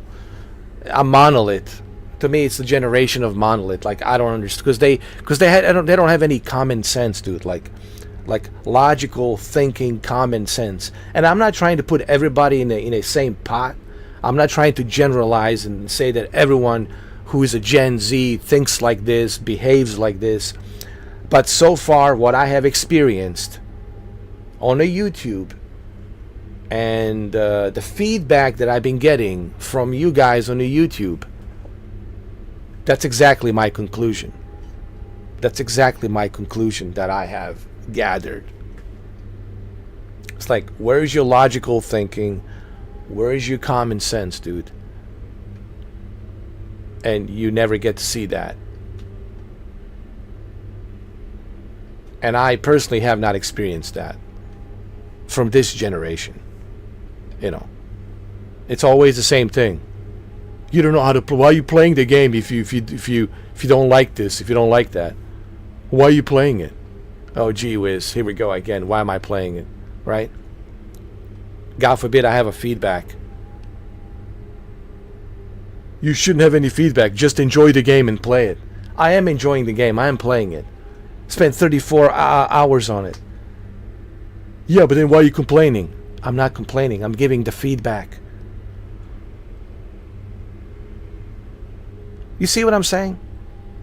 Do you understand what's coming out of my mouth and what I'm trying to tell you? That is the issue. And I can't have an argument or a debate and waste my time or my oxygen or my energy on something like that. Do you understand me now? All right, let's move on.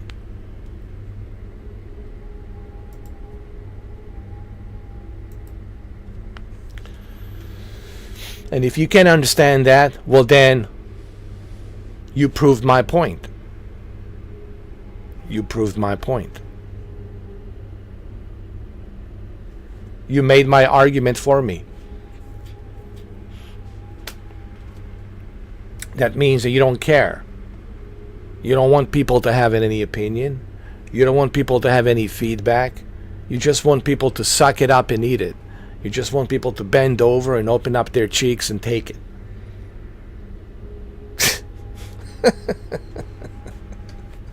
Anyway, let's continue. All of the stuff that I'm saying, it's like, might as well be talking to a wall. Might as well be talking to like an ancient alien from a different dimension. Believe me, I'll have better results.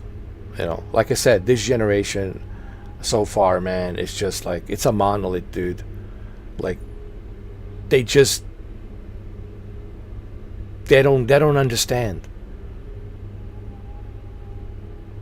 that you're supposed to have an opinion.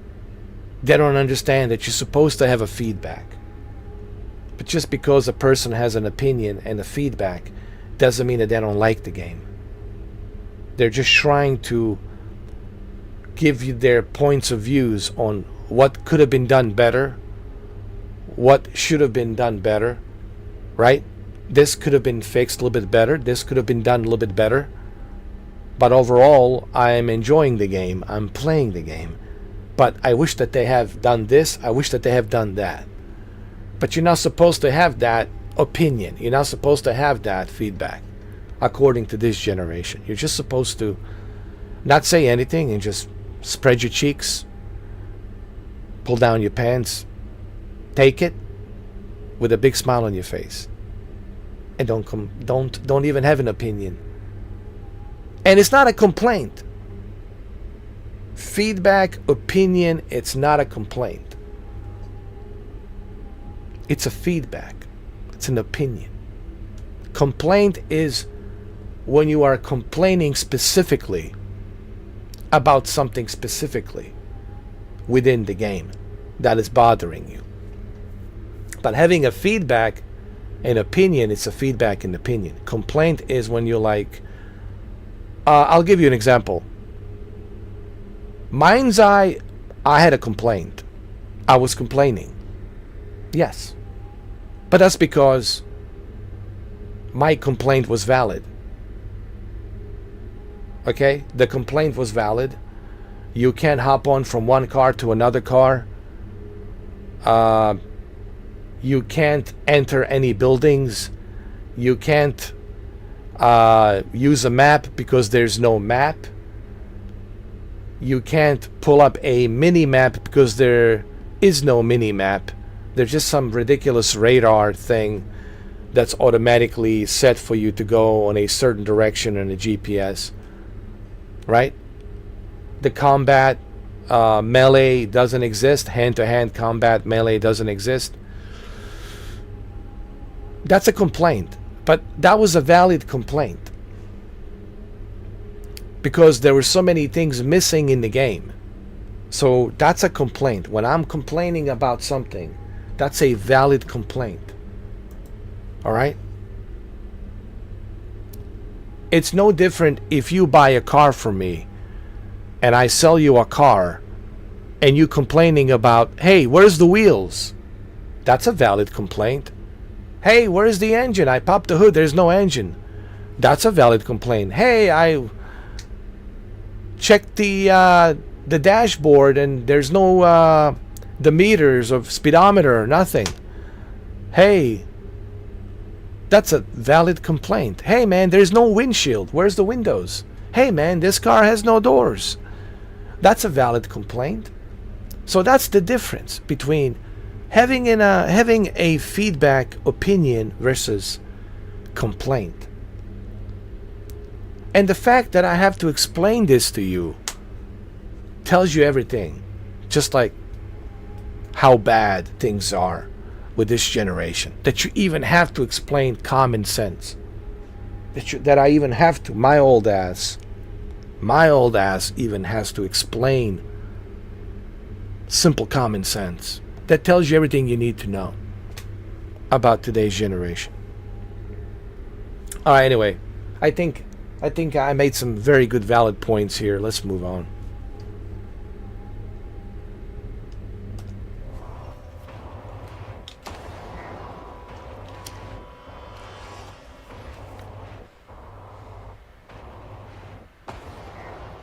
All right, so we need to get out of here. We need to go back to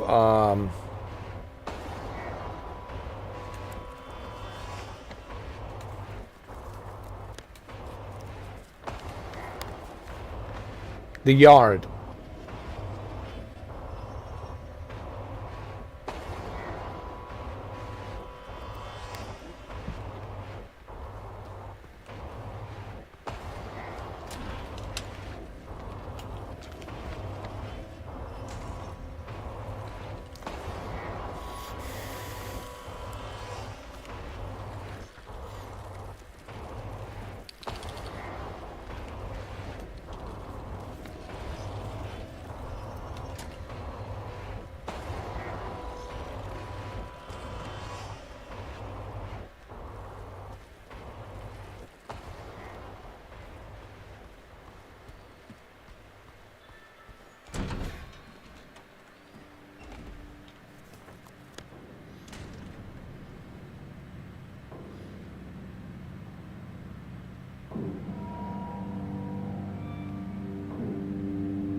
We need to find the stairs.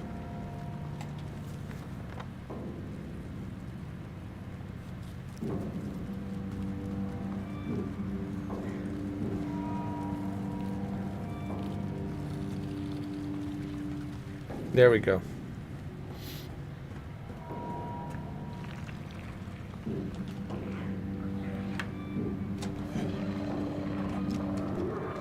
Oh shit! Jeez.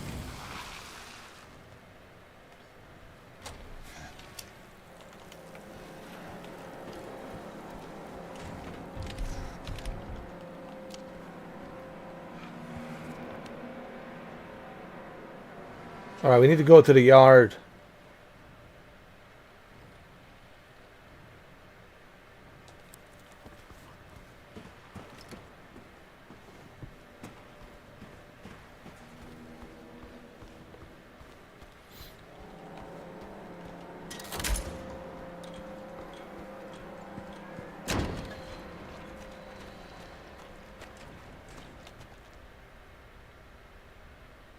So let me see. How many doors have we opened? We opened the serpent.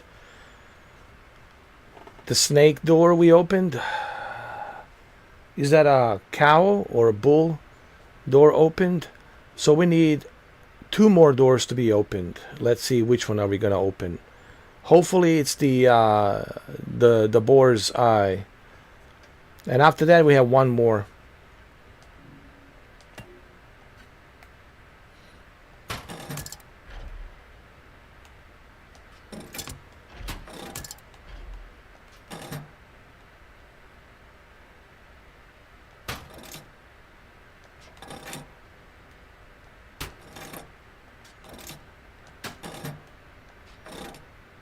Hold on, hold on.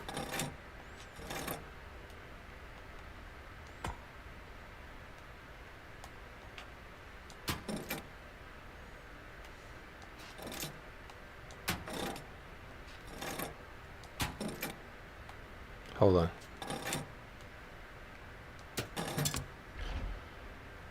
All right. So now we have only 1 more door to open, and that's the let me see.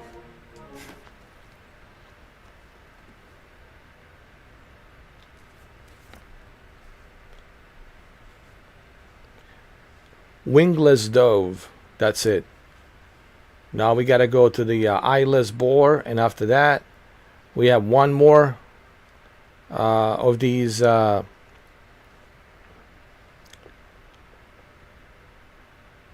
you call it, these what is this? How do you call this thing? Wait.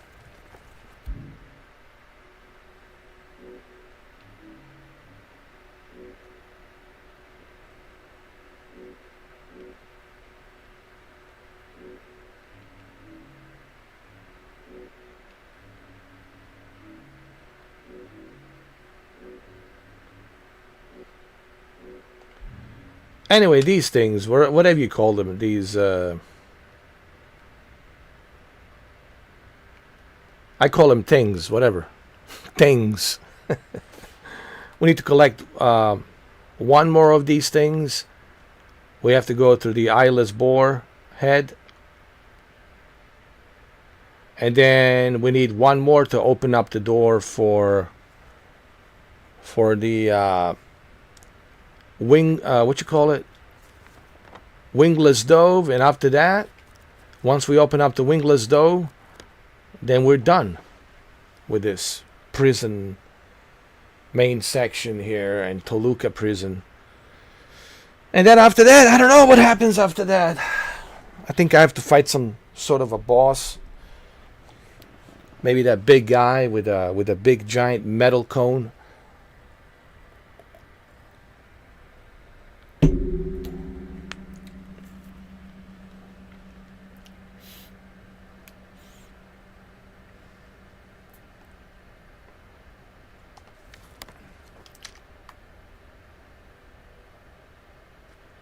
Anyway, whatever you call these things, I don't know. How do you call this? Whatever. I call them things. Things. They're just things that goes on top of this scaler.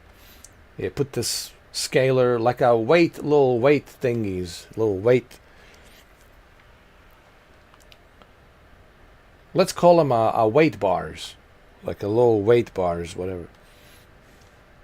Thingy, things, whatever.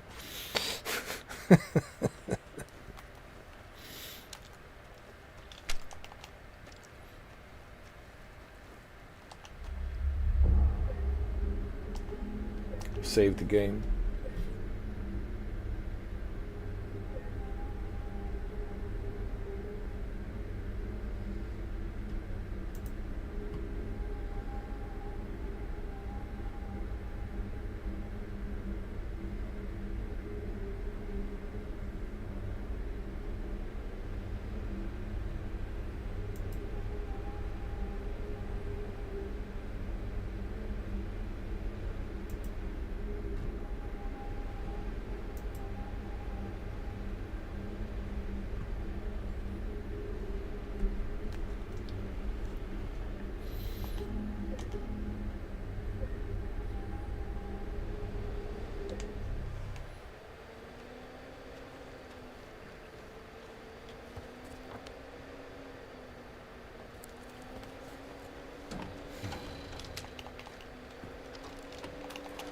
Where's my shotgun?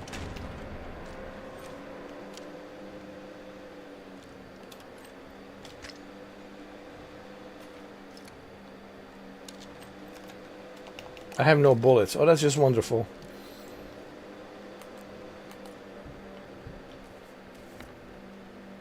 Alright, so we gotta make a left, go downstairs to the wingless door. No, not wingless door.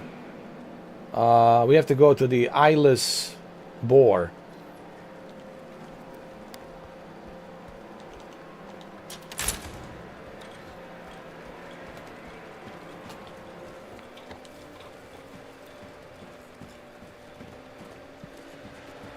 There we go.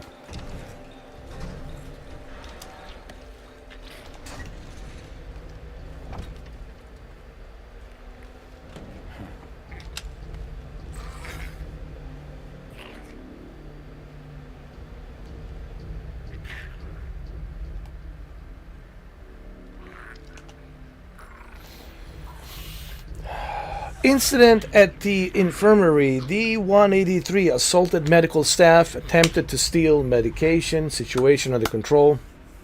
Noon lockup. Rumors of disease spreading among the prisoners, reported to administration. Afternoon route. E-130 had a coughing fit, reported to medical staff.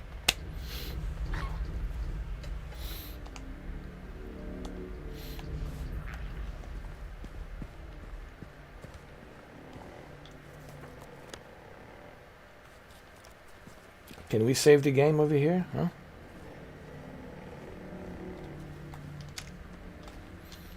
Can we? Can we? Can we save the game?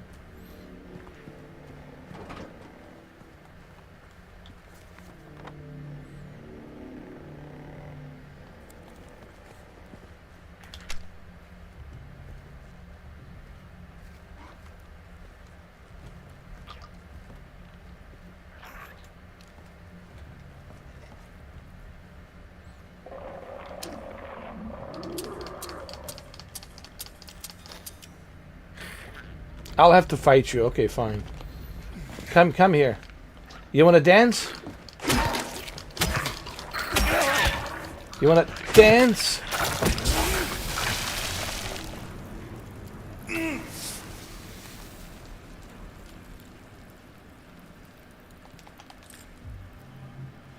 Thank God. We got some ammo, huh?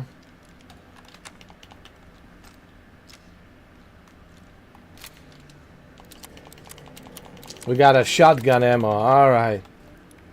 Now we're talking.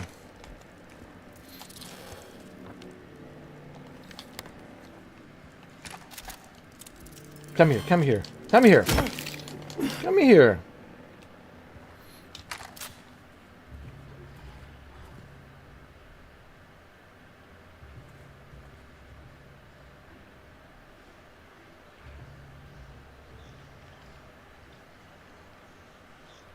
I have to take a photo of this. This is art, guys. This is what art it's about. This is art right here. You're looking at art.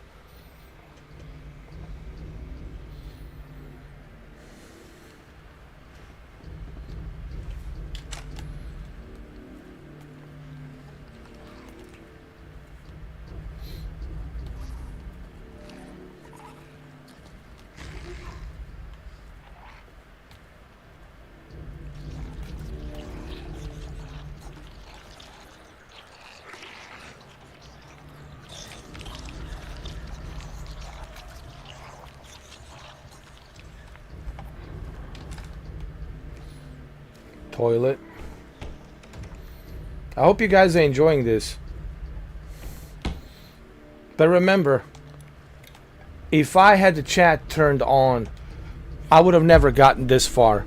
I would have never gotten this far because, you know, I had this conversation with my friend Kemi, and he feels the same way. He says, you know, when he plays a video game and he's really into it, he doesn't want to be bothered.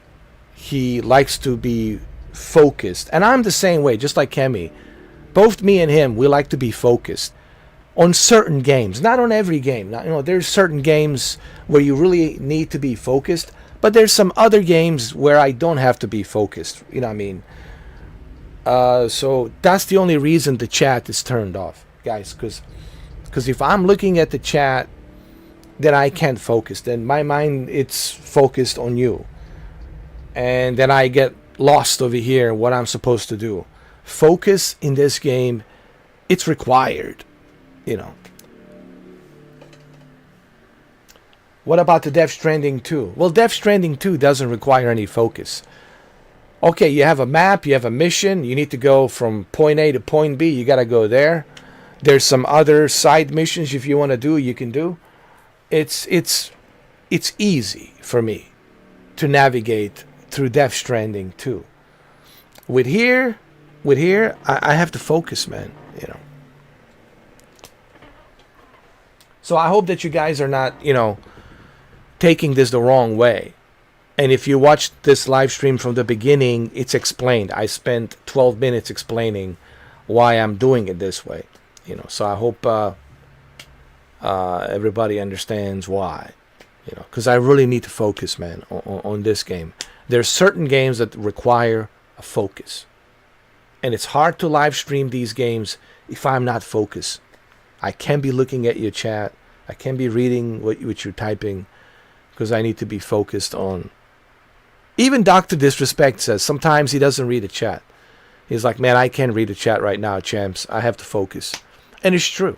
Some games, they require focus. Some they don't. But this one certainly requires a lot of focus in thinking, strategy, looking at the map. What I'm going to do. Where do I go from here? All right, there's an opening there. All right, check the bathroom, blah, blah, blah. Right? So there's a certain things I have to do. And I have to think about it, you know. So that's why.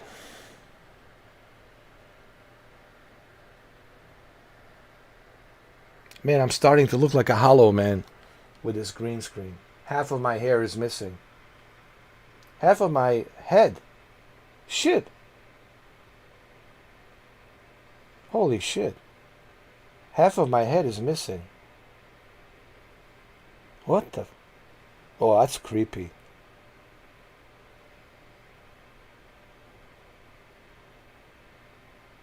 Am I a robot? That is creepy. That is creepy, dude.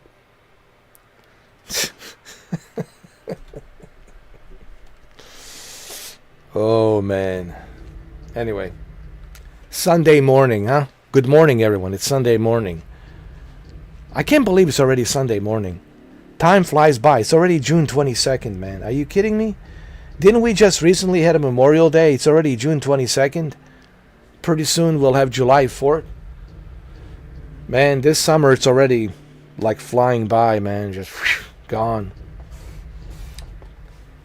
Man, is it just me, but the time is moving faster than it used to be. Everything's moving quicker, and faster. I don't know if you guys feel the same way. All right, let's go. Check the bathrooms because there's health, drinks.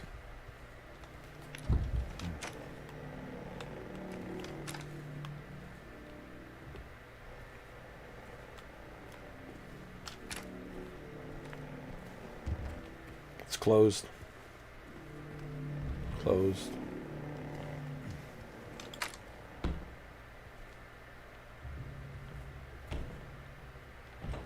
Oh, the toilet's clean. I mean, it's not bad. You know, I'm kind of surprised. I expected this toilet to be worse. Oh. What? What the? Did you hear that?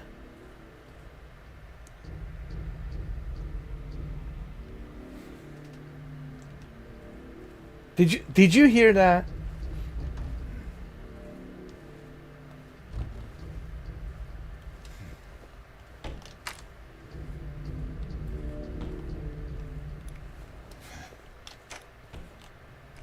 What? Okay, we gotta go to break room. Dude, I heard some very creepy sound, like some creepy woman sound, and she was like,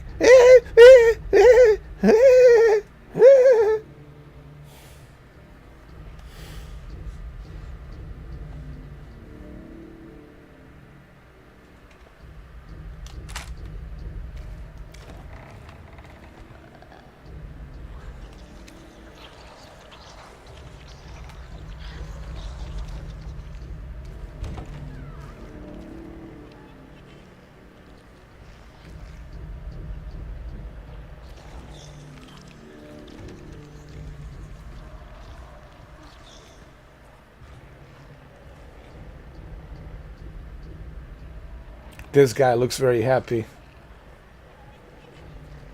This guy looks very creepy.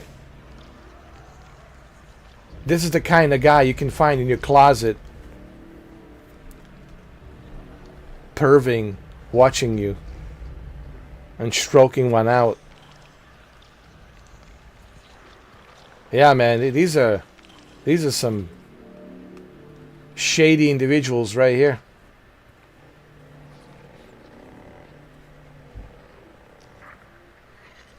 Oh, this guy's definitely a creep. Alright, this guy's a creep for sure. Just the way he looks. He looks like an older version of Nosferatu.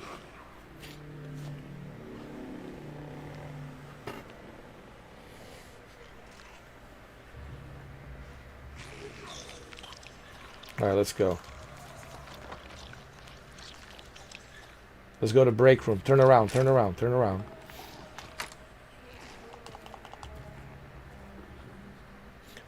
I'm going to turn up the sound just a little bit, guys.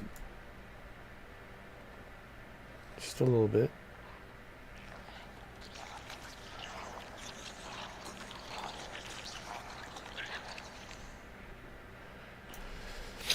Look right here.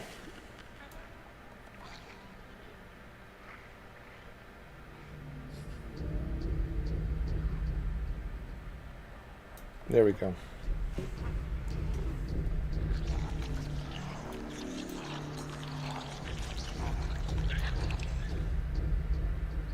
And I'll turn my sound as well so you guys can hear me.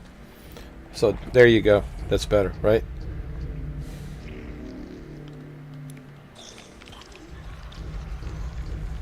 Reap what you saw. Reap what you saw.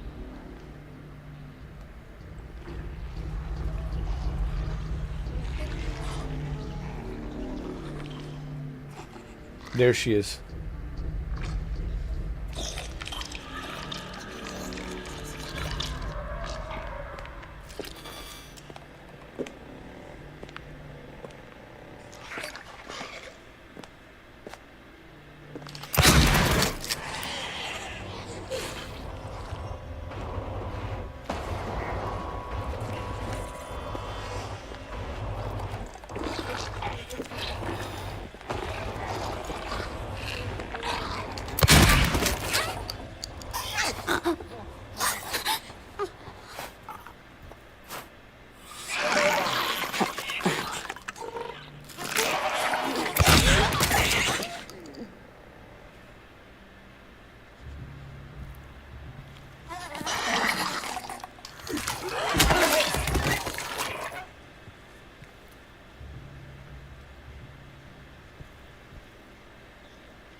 TV's on.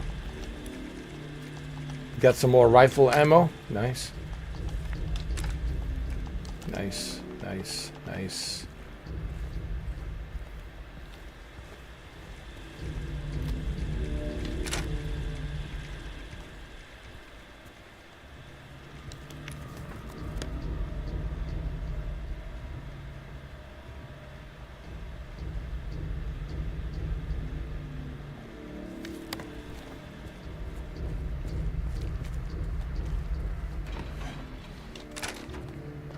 Look at all these nurses. Oh my god.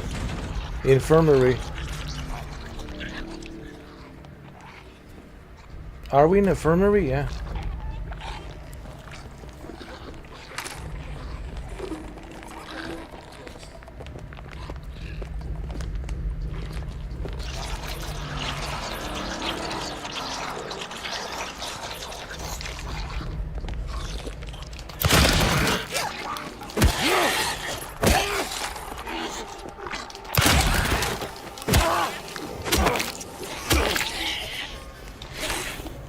Come on, come on.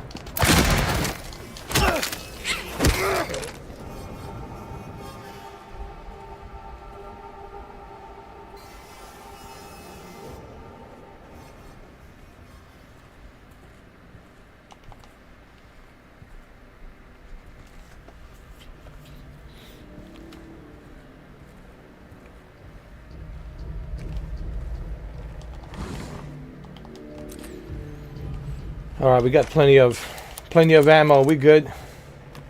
We're good to go here.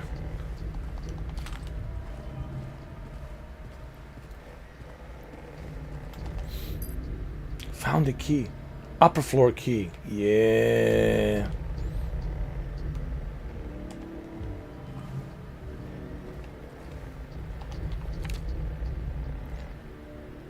Repeat examination report. Conclusions. None of the examined show any clinical sign or symptoms of a life-threatening illness, contagious or otherwise. The recommended endurance tests were also performed. The results have been submitted directly to the warden as per his specifications. Maybe I'm too loud. Hold on. Yeah. We have to make this more reasonable. You know, we can't have it be too loud, man.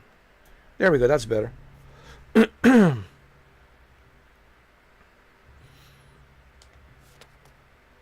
Why are we doing this? Why are we doing this?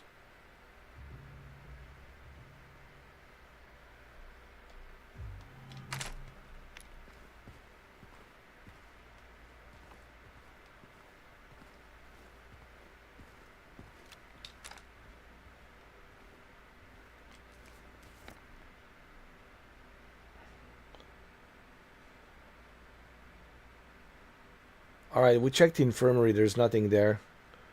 We have to go to the...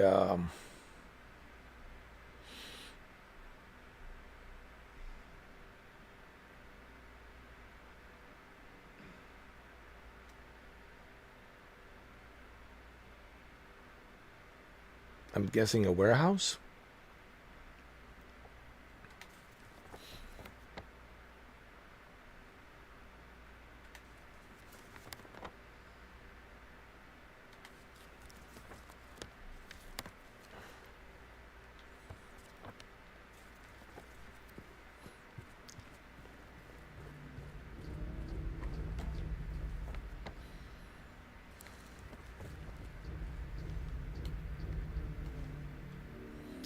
New rules of conduct effective immediately. Guards are to keep their distance from the prisoners at all times. Any attempt of approaching the guards by the prisoners are to be met with immediate disciplinary action.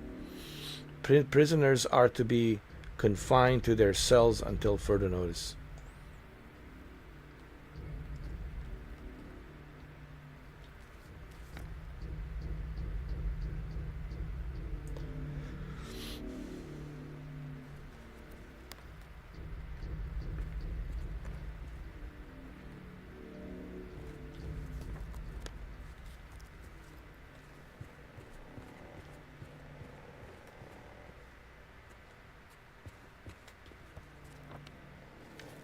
Hold on.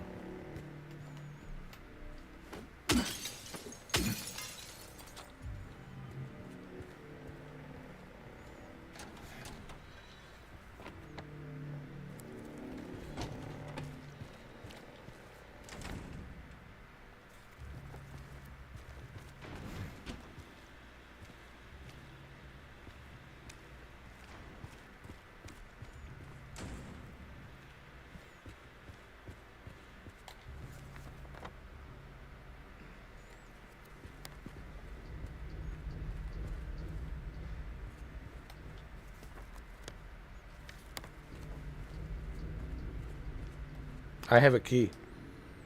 Upper floor key. Yeah. And we got plenty of ammo, so we good here. Let me see.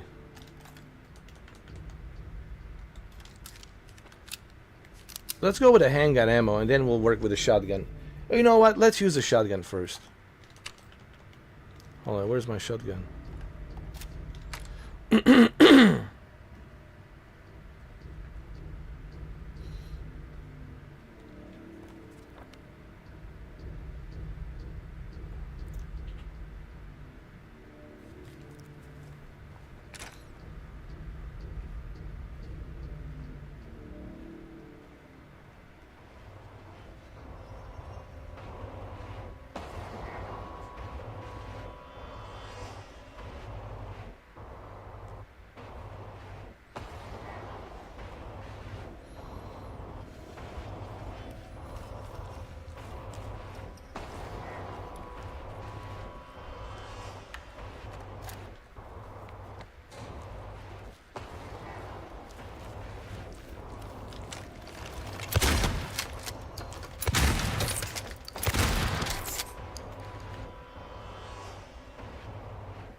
Hold on.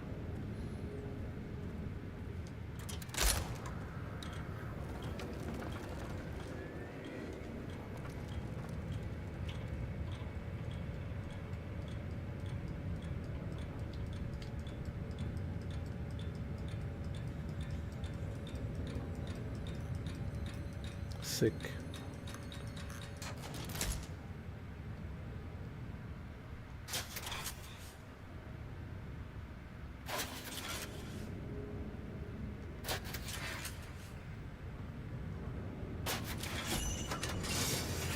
There we go. We got it. We got the last one. So we can open that.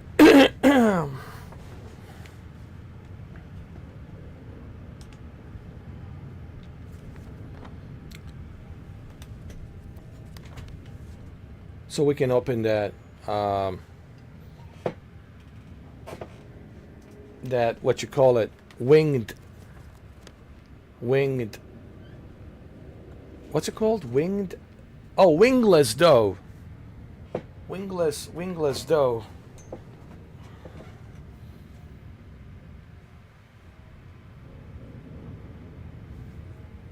Wingless dough.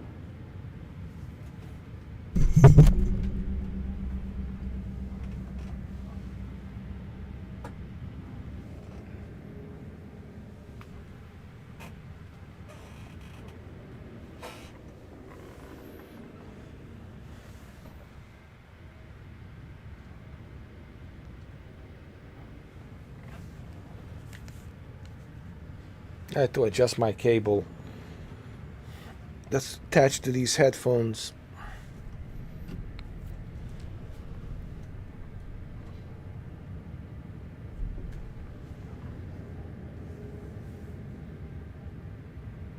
Because the cable was tangled around my feet, you know, and I was pulling it with my feet.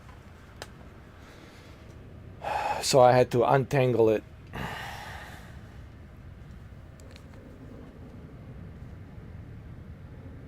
These headphones are actually pretty good. They're cheap. They have a lights. They lit up with a variety of different lights, but they are actually very lightweight.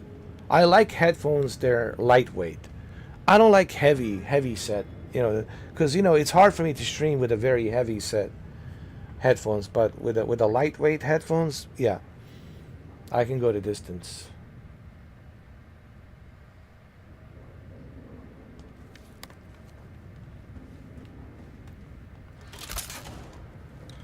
All right, let's get out of here, guys.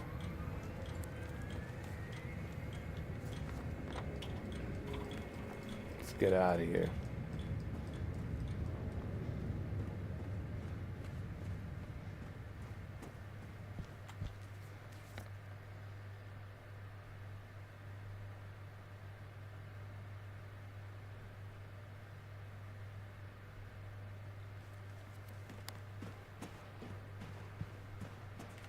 Hold on.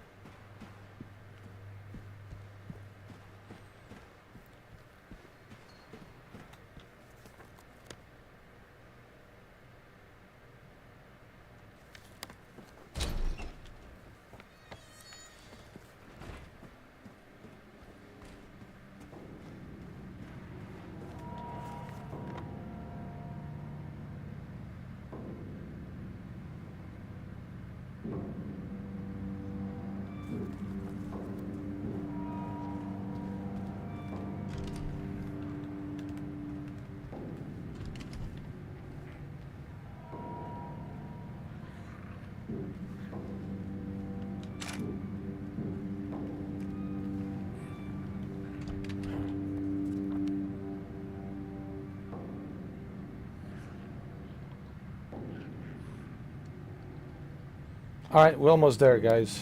I got it. It's right here.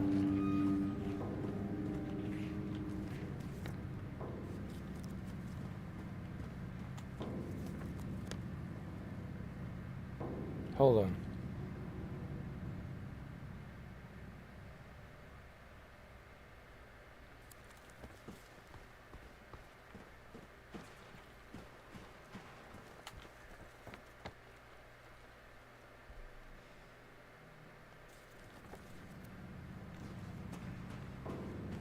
We have to go around the other way. Trust me. I know what I'm doing.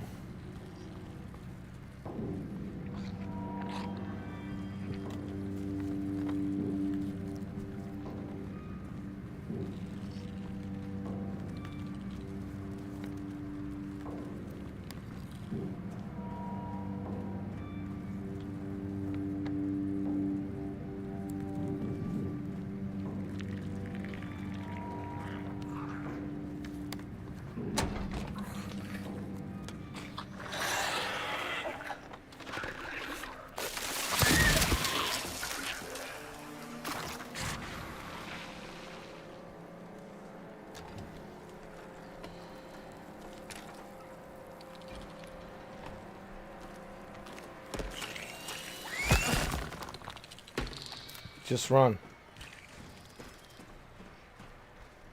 Just run, my friend. Where's this?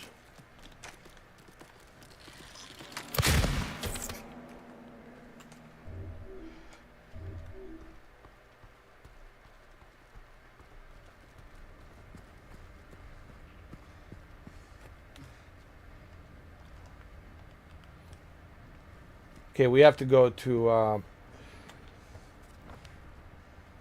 the yard. Remember, we have to go to the yard. I need to hurry my ass up to the yard.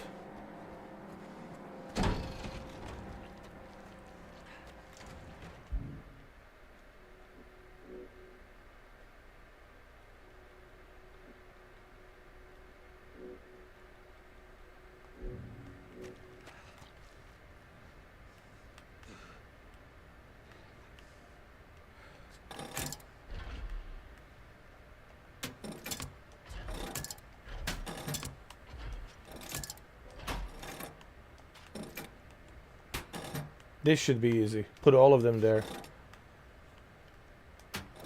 Hold on.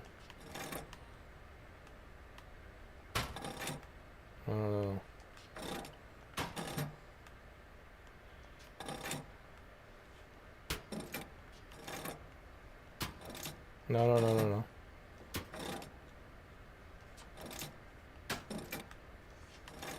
No. Keep that. Keep that.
Hold on.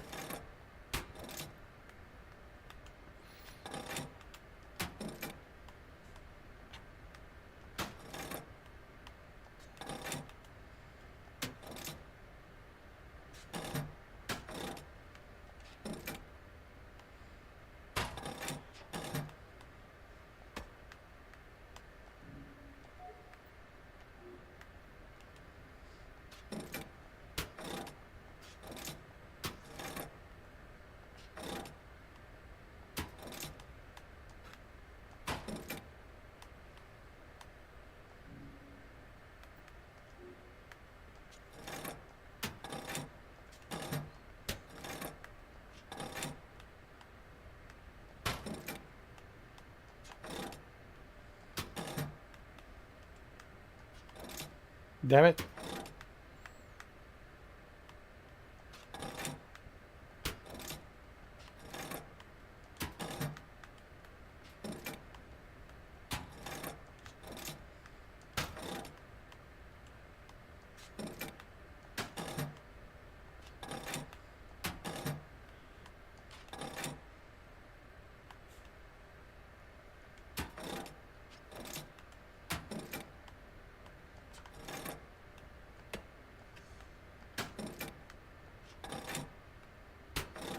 Damn it. No, no, no.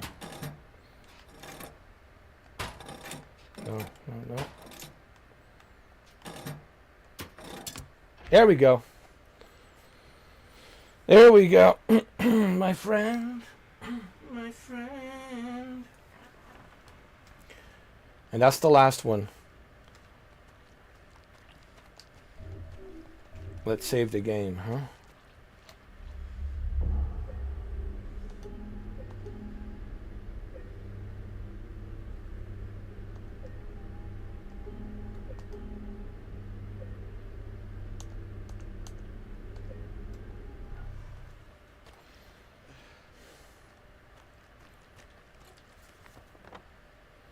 Wingless dough, and that's it.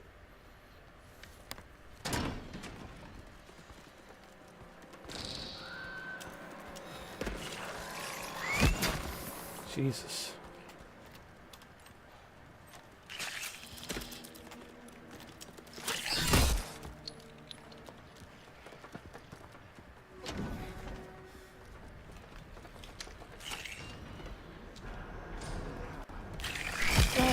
Jesus.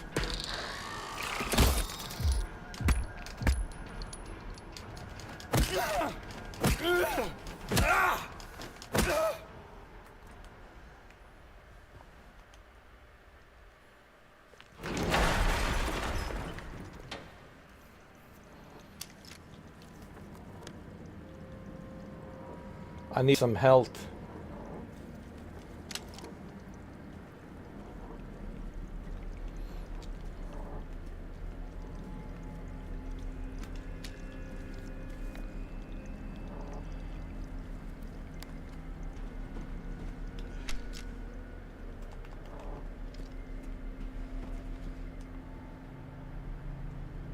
What is that? A flying witch?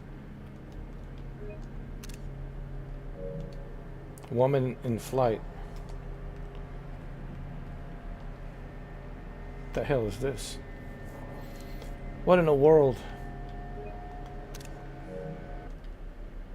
436 people at a recital.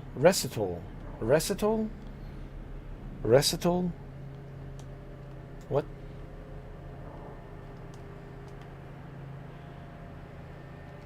Burning Man.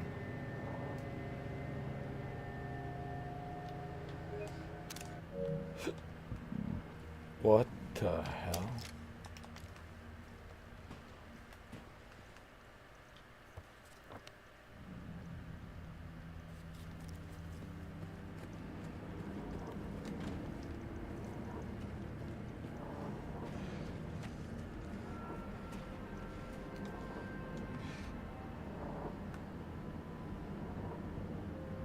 Jesus, what the hell is this?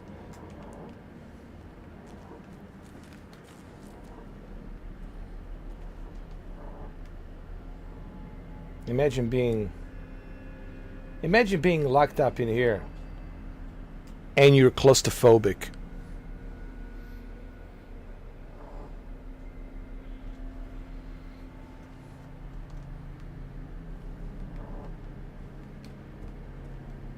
Well, let's see what it feels like. Oh shit! You bitch! Come here. Bitch. Bitch. You bitch.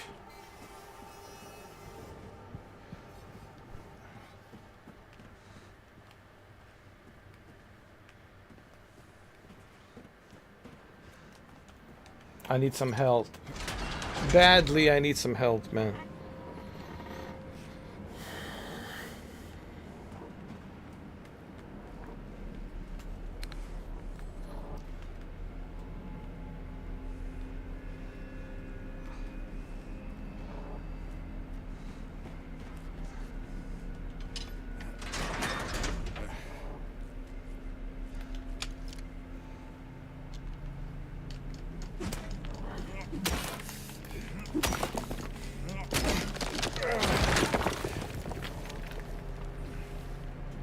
Oh, there's some kind of a stairs. Okay. Let's go up there.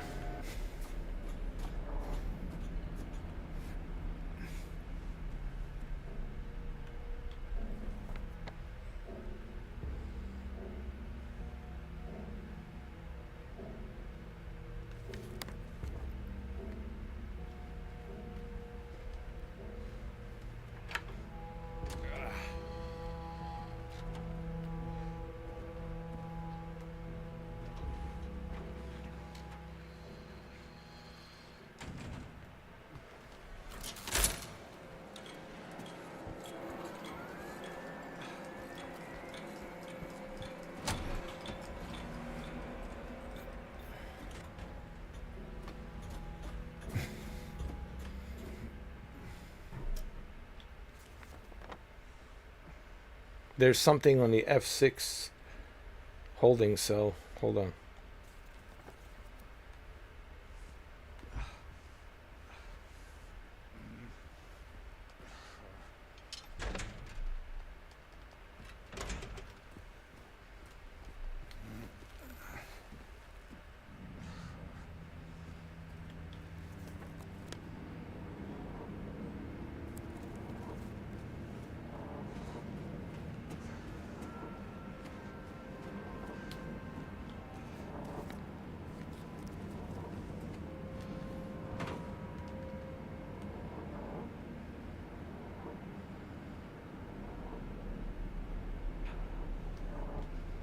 Is that the last of one of those thingies? The weight bars, you know, those little weight bars for the scaler, for the scaling machine.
Let's check the other ones. The other holding cells.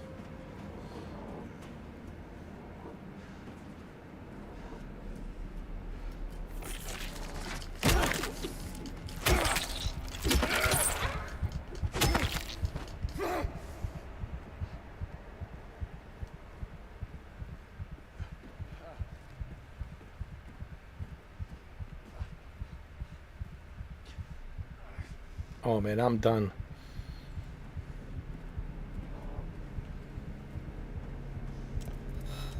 Oh, come on.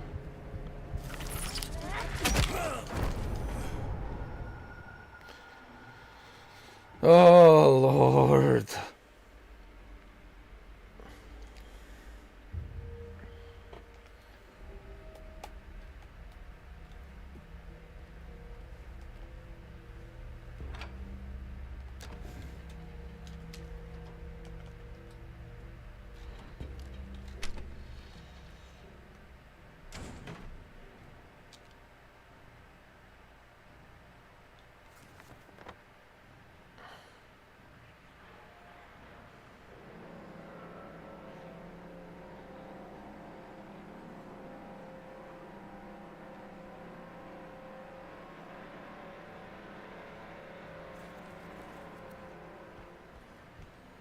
Maybe I need to do something on the gallows. Hold on.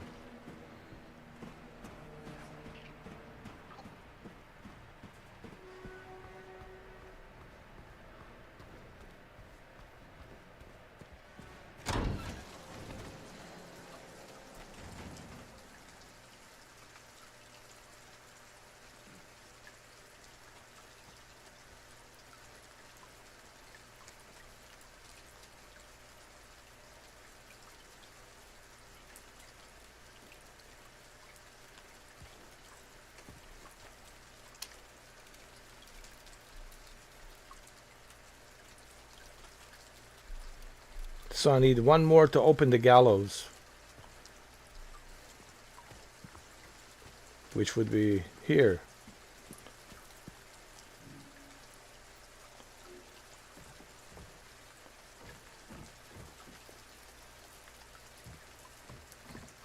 That's what I'm guessing. So we have to go back. I think we have to pick up that one more weight thingy, you know, that weight bar, you know. I call it a weight thingy, you know. But it's a little weight bar. I call it a weight thingy.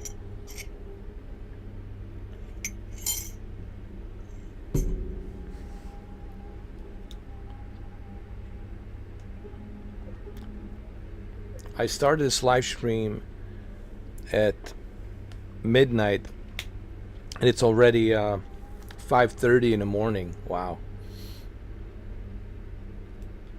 5:24 a.m.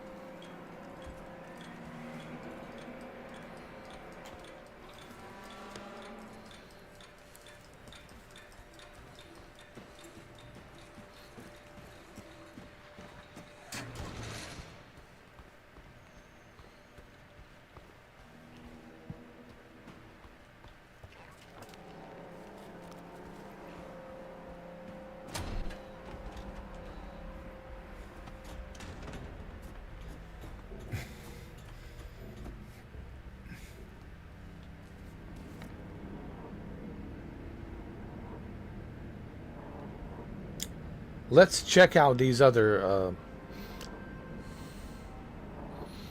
holding cells.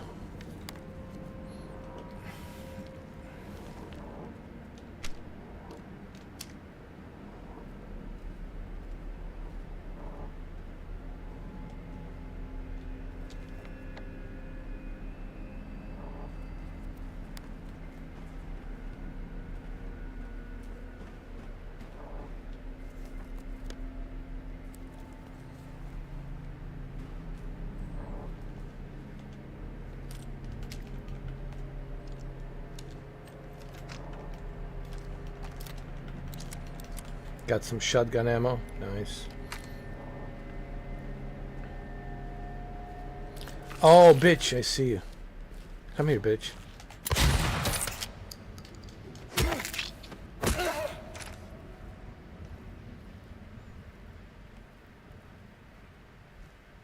I see you.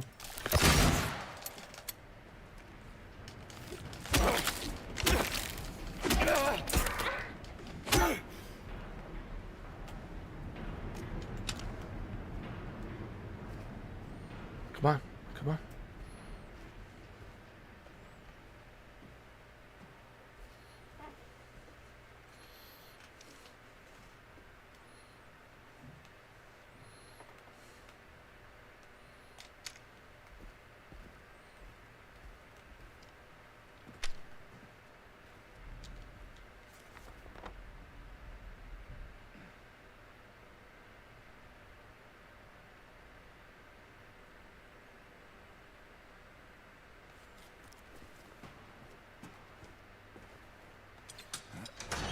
Thank God.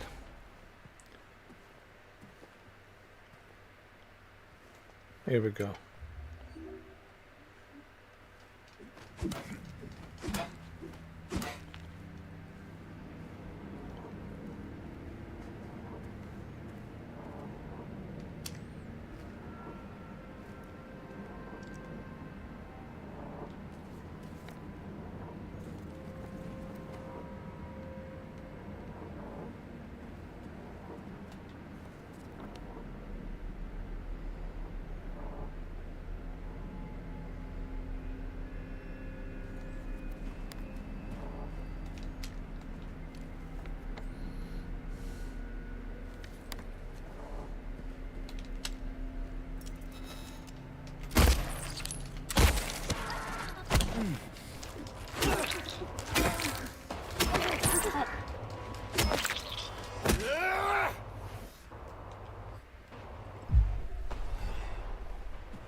F6. That's what I need to open.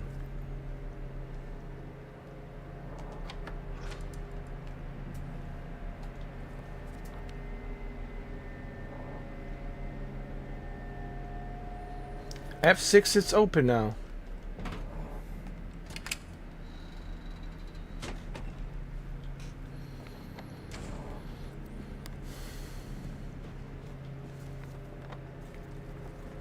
And I got that last weight bar thingy.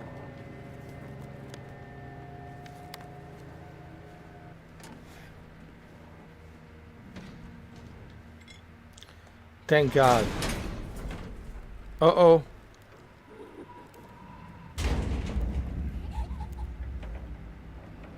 Uh-oh. I'm sorry, I couldn't let them take you. And now you are? You're still there, aren't you?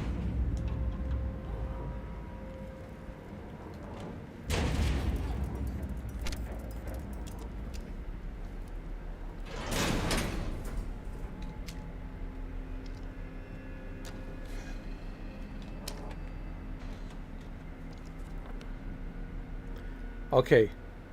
Go straight up and then left. Run.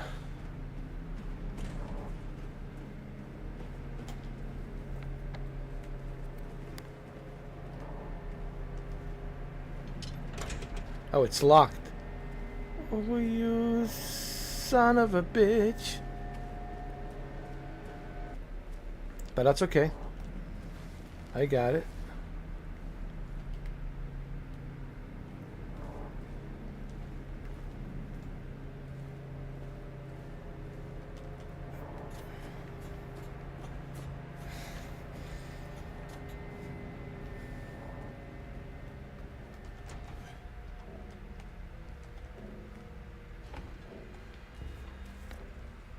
Go straight to the yard.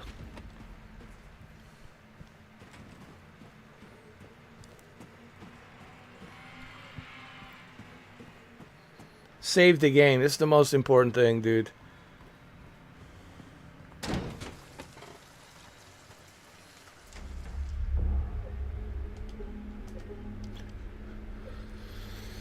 The most important thing, you need to save the game.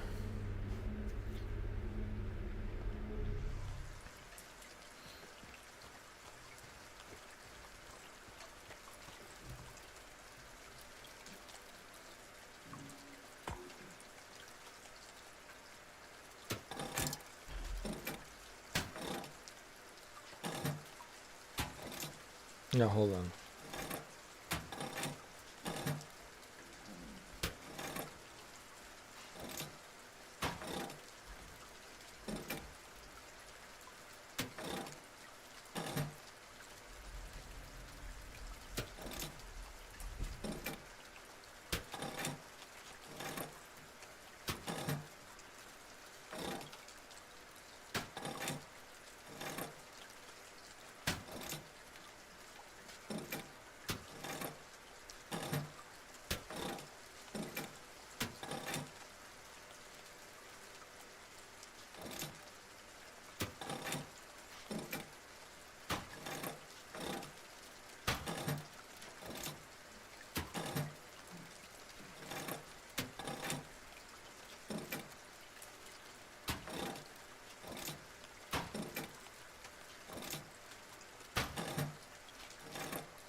Oh yeah.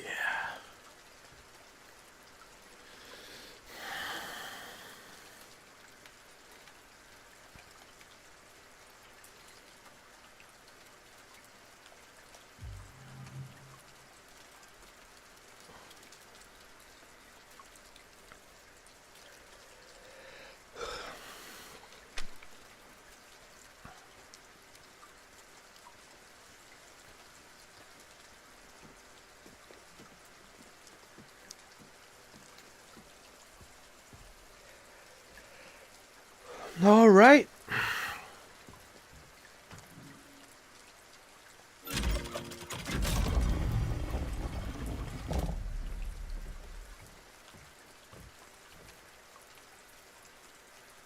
Now we have to put the names correctly in the correct order.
This is the gallows puzzle.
Let me save the game.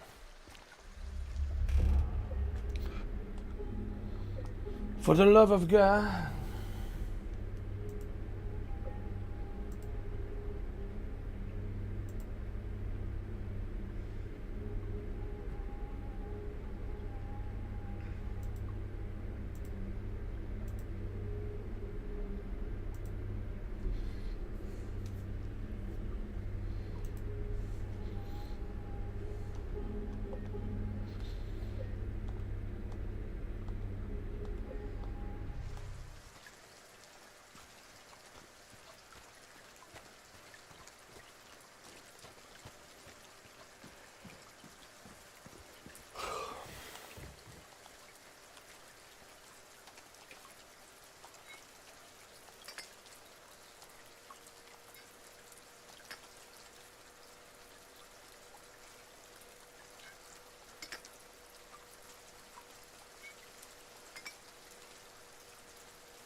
Here we go again. Let's see what happens.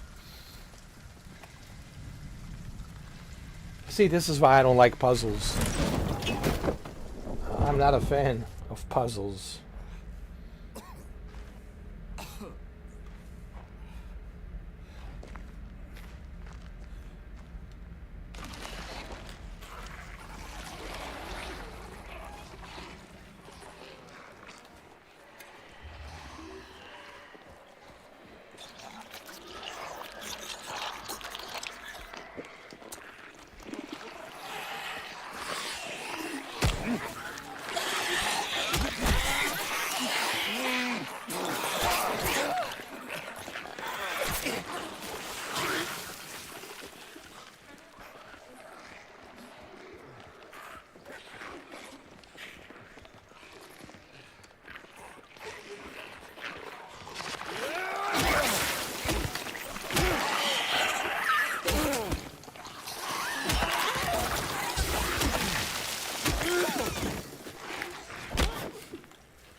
I think it's 3.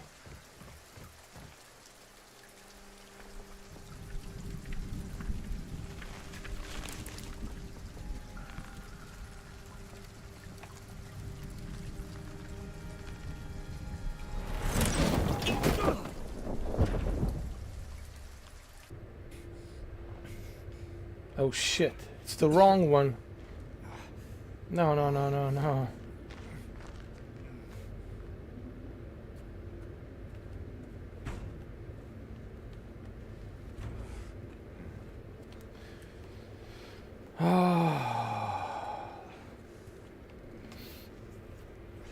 You son of a bitch. You son of a bitch. You pulled the wrong one, didn't you, huh? Why did you have to pull the wrong one, you son of a bitch?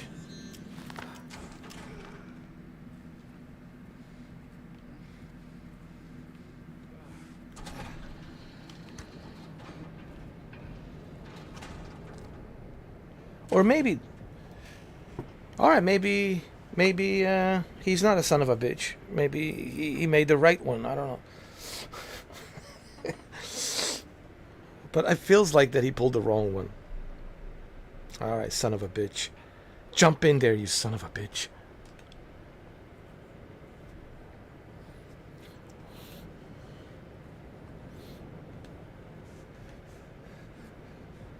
Come on, you son of a bitch. Get in there.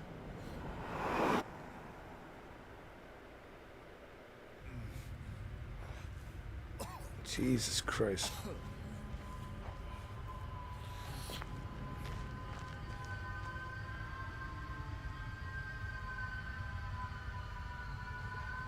You son of a bitch.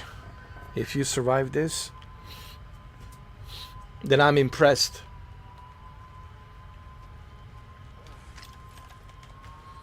You have any ammo? No? Got some shotgun? Good.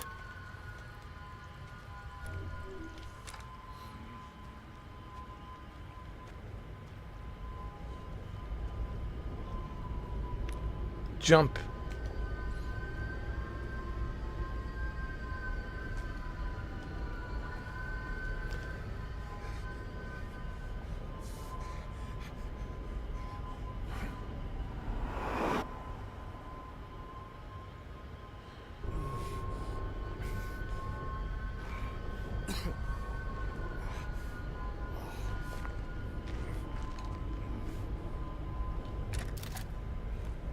There's the elevator.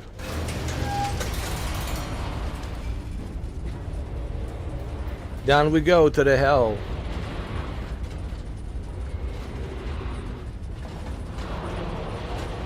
There you go, you son of a bitch. We're going down to hell.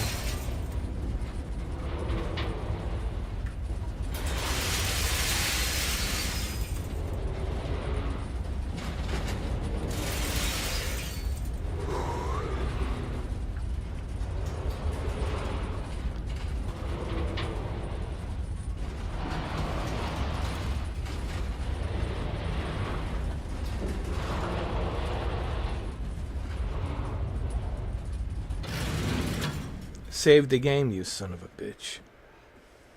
You son of a bitch. Save the game.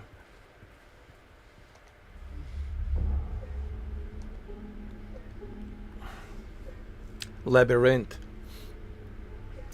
35 hours, man. 35 hours. This is a very lengthy game.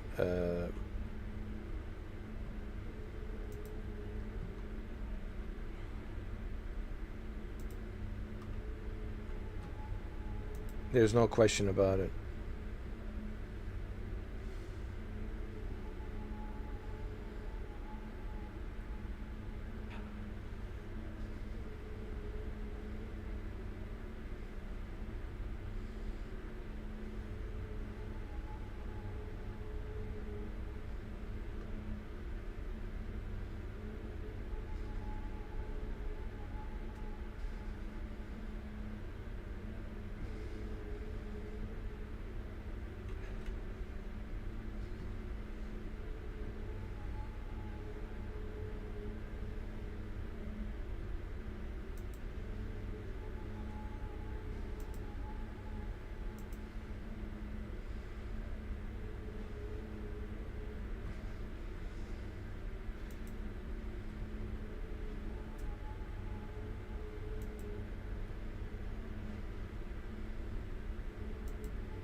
Thank God.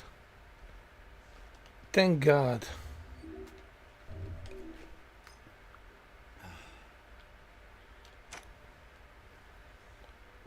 Oh, goodness.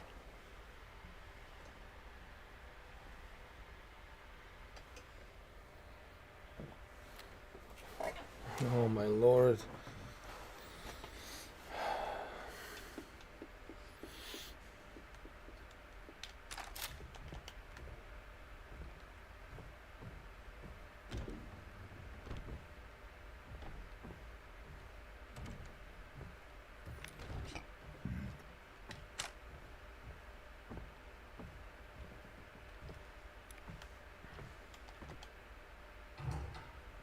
Please.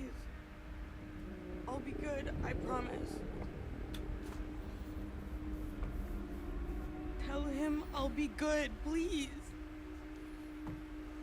Angela? Angela, it's me. No. Please.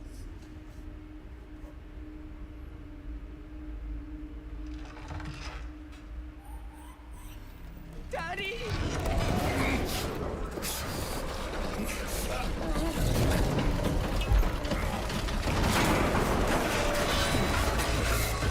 That's a daddy? Jesus.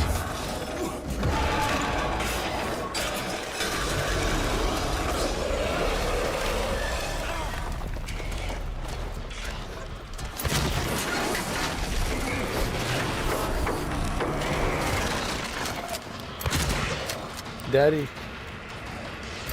Jesus, Daddy.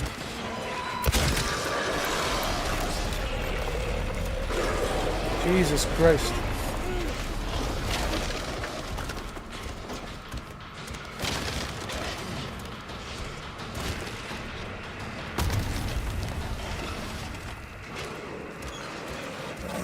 Oh!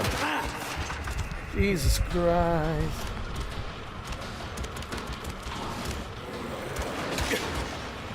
Hurry up, dude. Why are you so slow? Goddamn slow.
Get the shotgun, dude. Get the shotgun, you asshole. You son of a bitch.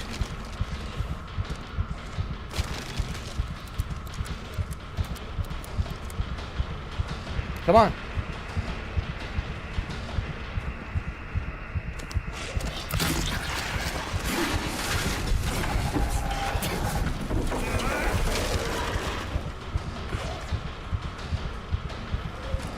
Come on, you son of a bitch.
Jesus Christ.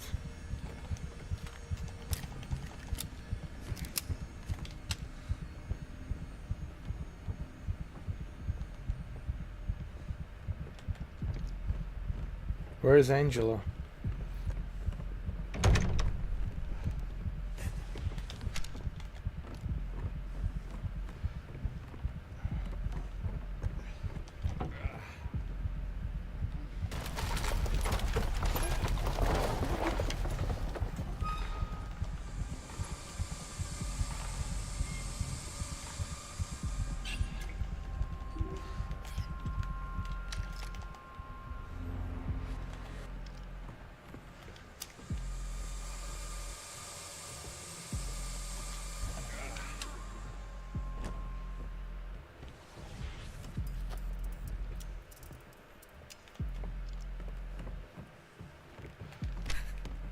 Angela, stop.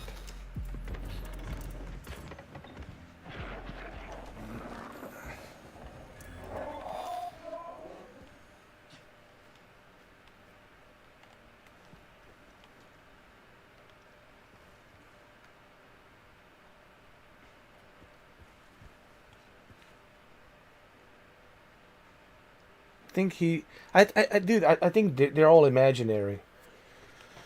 She's imaginary, they're all imaginary. That's what I'm thinking.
It's locked.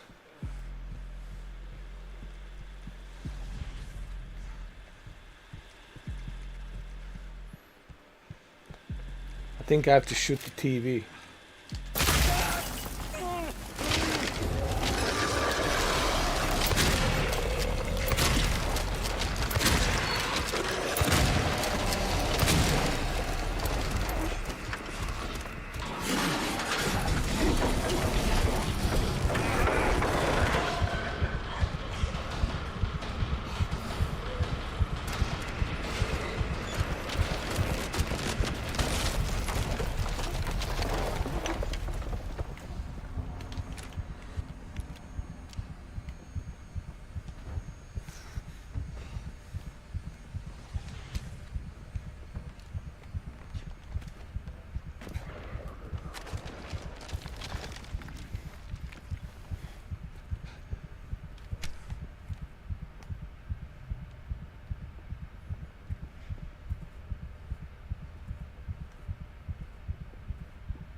Jesus.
Jesus Christ. Can you even kill this thing? Can you even kill it? Is it even possible to kill this thing? Jesus Christ, man.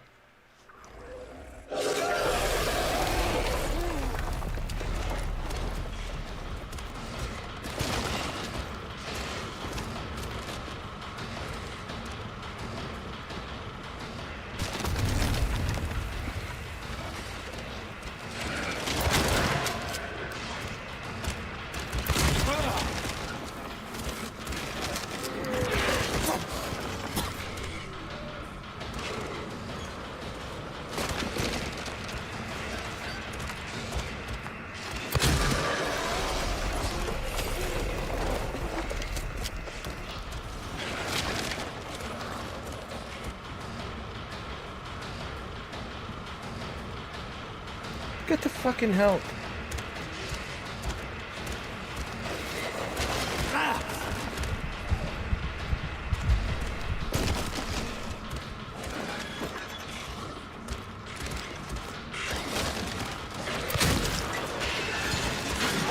Ah, what a bullshit.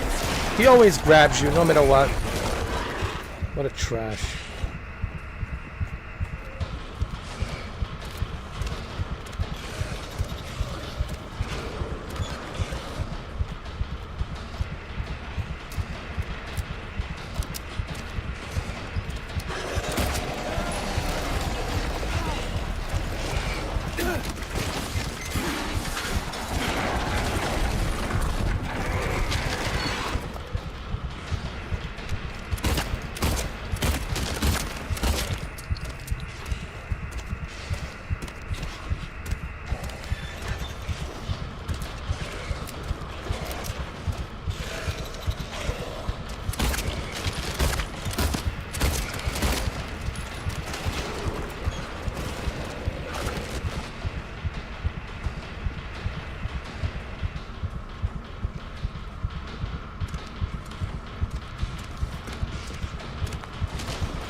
This thing won't die, dude.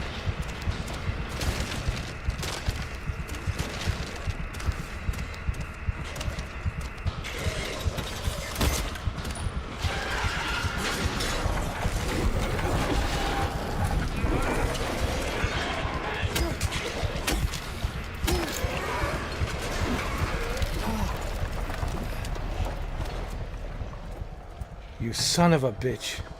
Die already. Die already. You son of a bitch. Die already.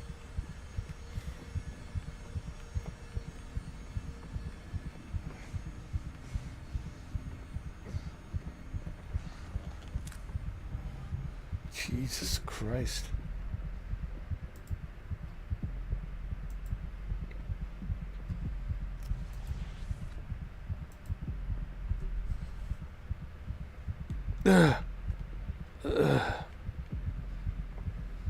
James looks like John Wick in chapter 4 after getting hit by so many cars, falling down the steps on those, you know, stairs going up in the movie.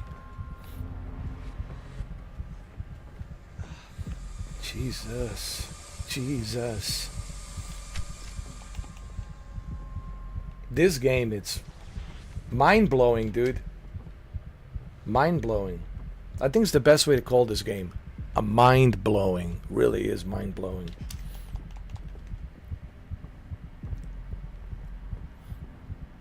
It's such a psychological roller coaster thrill ride. Holy shit, man. Imagine playing this in VR. Ooh. Konami, you need to put this on PlayStation VR too. Oh. Oh.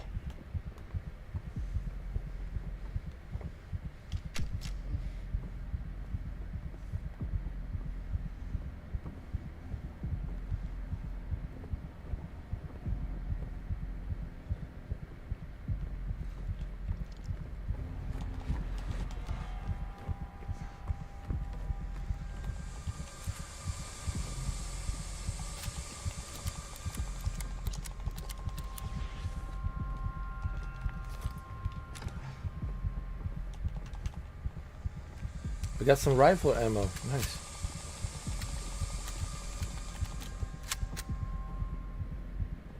Is he still alive? Oh, the door is open, I see.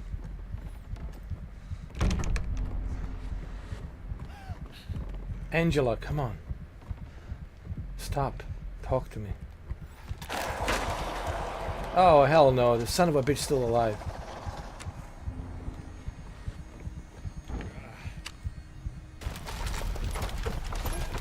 Son of a bitch.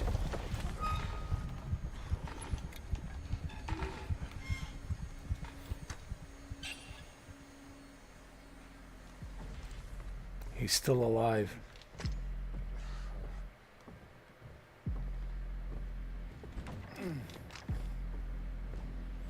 Come on, let's go.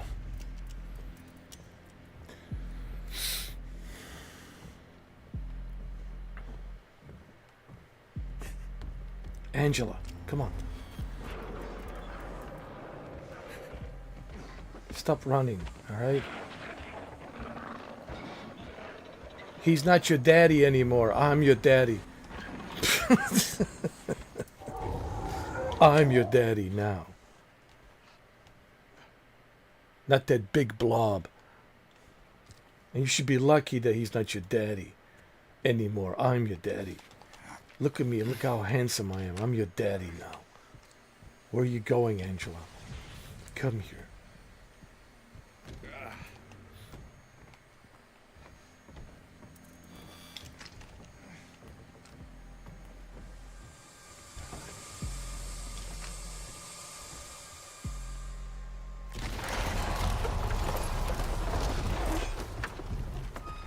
At least we got plenty of ammo, so I should be good.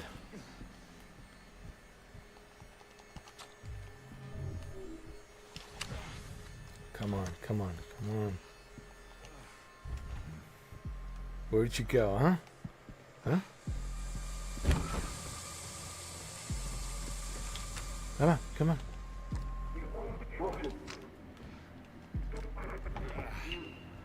Make you sick? Care of you. All this shit.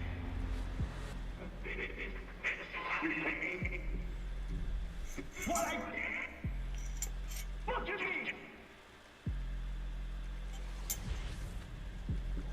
You know, even with all the puzzles,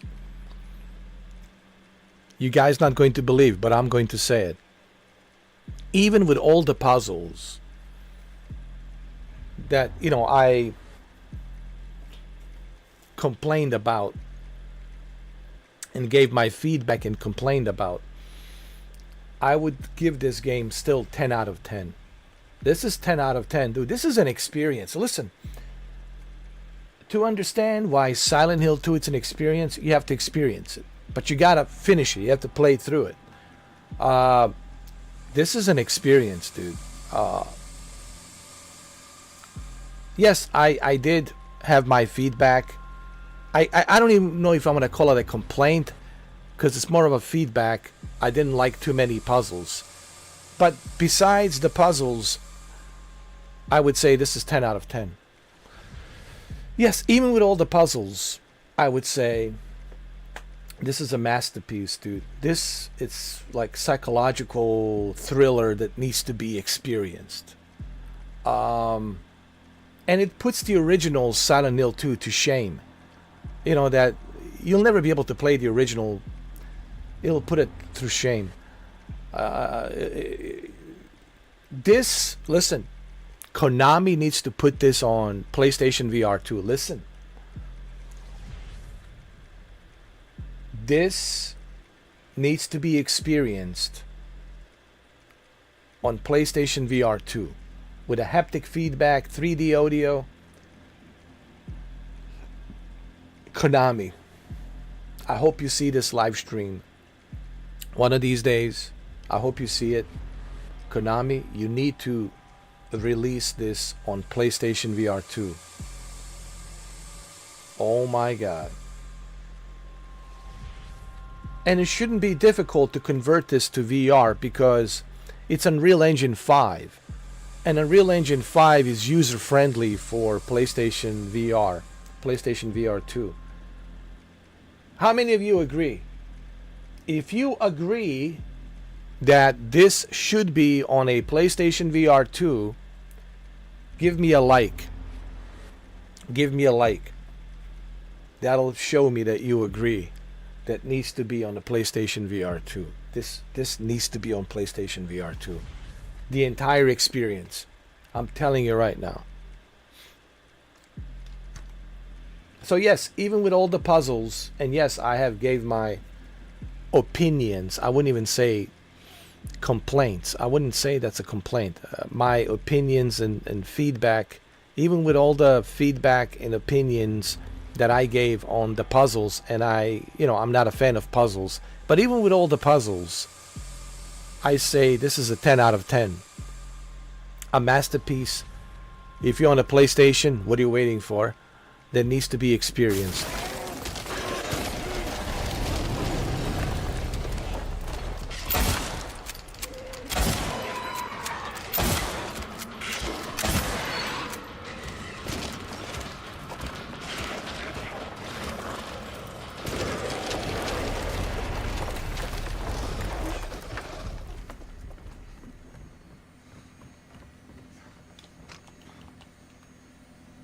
I'm telling you, this is a 10 out of 10. Masterpiece. Masterpiece. Listen, same thing goes with Death Stranding 2. Guys, when I do Death Stranding 2 tomorrow, yes, chat will be open tomorrow for Death Stranding 2, of course. The only reason I didn't open the chat for this one is because I needed to focus. Because I would have never gotten this far if I was just talking to you guys. I needed to focus. Guys, Death Stranding 2, it's a huge game. It'll take a while for me to understand the bigger picture of what Hideo Kojima mind is on Death Stranding 2, DS2. So you're going to have to bear with me. It's going to take a few days, maybe till Sunday. Maybe on Sunday I'll have a better idea how I feel about Death Stranding 2. Okay? It'll take a few days. But the reason I'm making that point, because look at Silent Hill 2. Look how long it took me to understand the bigger picture, the bigger concept, why this game, it's such a psychological masterpiece. It really is a psychological masterpiece. So same thing with the DS2, with the Death Stranding 2. Don't expect me to right away give you my, can you tell me is this good or bad? I can't tell you if the game's good or bad by just starting to play it.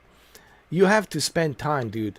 And yeah, I will have my opinions, my feedback. But remember, as I progress throughout the Death Stranding 2, just like with Silent Hill 2, as I progress further and further and further and further down the rabbit hole, then I'll be able to give you my honest opinion. But my opinions will change as we're going through the game.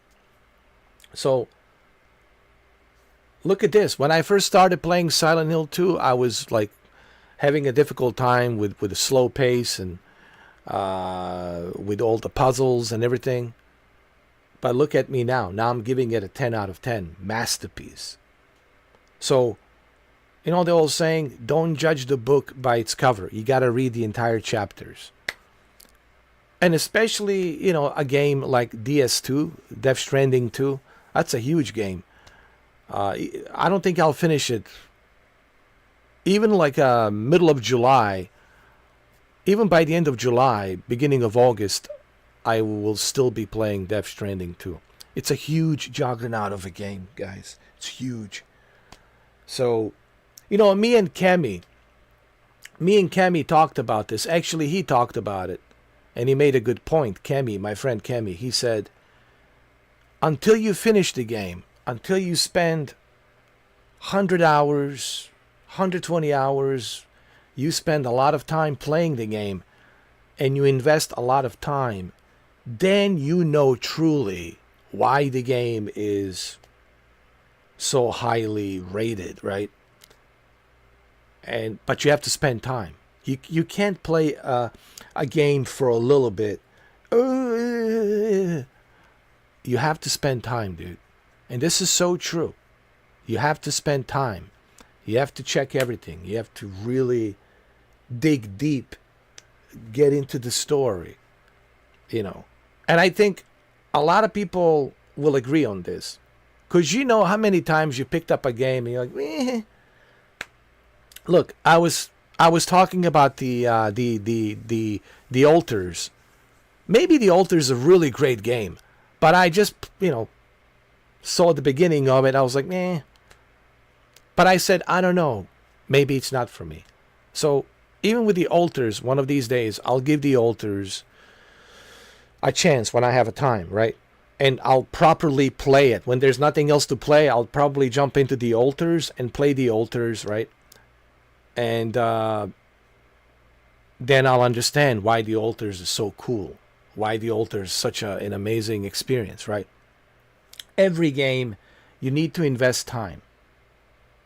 And if you watch my walkthroughs of Silent Hill 2, Shuki knows. Shuki's been watching me. Okay, Shuki knows.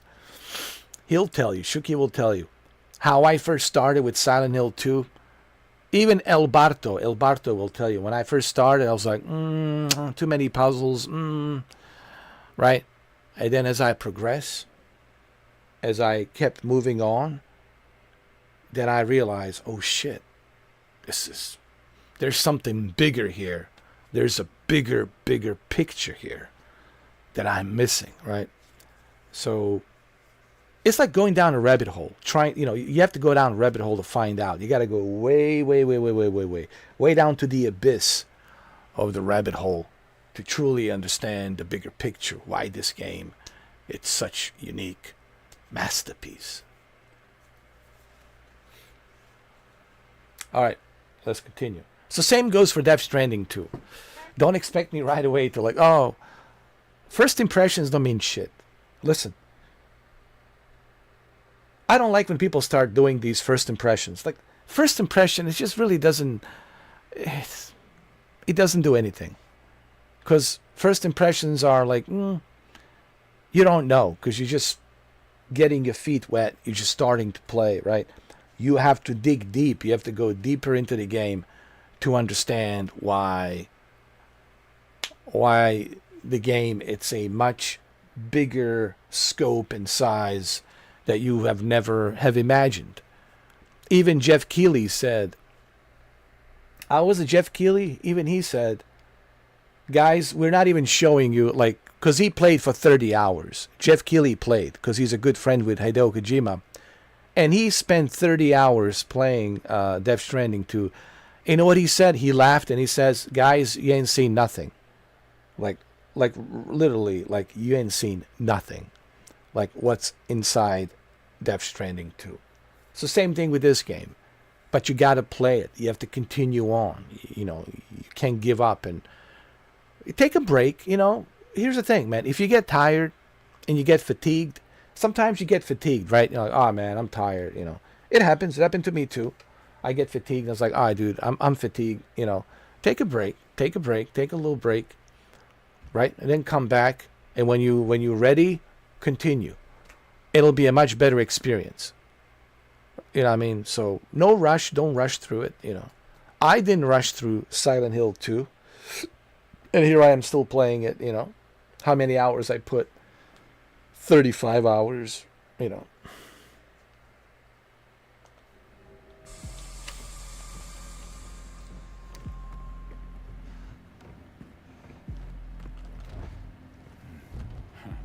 All right, we gotta wait for this son of a bitch. He's coming.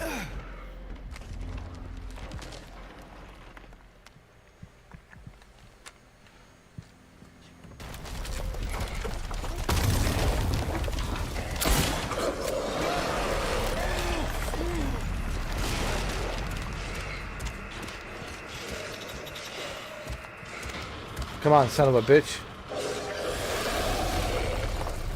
Come on. Huh?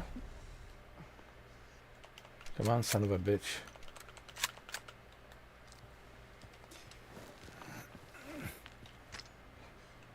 Where you going, huh?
Nothing. No one.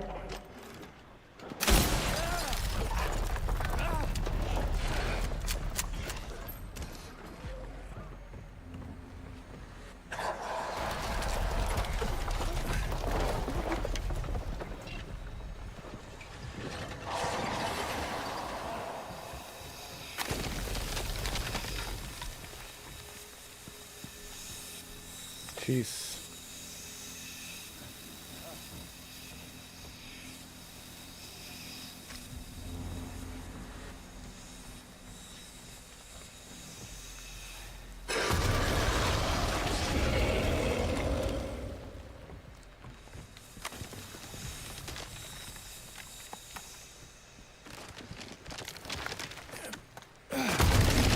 Oh shit.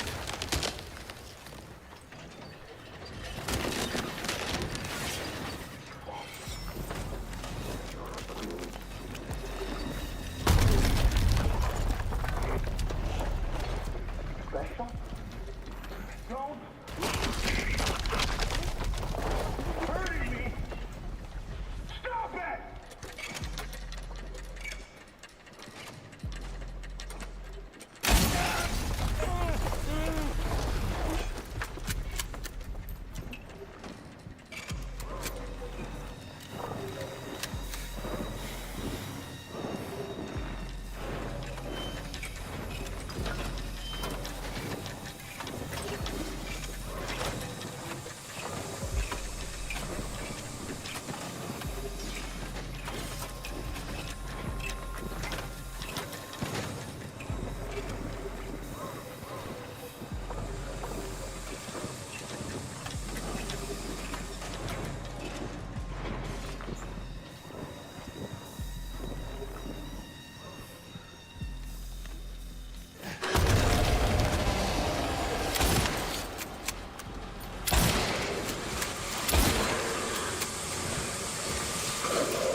Wow.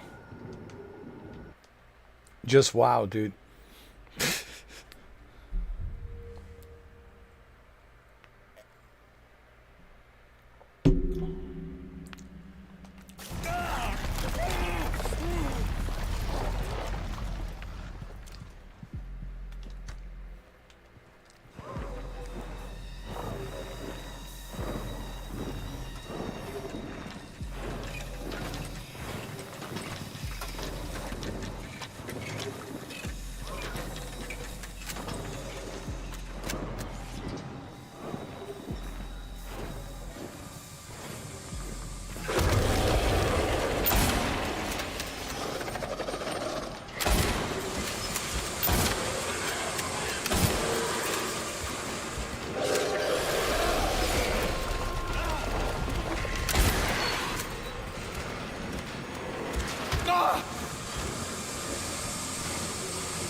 Wow.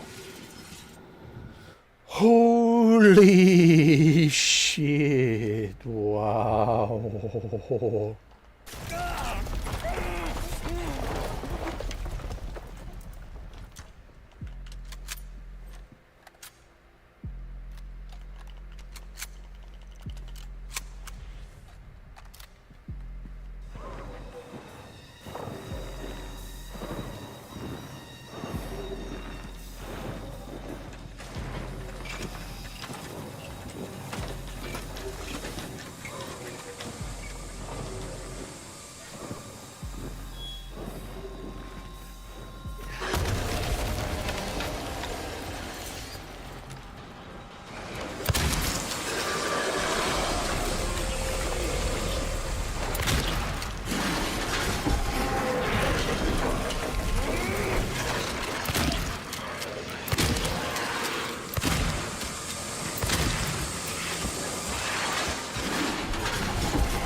There's got to be another way to kill them.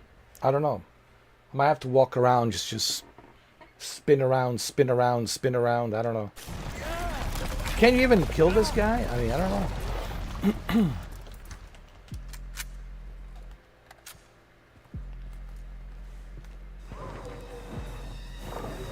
Can I even kill this son of a bitch?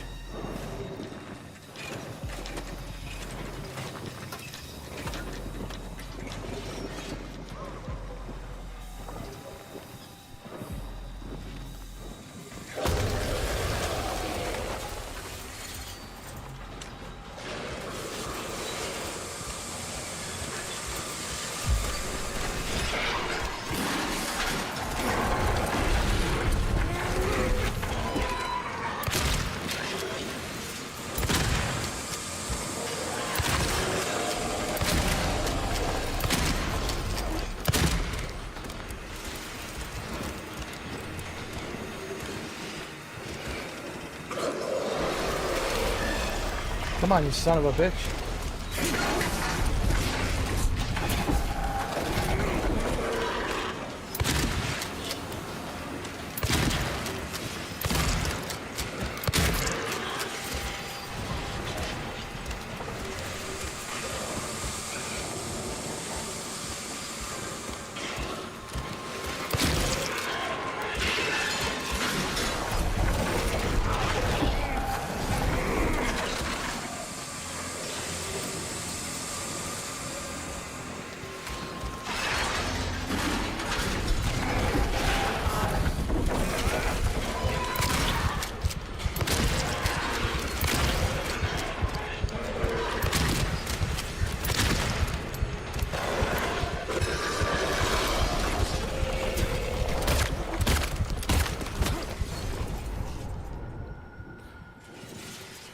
Oh my God. Oh my God. Jeez.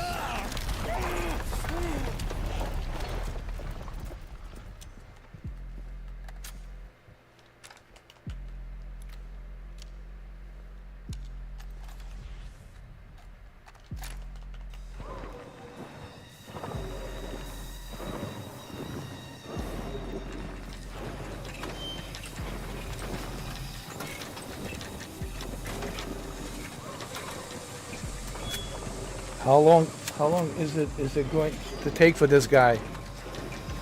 Jesus.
Jesus Christ.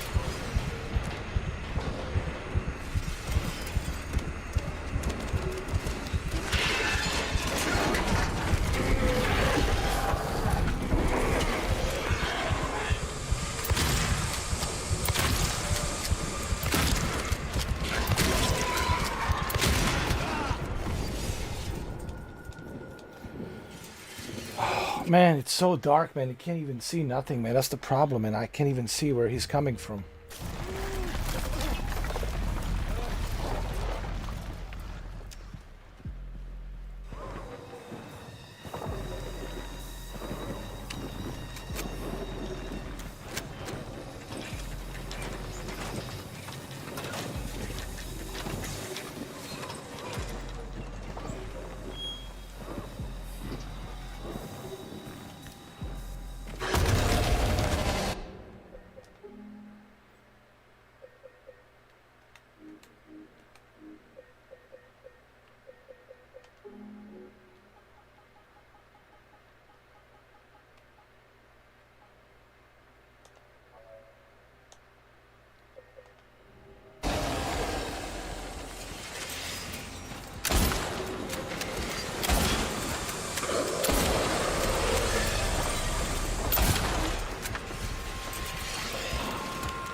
Come on.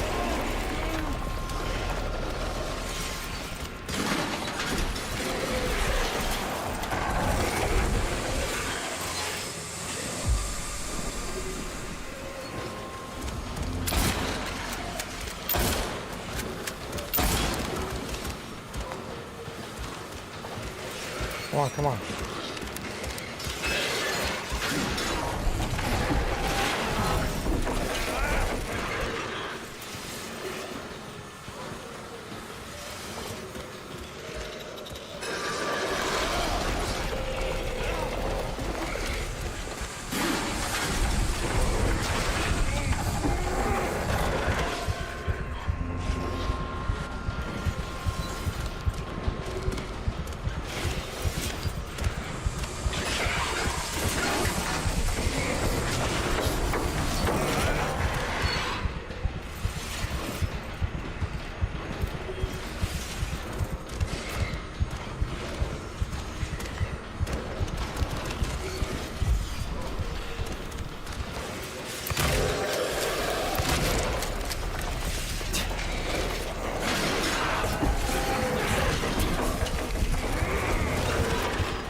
okay.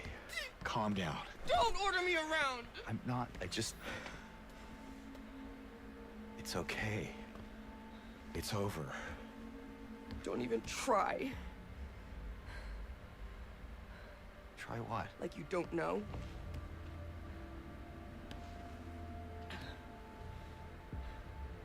I see what you're doing.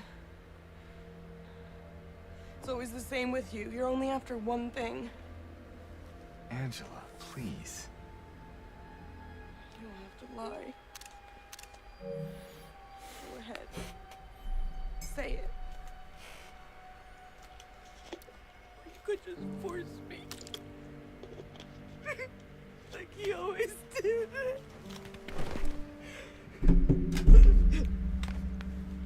What the hell? Disgusting. Pig. Yeah, James, you disgusting pig. How dare you? Nobody likes you, James. Nobody likes you, James. Right? Angela. I don't know who you think I am, but I don't want to hurt you. I just want to get my Mary back.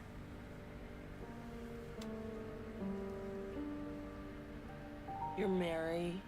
Is dead. Your own little Mary. Is dead. Here. At least she was. What? For a while. What? Admit it. You didn't want her around anymore.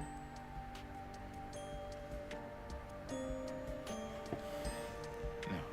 You probably found someone else. No. Yes, you did, James. Come on. I need to find my mama.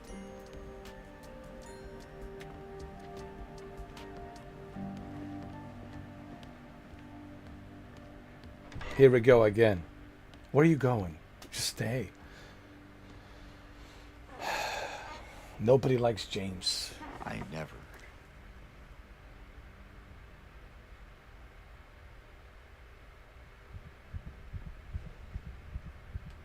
Hold on. Let's change the gamma, man. The gamma.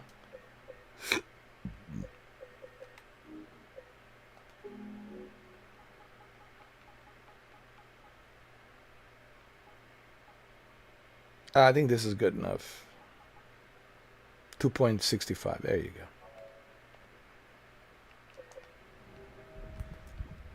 go. This is a masterpiece, man. Silent Hill 2 is such a big game. It's so huge, man. And is it worth it? Price of the admission? Absolutely.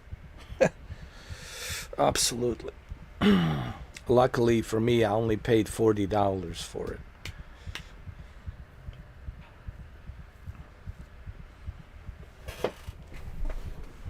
And thanks to Alberto, you know, he made that happen. So, thanks to Alberto.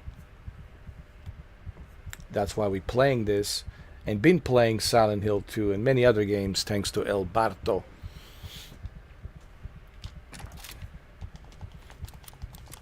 Let me tell you, if I didn't focus on this game last night since midnight, and if I was just chatting with you guys, I would have never gotten this far. I'm telling you right now. I would have never gotten this far. And this is one of the main reasons why I wanted to turn off the chat. So, because I knew if I turn on the chat and you guys start talking, then I'm going to focus on what you're typing. And then I won't be able to focus on this. Because this is one of those, you have to understand, Silent Hill 2, it's an experience, you know. And that's what I'm trying to show you here. That it's an experience that you really have to pay attention to. You're not going to pay attention to this game if you're typing and chatting and thinking about what you're going to type. You're not going to focus on the game. I really wanted you to focus I wanted your attention towards this game, because it's one of those games that it really requires a focus, you know.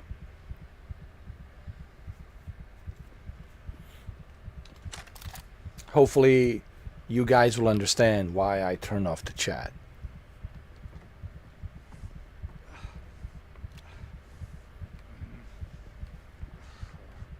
And I'm glad that I did, because if I didn't turn off the chat, it wouldn't be such a great experience now that it is. 7 hours.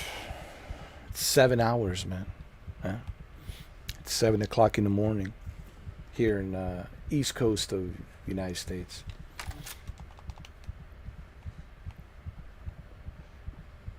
Jeez. This is a masterpiece.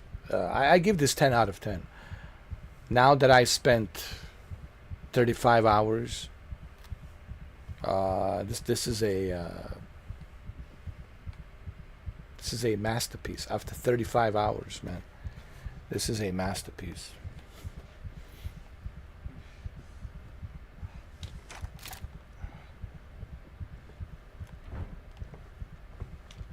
Why is it a masterpiece? Well, it's psychological thriller, and it's something you have to experience to understand it. I don't want to spoil it, because I don't want to tell you what I think, because if I tell you what I think, then I could spoil it, you know, because I think I might be right. But so I don't want to say it, you know, I don't want to spoil it, you know. I want you to experience it. Like, what's really going on here? That's the question you want to know. But that's the whole point of this game. Go and discover. Find out for yourself. What do you think is going on? That's the beauty about the developers of Silent Hill 2 and Konami publisher. Well, you know, it's really the developer. I forgot the name of the developers, so please forgive me for not remembering the name of developers. Because Konami is just a publisher. Yes, Konami owns the licensing of this product. They own the license. They're publishers, but at the end of the day, it's the developers. And forgive me for not remembering the name. If you guys know the name of the publisher, please leave a comment down below. I mean, not the publisher, the developer. You know what? Let's just...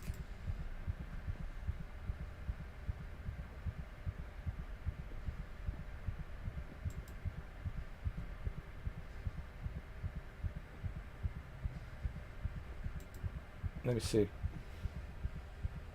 I just want to find out the name of the developer, because they deserve to be credited, because they did a fantastic job.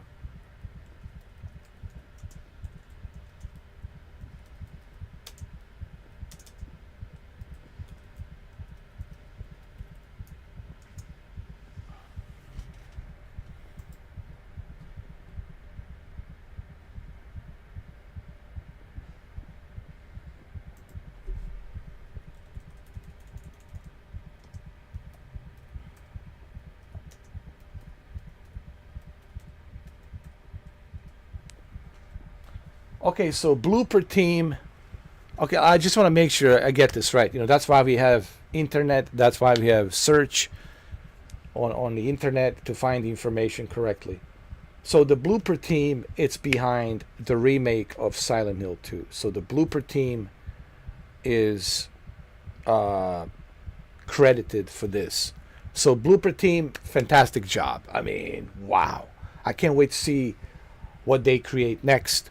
So fantastic job, Blooper Team. Konami is just a publisher, but the Konami owns the license, as they do for Metal Gear. So Blooper Team worked on this. Great job, Blooper Team. Now, the original developer...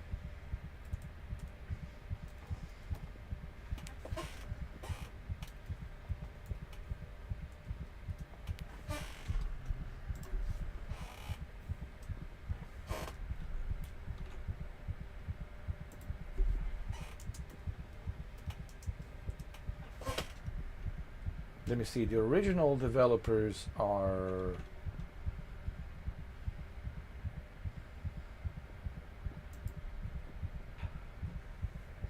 Okay, the 2001 PlayStation 2, the 2001 PlayStation 2 survival horror video game was developed by Team Silent and published by Konami. So Team Silent did the original, okay?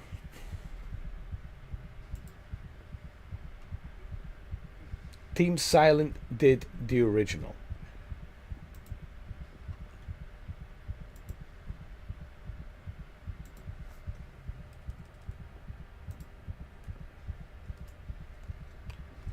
So Team Silent worked on the original and Blooper Team worked on the remake. And they both did a fantastic job. But I have to say Blooper Team really did an amazing job here. So yeah, they did a fantastic job. And this is great for Blooper Team. You know, Blooper Team will get a lot of recognition. I'm sure other publishers will want to work with them. Other publishers will want to hire them to make video games.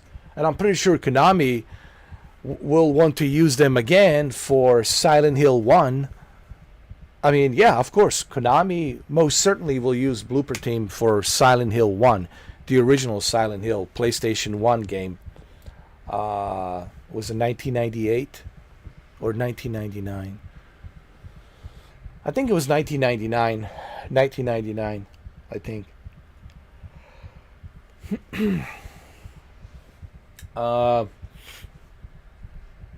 Let me see when the original was released. Silent Hill 1.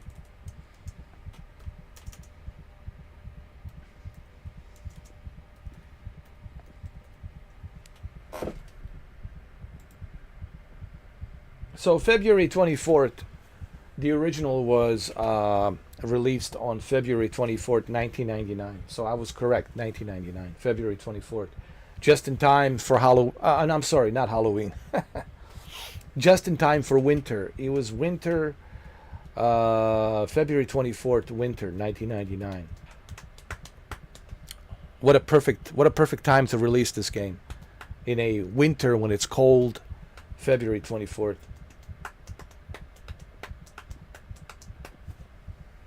I mean, it's still cold in some places, you know, February, yeah, it's still cold, you know.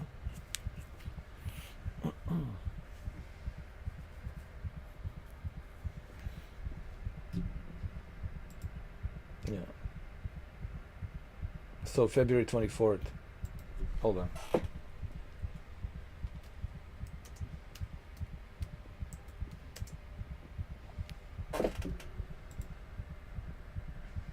Yeah, so February is considered a winter. So yes, it's still cold. All the way through February 28th.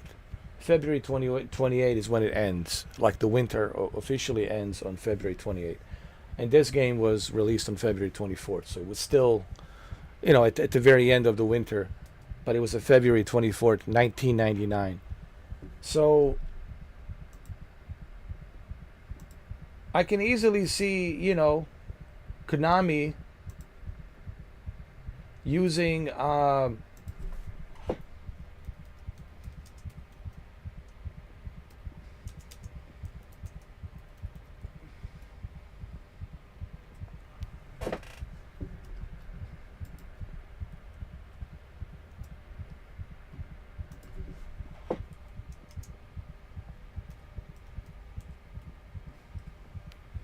Blooper Team. So I can easily see them using Blooper Team.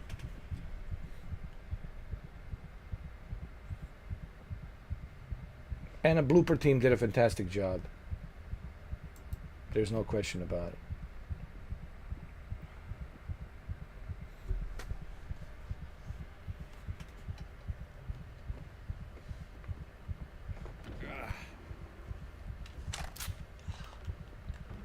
Way to go, Blooper Team. Yeah, that's their name. I'm just trying to make sure I get the names right. Blooper Team.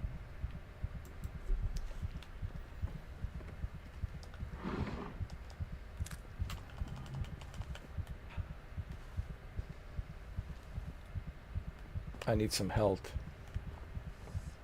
Are we at the very end of the game? I think we are, honestly.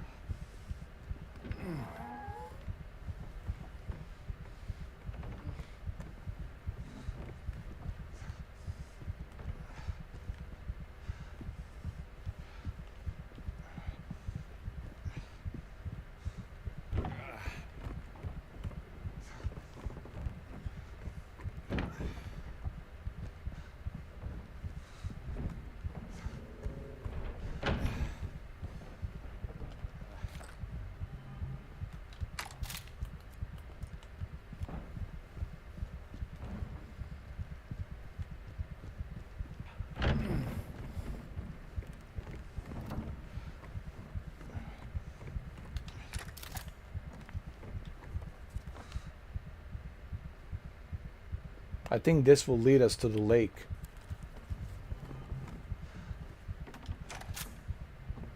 Wow, look at this. Save the game. Yeah, please save the game for the love of God.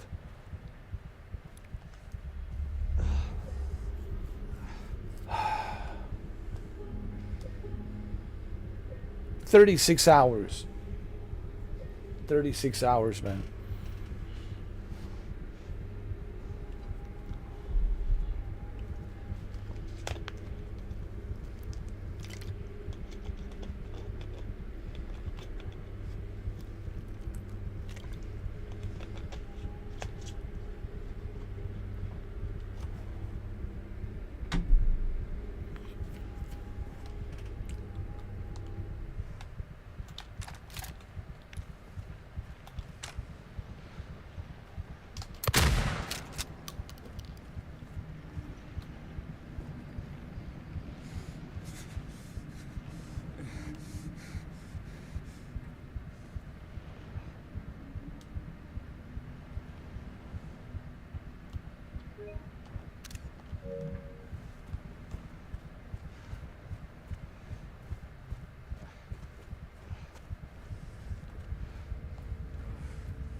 Wow, she's alive.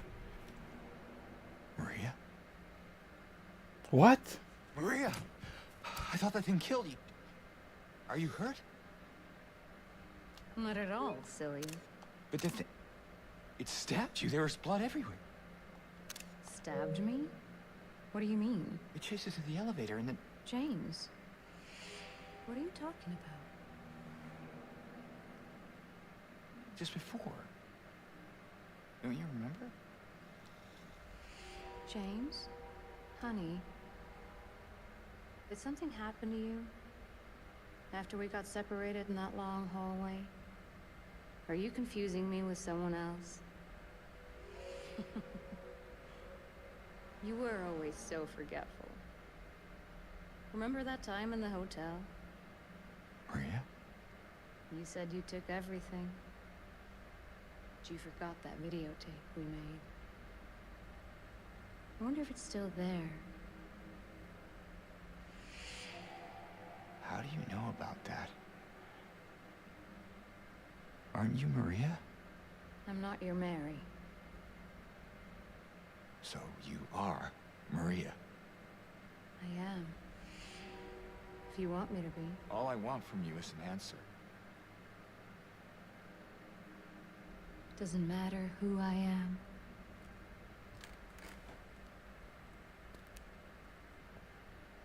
I am here for you, James. See?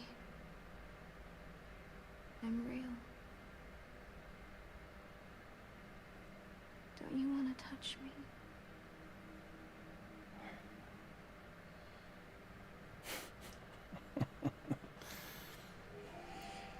I don't know. Oh, come on, man. After all this time, still, you can't do it? If you happen to make up your mind.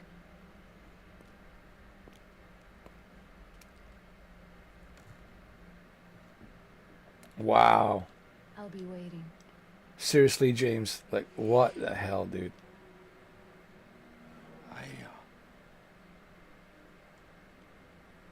I'll find some way to... You're a disgrace. You are a disgrace. I'll come back, I promise. You're a disgrace, James.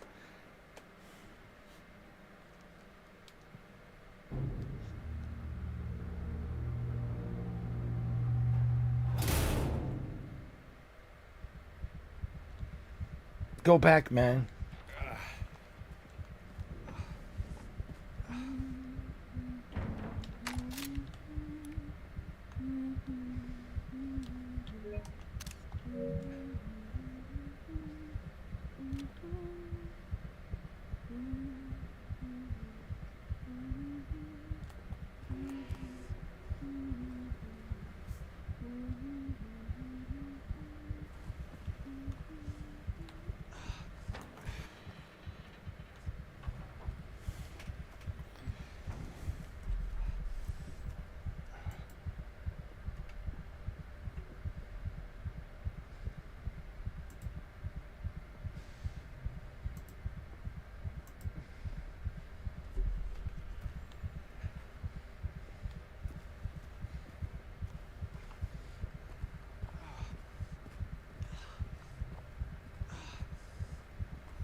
Wow.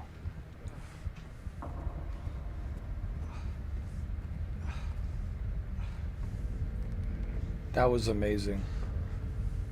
No, this game, it's amazing, dude.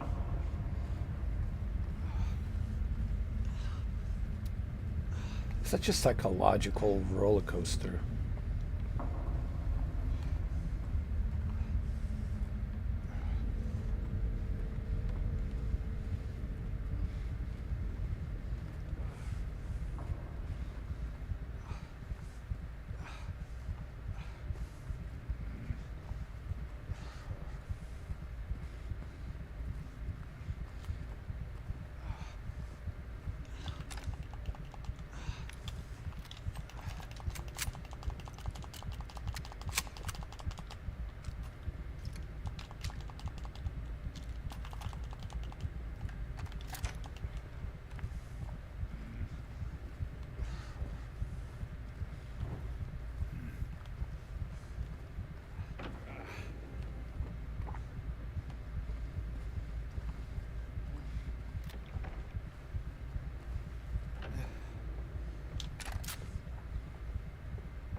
I knew I was going to die. I mean, I only a little bit of health left.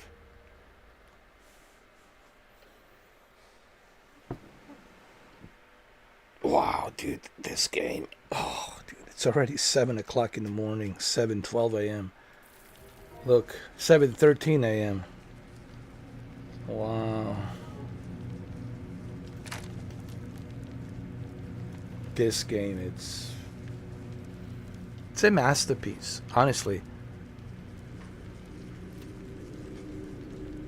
And it's a masterpiece that needs to be experienced.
Need to find this key.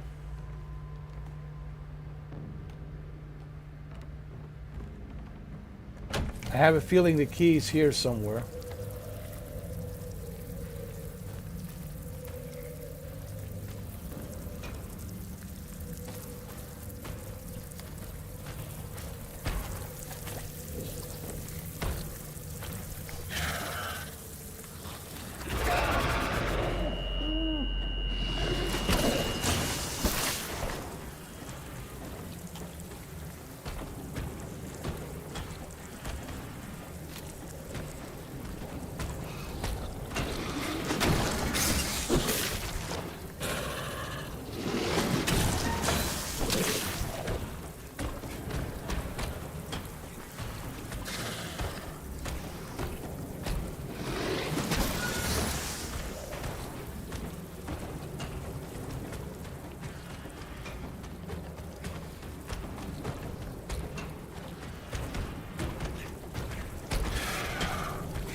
I have no idea. What am I supposed to do here?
Hopefully there's a key or something. Or something.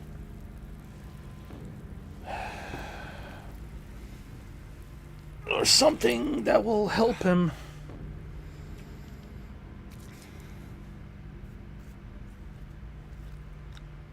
What is that? Oh, I think we can use this to burn that rope. You know, there's that rope.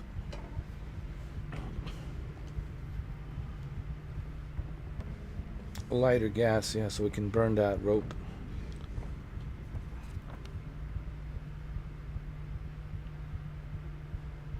We need to go back. We need to hurry back and just get the hell out of here.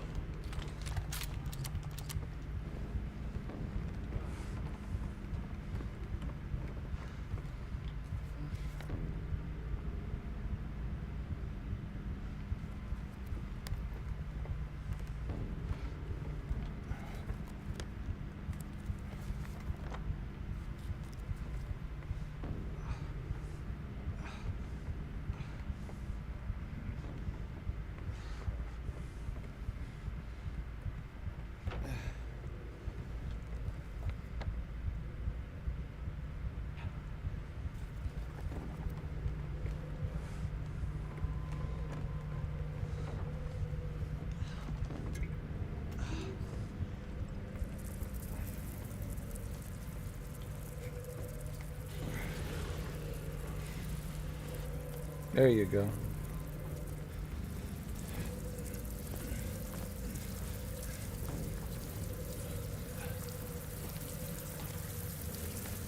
Run and save the game first, dude.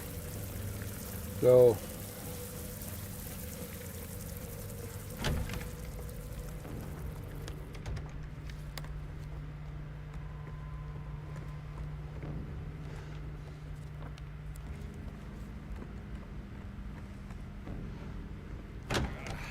Save the game, dude. Oh. Wow. 7:31 a.m. in the morning, dude.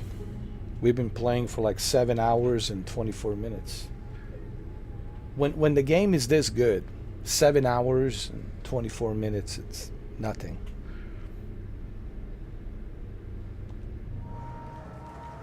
All right, let's light this up, huh? Oh, I need something else.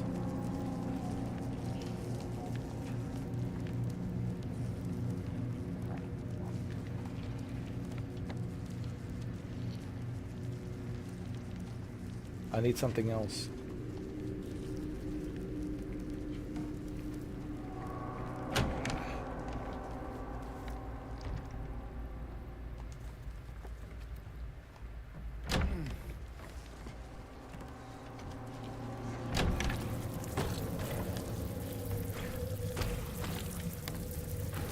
Oh, this guy again. Jesus. This asshole again. Oh.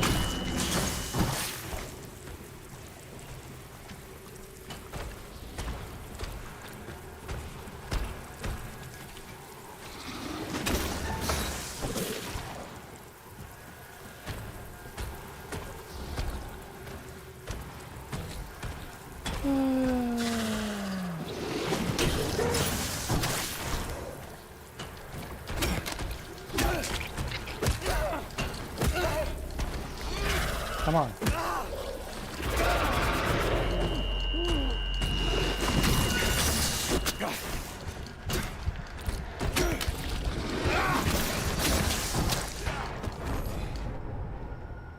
It's a good thing I saved the game.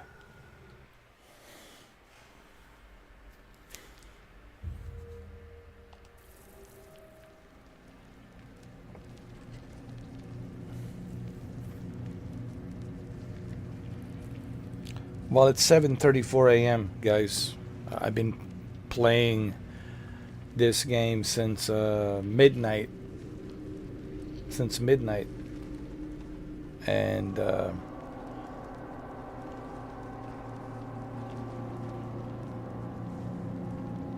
I think it's time for me to eat some breakfast.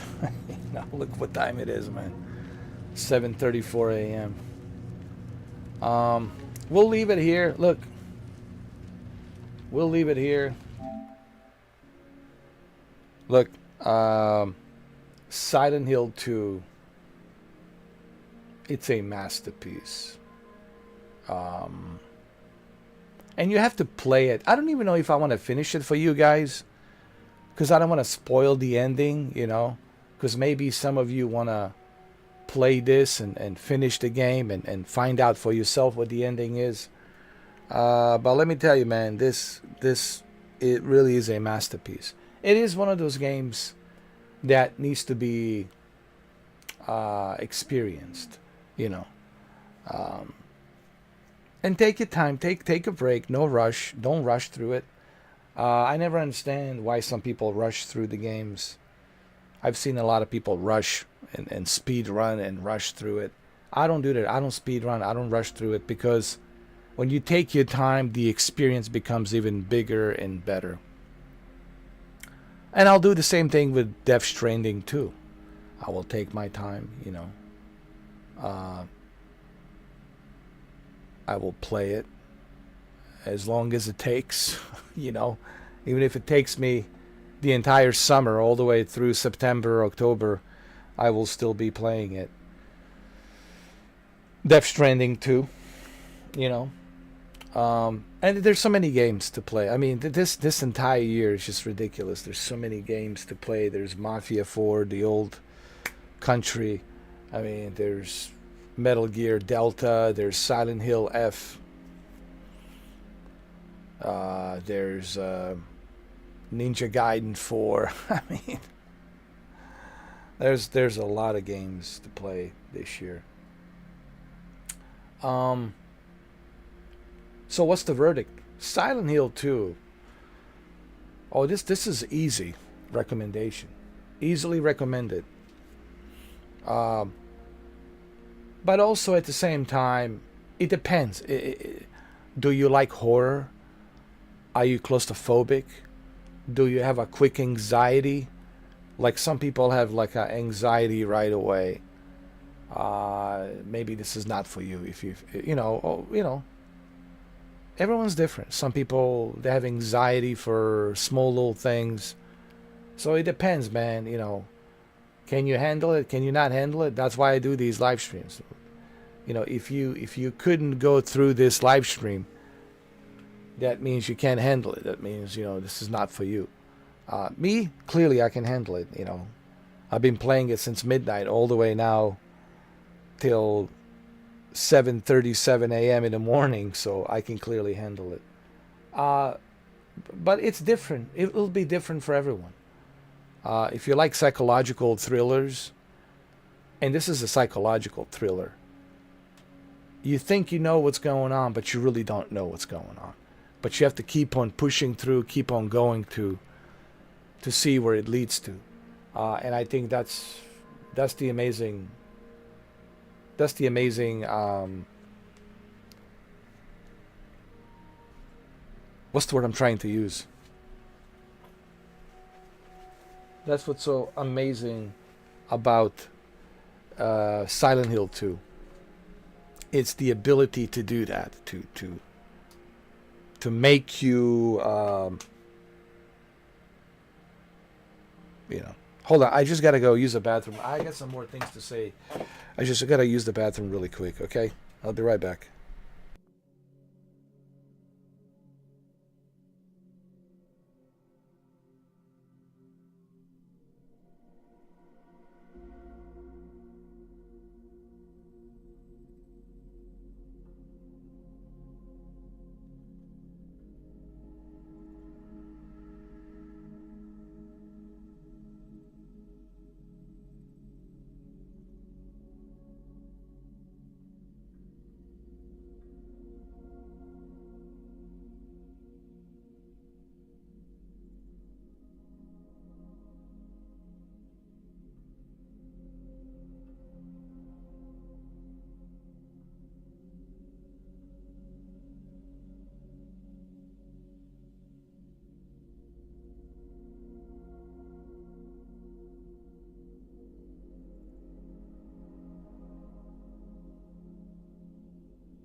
All right, so before I go,